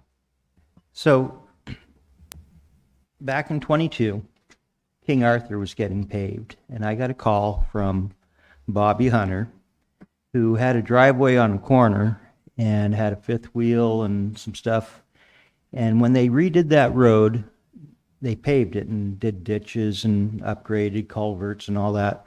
They moved his driveway, and he couldn't get his truck and trailer in there without rubbing, and he had a problem with that. So we went out and talked with him and had Tom and Mike go out and visit. And long story short, he was talking about, it was hurting his neck, and it came about that he'd actually been driving his four-wheeler or side-by-side out at Zero Lake and got shot. Took a .45 round to the neck, went through his neck, hit the back window, bounced off, and he actually has that .45 slug. And so last winter, he calls me up. He says, we got to talking. He says, we need a range out there. People go out there all the time. They shoot the place up. It's unsafe. If they just had a range out there where everybody went to one spot and shot, it'd make it a lot safer. And so last winter, he called me up and said, have you done anything on that? And so that's what got my wheels in action and in motion here. And I got a letter that I wanted him to come speak in person, but I'd like to read an email that he sent. Matanuska-Susitna Borough and Assembly Planning Officials. Dear Borough officials, I'm writing to express my support for the proposed gun range on Zero Lake Road. This issue is particularly important to me because I have a personal history with firearm safety in that area. In 2020, while I was riding my side-by-side with my wife on Zero Lake Road, I was shot in the neck. Thankfully, I survived, but it was a life-changing experience that I will never forget or heal from.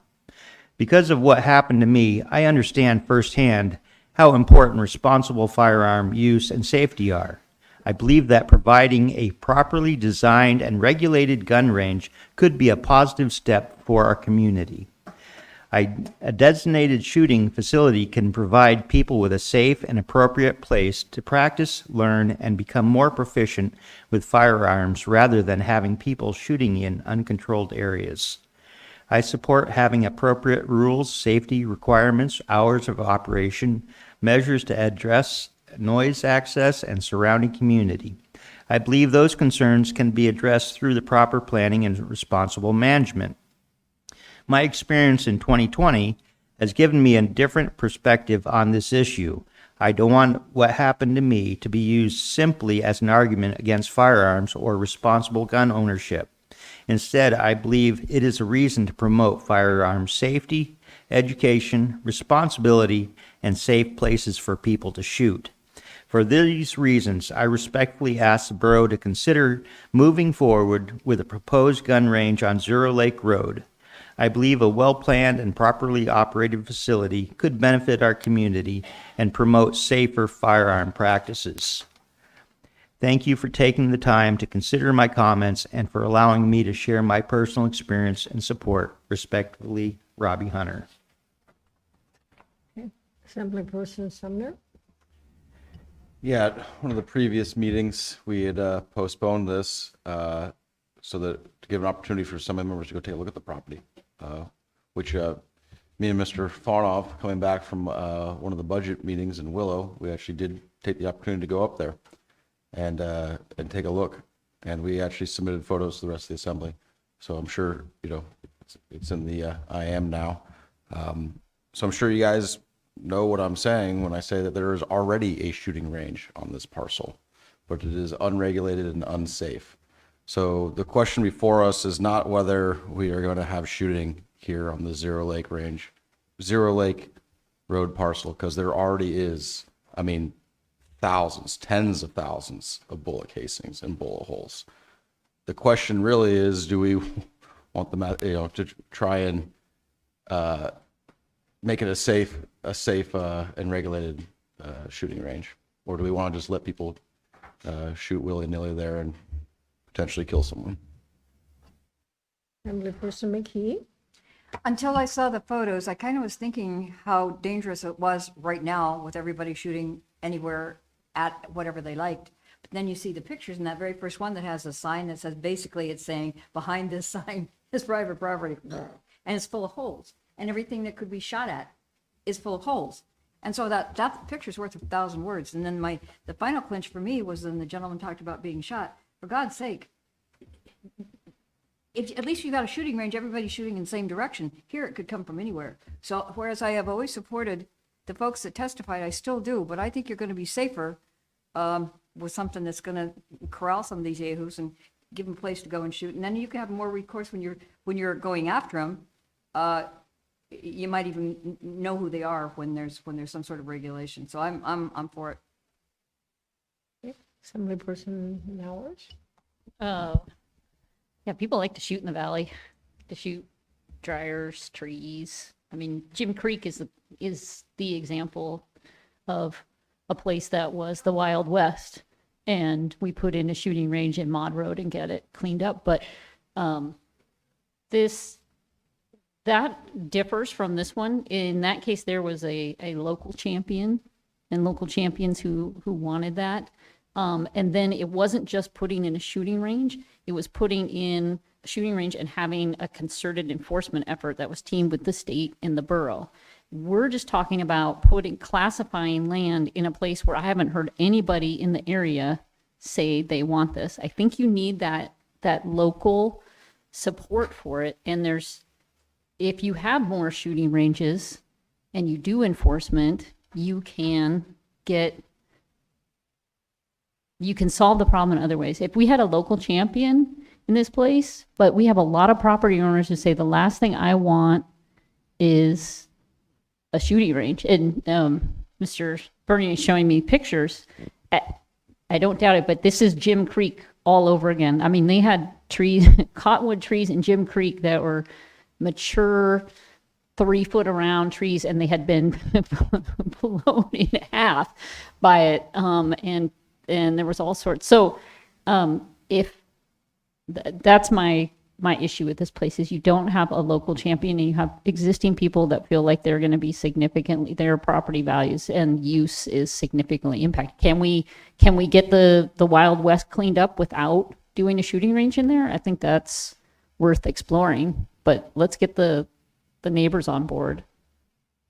Assemblyperson Bowles. Thank you, Madam Mayor. So there's like 3 different layers here. So let's address the guy getting shot. Yep, that's absolutely terrible. And you know, was it a year ago? There was a woman that was shot in her home because somebody shot at a sign driving into Palmer. And so I mean, things like that happen. I'm not saying that this place is safe, but things like that happen. It's terrible. You talk about shooting safety courses. So I'm looking at the website of the Upper Susitna Shooters Association, the private range that already exists in this area. And they, lo and behold, offer hunter safety classes. They also have a library of material available on hunter safety, range rules, all kinds of things available to people. So these things already exist by a private entity. This place exists not far from Zero Lake, not far from the other proposed areas. And again, I'm not against shooting ranges. I'm all for shooting ranges. I just think that trying to designate all of these areas around this existing shooting range is infringing upon this private entity. And so what it sounds like is we need enforcement in this area, law enforcement. It sounds like we need to probably maybe have the borough manager reach out to the troopers and enter into a memorandum of agreement and have the troopers police that area of the borough a little bit more frequently, or maybe a lot more frequently, if it's a safety concern. Designating an area as a shooting range and then saying, well, it's not going to be 30 years. Well, then it's not really a safety concern to you. You can't say I'm going to designate this as a shooting range because it's a safety concern and then say, well, it's not going to happen for 30 years. I mean, those two contradict each other. It doesn't make any sense. So what I see, being pragmatic, is in 30 years, if all 3 of these places have a government-run shooting range, then maybe the son of this person or the grandson who this might get passed down to is now out of business because of the government. That's what I see. Deputy Mayor. Would you drive to Anchorage to go shooting? I have driven to Anchorage to go shooting. Okay. Well, most people wouldn't drive from Wasilla to go all the way to mile 92, which is basically 50 some odd miles. The same as going from my house to Anchorage. Okay. The other thing is this is proposed. Okay. Now you look at Mod Road. You go down Mod Road, you see a bunch of signs all shot to hell. I have shot at Mod Road many a time. So did you shoot at the street signs? I don't shoot at signs. No, Okay. I can't Okay. control Yep. anybody All else's right. behavior. All right. Okay. All right. What I'm getting at is if you have a gun range, you're going to have respectable shooters there, shaming anybody that's not respectable that's just going out and blasting cars and washing machines and whatever on the side of the road. When you put in a nice gun range like Maud Road or Jonesville or any other place, they're going to take and have respect for it. I'm not disagreeing. Okay, no, you have not been recognized. Assemblyperson Paulo. This has been a long time we've discussed this, and honestly, I sincerely heard the testimonies very well and clearly, and my position might have been different. And like Miss McKee said, picture worth 1,000 words.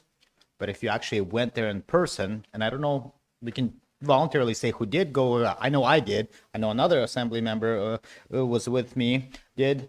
Go in there and seeing it, it's more than 1,000 words. It's, it's million words, right? Because you get to see actually a gun range that's actively being used, except with no rules or within.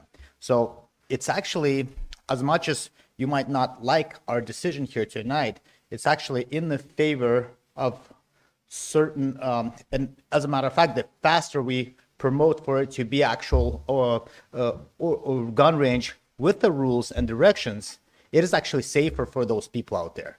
Because us voting this down today might make a temporary good feeling that you had the win, but that doesn't stop the shooting over there. That's just the reality of it. And we've seen thousands, tens of thousands, maybe even more, maybe hundreds of thousands of us. And not in just one place, but at multiple locations as we drive by. So I'm going to say Planning Commission. We have a very qualified Planning Commission. They supported this. And I can't just based on feelings vote it down, because we don't want this kind of letter that we had from Mr. Hunter in the future to be that somebody actually did get killed. I'm sure if he was in that area and he's driving there before, he probably was against shooting range, so to speak. But after that experience, he much rather have it well organized. So for that reason, I will support that. And as much as it's not the pleasant decision that you would want to see, but I think long term, it will benefit the safety of the people that are surrounded in that area. Assemblyperson Bowles. Thank you, Madam Mayor. So you alluded to that if we approve this tonight, there's going to be an automatic shift towards a safer environment, and that's just not true. That's just not true. It didn't happen up in Sutton with Jonesville, and it's not going to happen with this. What it is going to do is in 20 or 30 years, it's going to run this range out of business. That's what it's going to do. That's what I see. And it's Alaska, and yeah, it's unsafe. I understand that. But there is a range here already. There's a range here already. There are many opportunities to go to the ranges. There's Mod Range. Supposedly in about 5 years, there might be a range up in Sutton. There is a range out here, Upper Susitna Shooters Association. There's a range in Palmer. There's a range at Rabbit Creek. There's a range there's ranges all over the place. So I take issue with growing government and government infringing upon a private business. I can't say that enough. And selling this as this is going to immediately change the environment out there to a safer environment, I think is dishonest. Assemblyperson Howard. I just absolutely agree with Assemblymember Bernier that you bring in good people and it drives out the bad. The troopers will tell you that, like, what's the best way, to get the bad guys out of the parks is have more activities in the parks. But I agree with Assemblymember Bowles. Designating this as a future gun range does not make this a safer place if that is our goal. And we're already we've been trying to bring Jonesville online for how many years? So realistically, maybe there's something else we can do to bring in the good guys to this property than a gun range, because the gun range has got no support from the local people who feel like it's going to lower their property value. So there might be another way to do this that actually will bring safety and have support from the community. Assemblyperson Bowles. Thank you, Madam Mayor. And I think there is a serious concern with safety, and I think that should be addressed. And I don't know if it's something that's been done in the past or something that can be done with the borough reaching out to the troopers and identifying this area as an area of need for trooper presence, a significant increase in trooper presence. That's what I'm hearing. I'm hearing people are out of control out there, and there needs to be a law enforcement presence until it settles down or until there's maybe a culture change.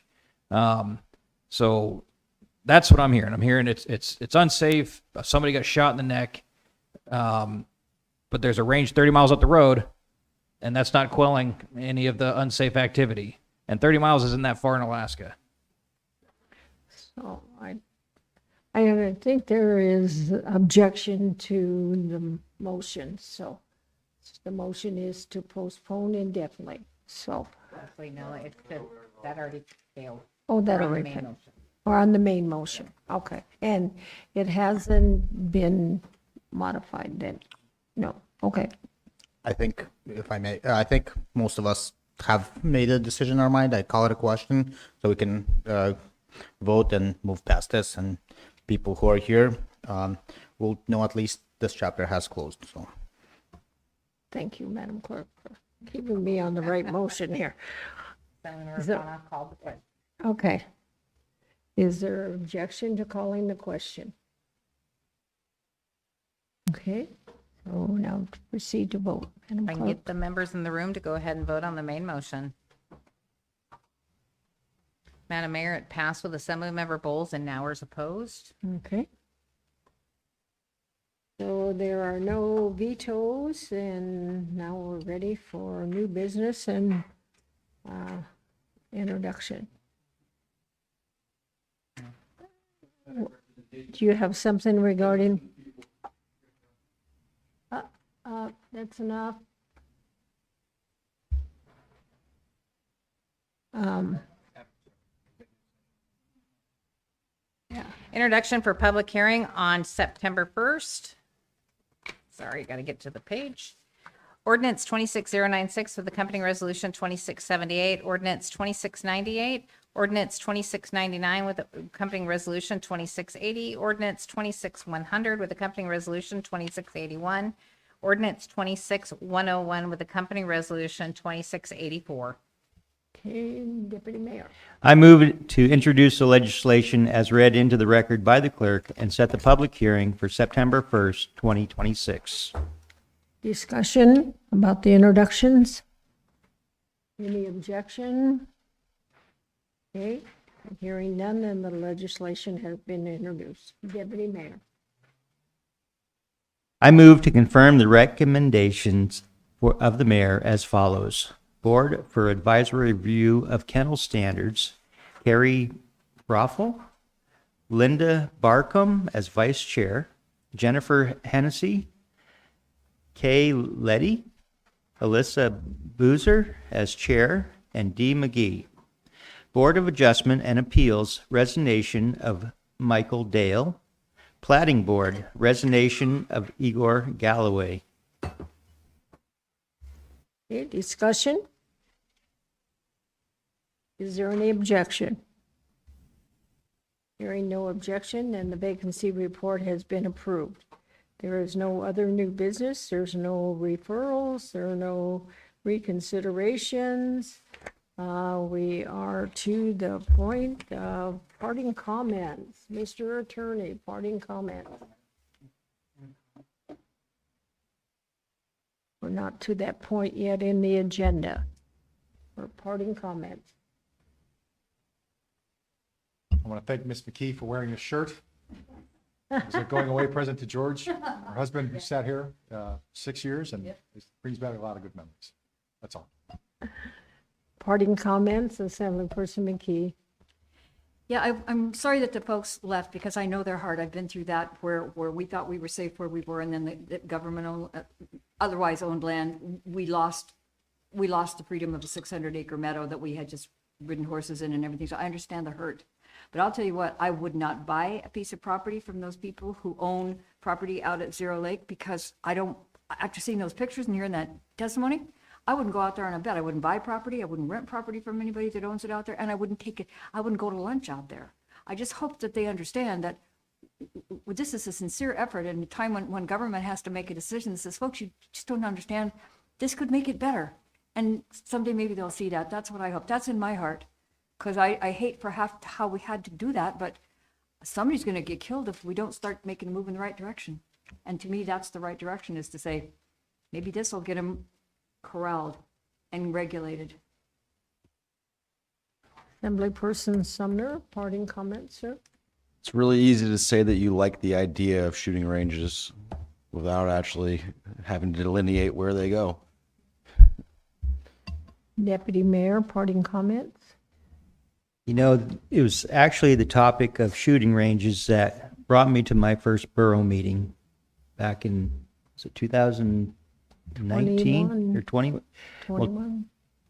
When Tam Bovey introduced legislation to make it really difficult to start a shooting range. And we had 60 some odd people get up and testify, don't mess with the Second Amendment. 4 or 5 people got up and said, we need legislation, and it passed. Okay, so yeah, I get it. But that's what inspired me to actually step up. And August 25th, 21 was the last day you could take and sign up. At 5 o'clock was the deadline. I waited and waited for somebody to run against that lady. At 4:54, I walked through that door, or she would have been unopposed. And that's all because of gun ranges.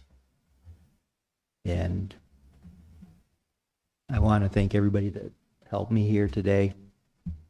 And I want to thank Jesus. Thank you, Lord, for bringing us all together.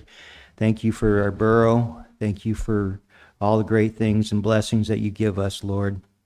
Please bless our veterans, our first responders.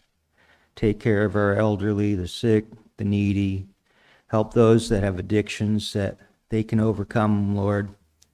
Thank you for your blessings. Thank you for your grace. In Jesus' name, amen.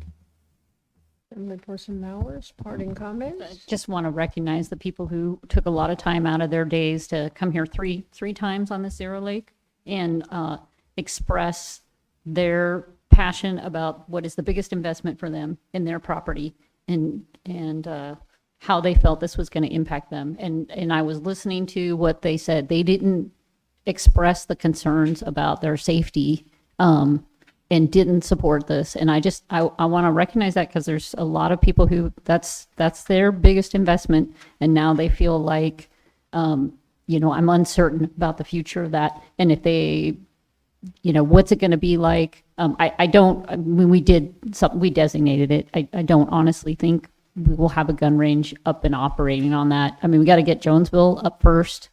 Like I said, it's just a big lift, but I just wanted to recognize those voices and know they were heard. The Alaska State Fair starts Friday, so come on down. They're recognizing the farm family that day. And then when we were discussing the multifamily condo plats came up and how many are in the borough. And there was a memo from the manager in January saying that there's 4,171 acres in condo plats, and the amount of condo plats created in 2024 doubled, increased by half. So 325 acres in 2025, 148 in 2024. So the number of acres that were condo platted doubled in those 2 years. So there's a significant number of acreage that's in condo plats, for what it's worth. Mr. Manager, parting comments. Madam Clerk, parting comments. Assemblyperson Bowles, parting comment. Thank you, Madam Mayor. So starting with shooting ranges, so whether or not to build a shooting range has nothing to do with our rights protected under the Second Amendment. That's ridiculous. Our rights protected under the Second Amendment is that I can bear arms, and the government can't infringe upon my right to bear arms. I can shoot in my backyard. I can shoot down on the Knik River. I can shoot many places in Alaska. The concern with building a gun range in an area where people have homes, or in an area where there's also a private range not too far away, that if a government-run range goes in there, it may run their business out of business, I have concerns with that. I mean, you know, any government-run entity that may run a private entity out of business, I have a concern with. That's where my concern lies. So I just want to make that very clear. Huge proponent for protecting our rights protected under the Second Amendment. So other concerns I have, I'm a little concerned that we weren't willing to consider fire and safety issues, you know, in code. That's a little concerning. I think it's our job to really think about that. Think about how our decisions will affect the residents in the Matsu borough. And I am all for building, and I'm all for economic development. However, we have a responsibility to make sure that residents aren't going to be put in a position to where if they need emergency services, that it might be delayed or infringed somehow. You know, our taxes pay for infrastructure, and those main pieces of infrastructure are EMS, schools, and roads. And so that's concerning that wasn't considered. I'm also concerned, and I have to say this, that for the last 8 months, there seems to be this concerted effort to raise taxes, and that's concerning to me. I will continue to fight that fight, and you know, it is what it is. But I don't know why we're trying to raise taxes so much here in the borough. It's a privilege to be in this seat. It's a privilege to represent District 1. I greatly appreciate you putting me in the seat, and see you at the next meeting. Assemblyperson Fana, parting comments? It's when people run, they run on a lot of promises. And it's easy to promise something when you don't have to make the decision. Then you come and sit in this place. And whatever decision you're going to make on a special issue that is somewhat, you know, split, you're going to make half or third of the people mad, and you please the other. And on the next issue, the same people you just made happy, they might be mad at you. It's just comes with the territory. And at some point, we need to make those difficult decisions. And it's very easy for a temporary split moment to push the right button and please the people, but that does not necessarily mean that's the best result for the future, or even for those people who are sometimes asking for it. So same thing goes with budget. Today was one of those things when just, you know, to thought like, maybe, yeah, I'll put my name on it so later I can say I voted for it. But then the reality hits that in several months from now, have to be creating a budget. And the list, not the 5 or 6 items that we had on the list, it'd be 20 maybe, and hundreds of people from the school that's being affected, road, and everything else would be here. But some of the assembly members might not be here at that time, and so it was good maybe decision, and even popular, something that you could use in the future, but it's not necessarily the best one. So that's where sometimes you have to be able to look at the people like I did it today into them and say, you know what, what we're doing today might not necessarily please you, is what you wanted, but it is a better outcome. So I like to say, that's just the reality of it. I would like to direct a manager to send maybe somebody and take a look and maybe evaluate situation on the Zero Lake turn, what it will take to clean up a little bit of the mess there now that we designated this, and potentially give us a report what it would cost to put some signs up and things like that, because I think in the short term we could do something that would at least put some kind of basic barriers there for the safety. Because I do think that's something that immediately we'd be able to address. And if it costs a reasonable amount of money to just do the cleanup and put some signs up, I would like to do that as soon as possible. Input, go ahead, sir. Can I ask for clarification, Mayor? Are you looking, Mr. Pana, for that to be restricted just to the borough land or to include state land? I mean, because that's the one thing that did not come up in the conversation tonight is some of this is occurring on state land that's not being managed. And if you want us to assess that, I'm happy to do it. I just want to have the appropriate scope. Mr. Bernier might be more knowledgeable on that. When I drove there, it felt like the whole road needs to be at least at least evaluation. So whatever the best option would be, so that maybe it's more than one to see to get some evaluation after this meeting now. Mike, who was the outfit that came in and did the cleanup this spring for us? That volunteered and donated time? Well, we use multiple.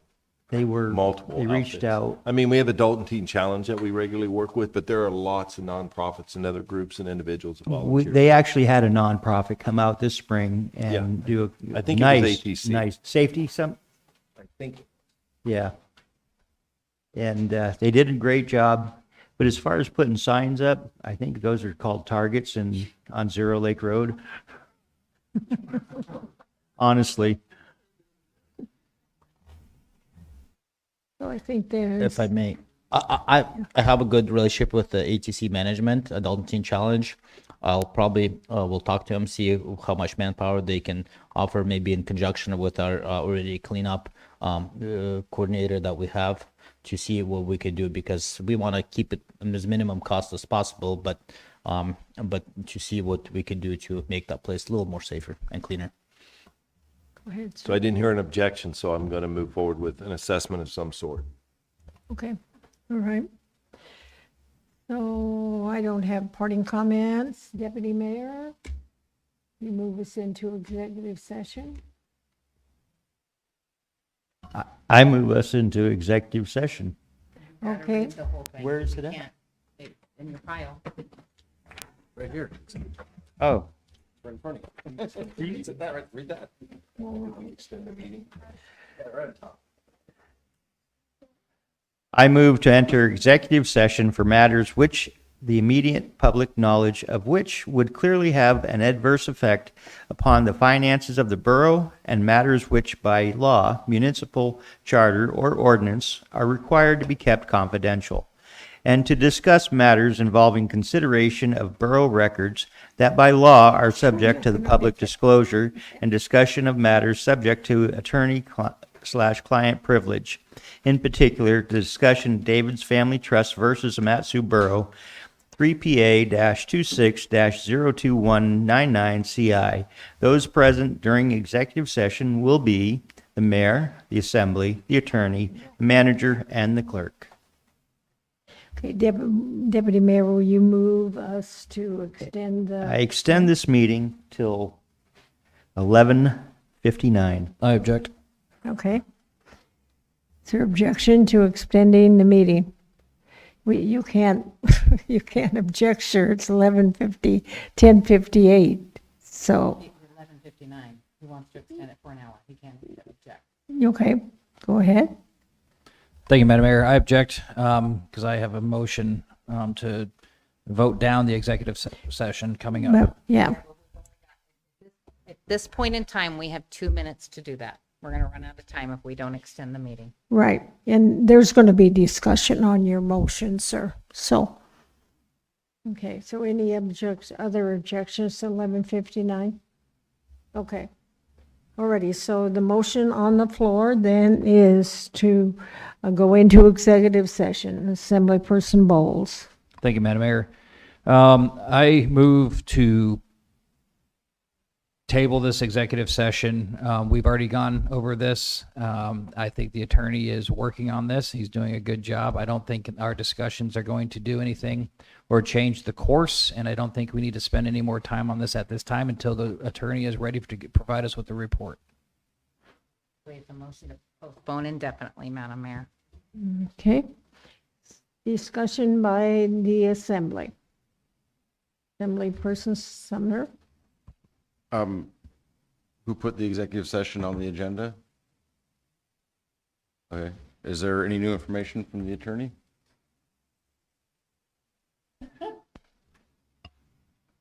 There was a request by a member to have further discussion on the issue because of the timing and the last conversation we had.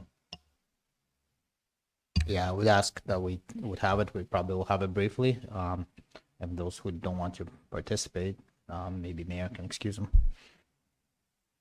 Further discussion on the motion to postpone indefinitely. Deputy Mayor. I'm in favor of hearing out the attorney. Okay. Further discussion on the motion to postpone indefinitely? It sounds like there is an objection, right? Get the members to go ahead and vote.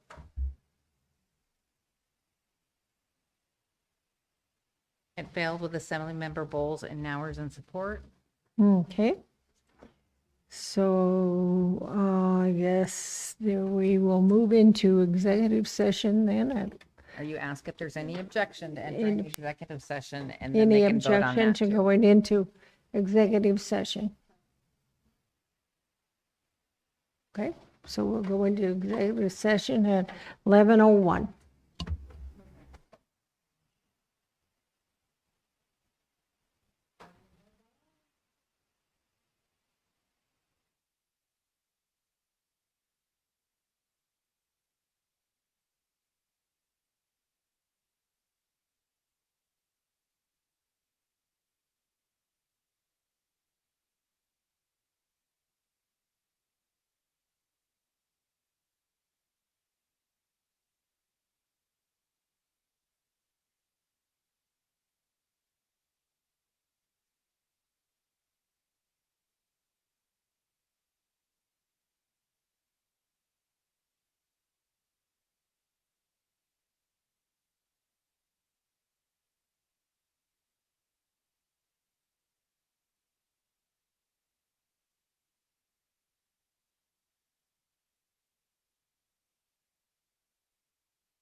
Alrighty, Deputy Mayor, you want to move us out of executive session, please? I move to exit executive session. Okay, discussion? Any objection? Hearing no objection, then we're out of executive session at 11:48. I'm sorry? Oh, I said, all right. Oh, okay. Thought you were saying, We have an okay. objection. Oh, yes. Comment. I request that in a month from now, we continue discussion in executive session. Is there objection to the motion? Because we said 2 weeks, we have a busy schedule. The following meeting, which is about a month, right? Or Yeah. whichever that date. Second meeting out. The following meeting. September 15th. Yeah. Okay. I'd just prefer to do it in 2 weeks if we need to. If we need to, we can push it off 2 more weeks, but the I'm sooner okay the with better. that too. I'm okay with it. Are you proposing it in 2 weeks? I'm proposing in 2 weeks. I would draw mine and I will support for the motion. We don't need a motion. I think the direction was already done. Okay. Is there further discussion? Meeting adjourns at 11:49. 10 minutes early. Yeah.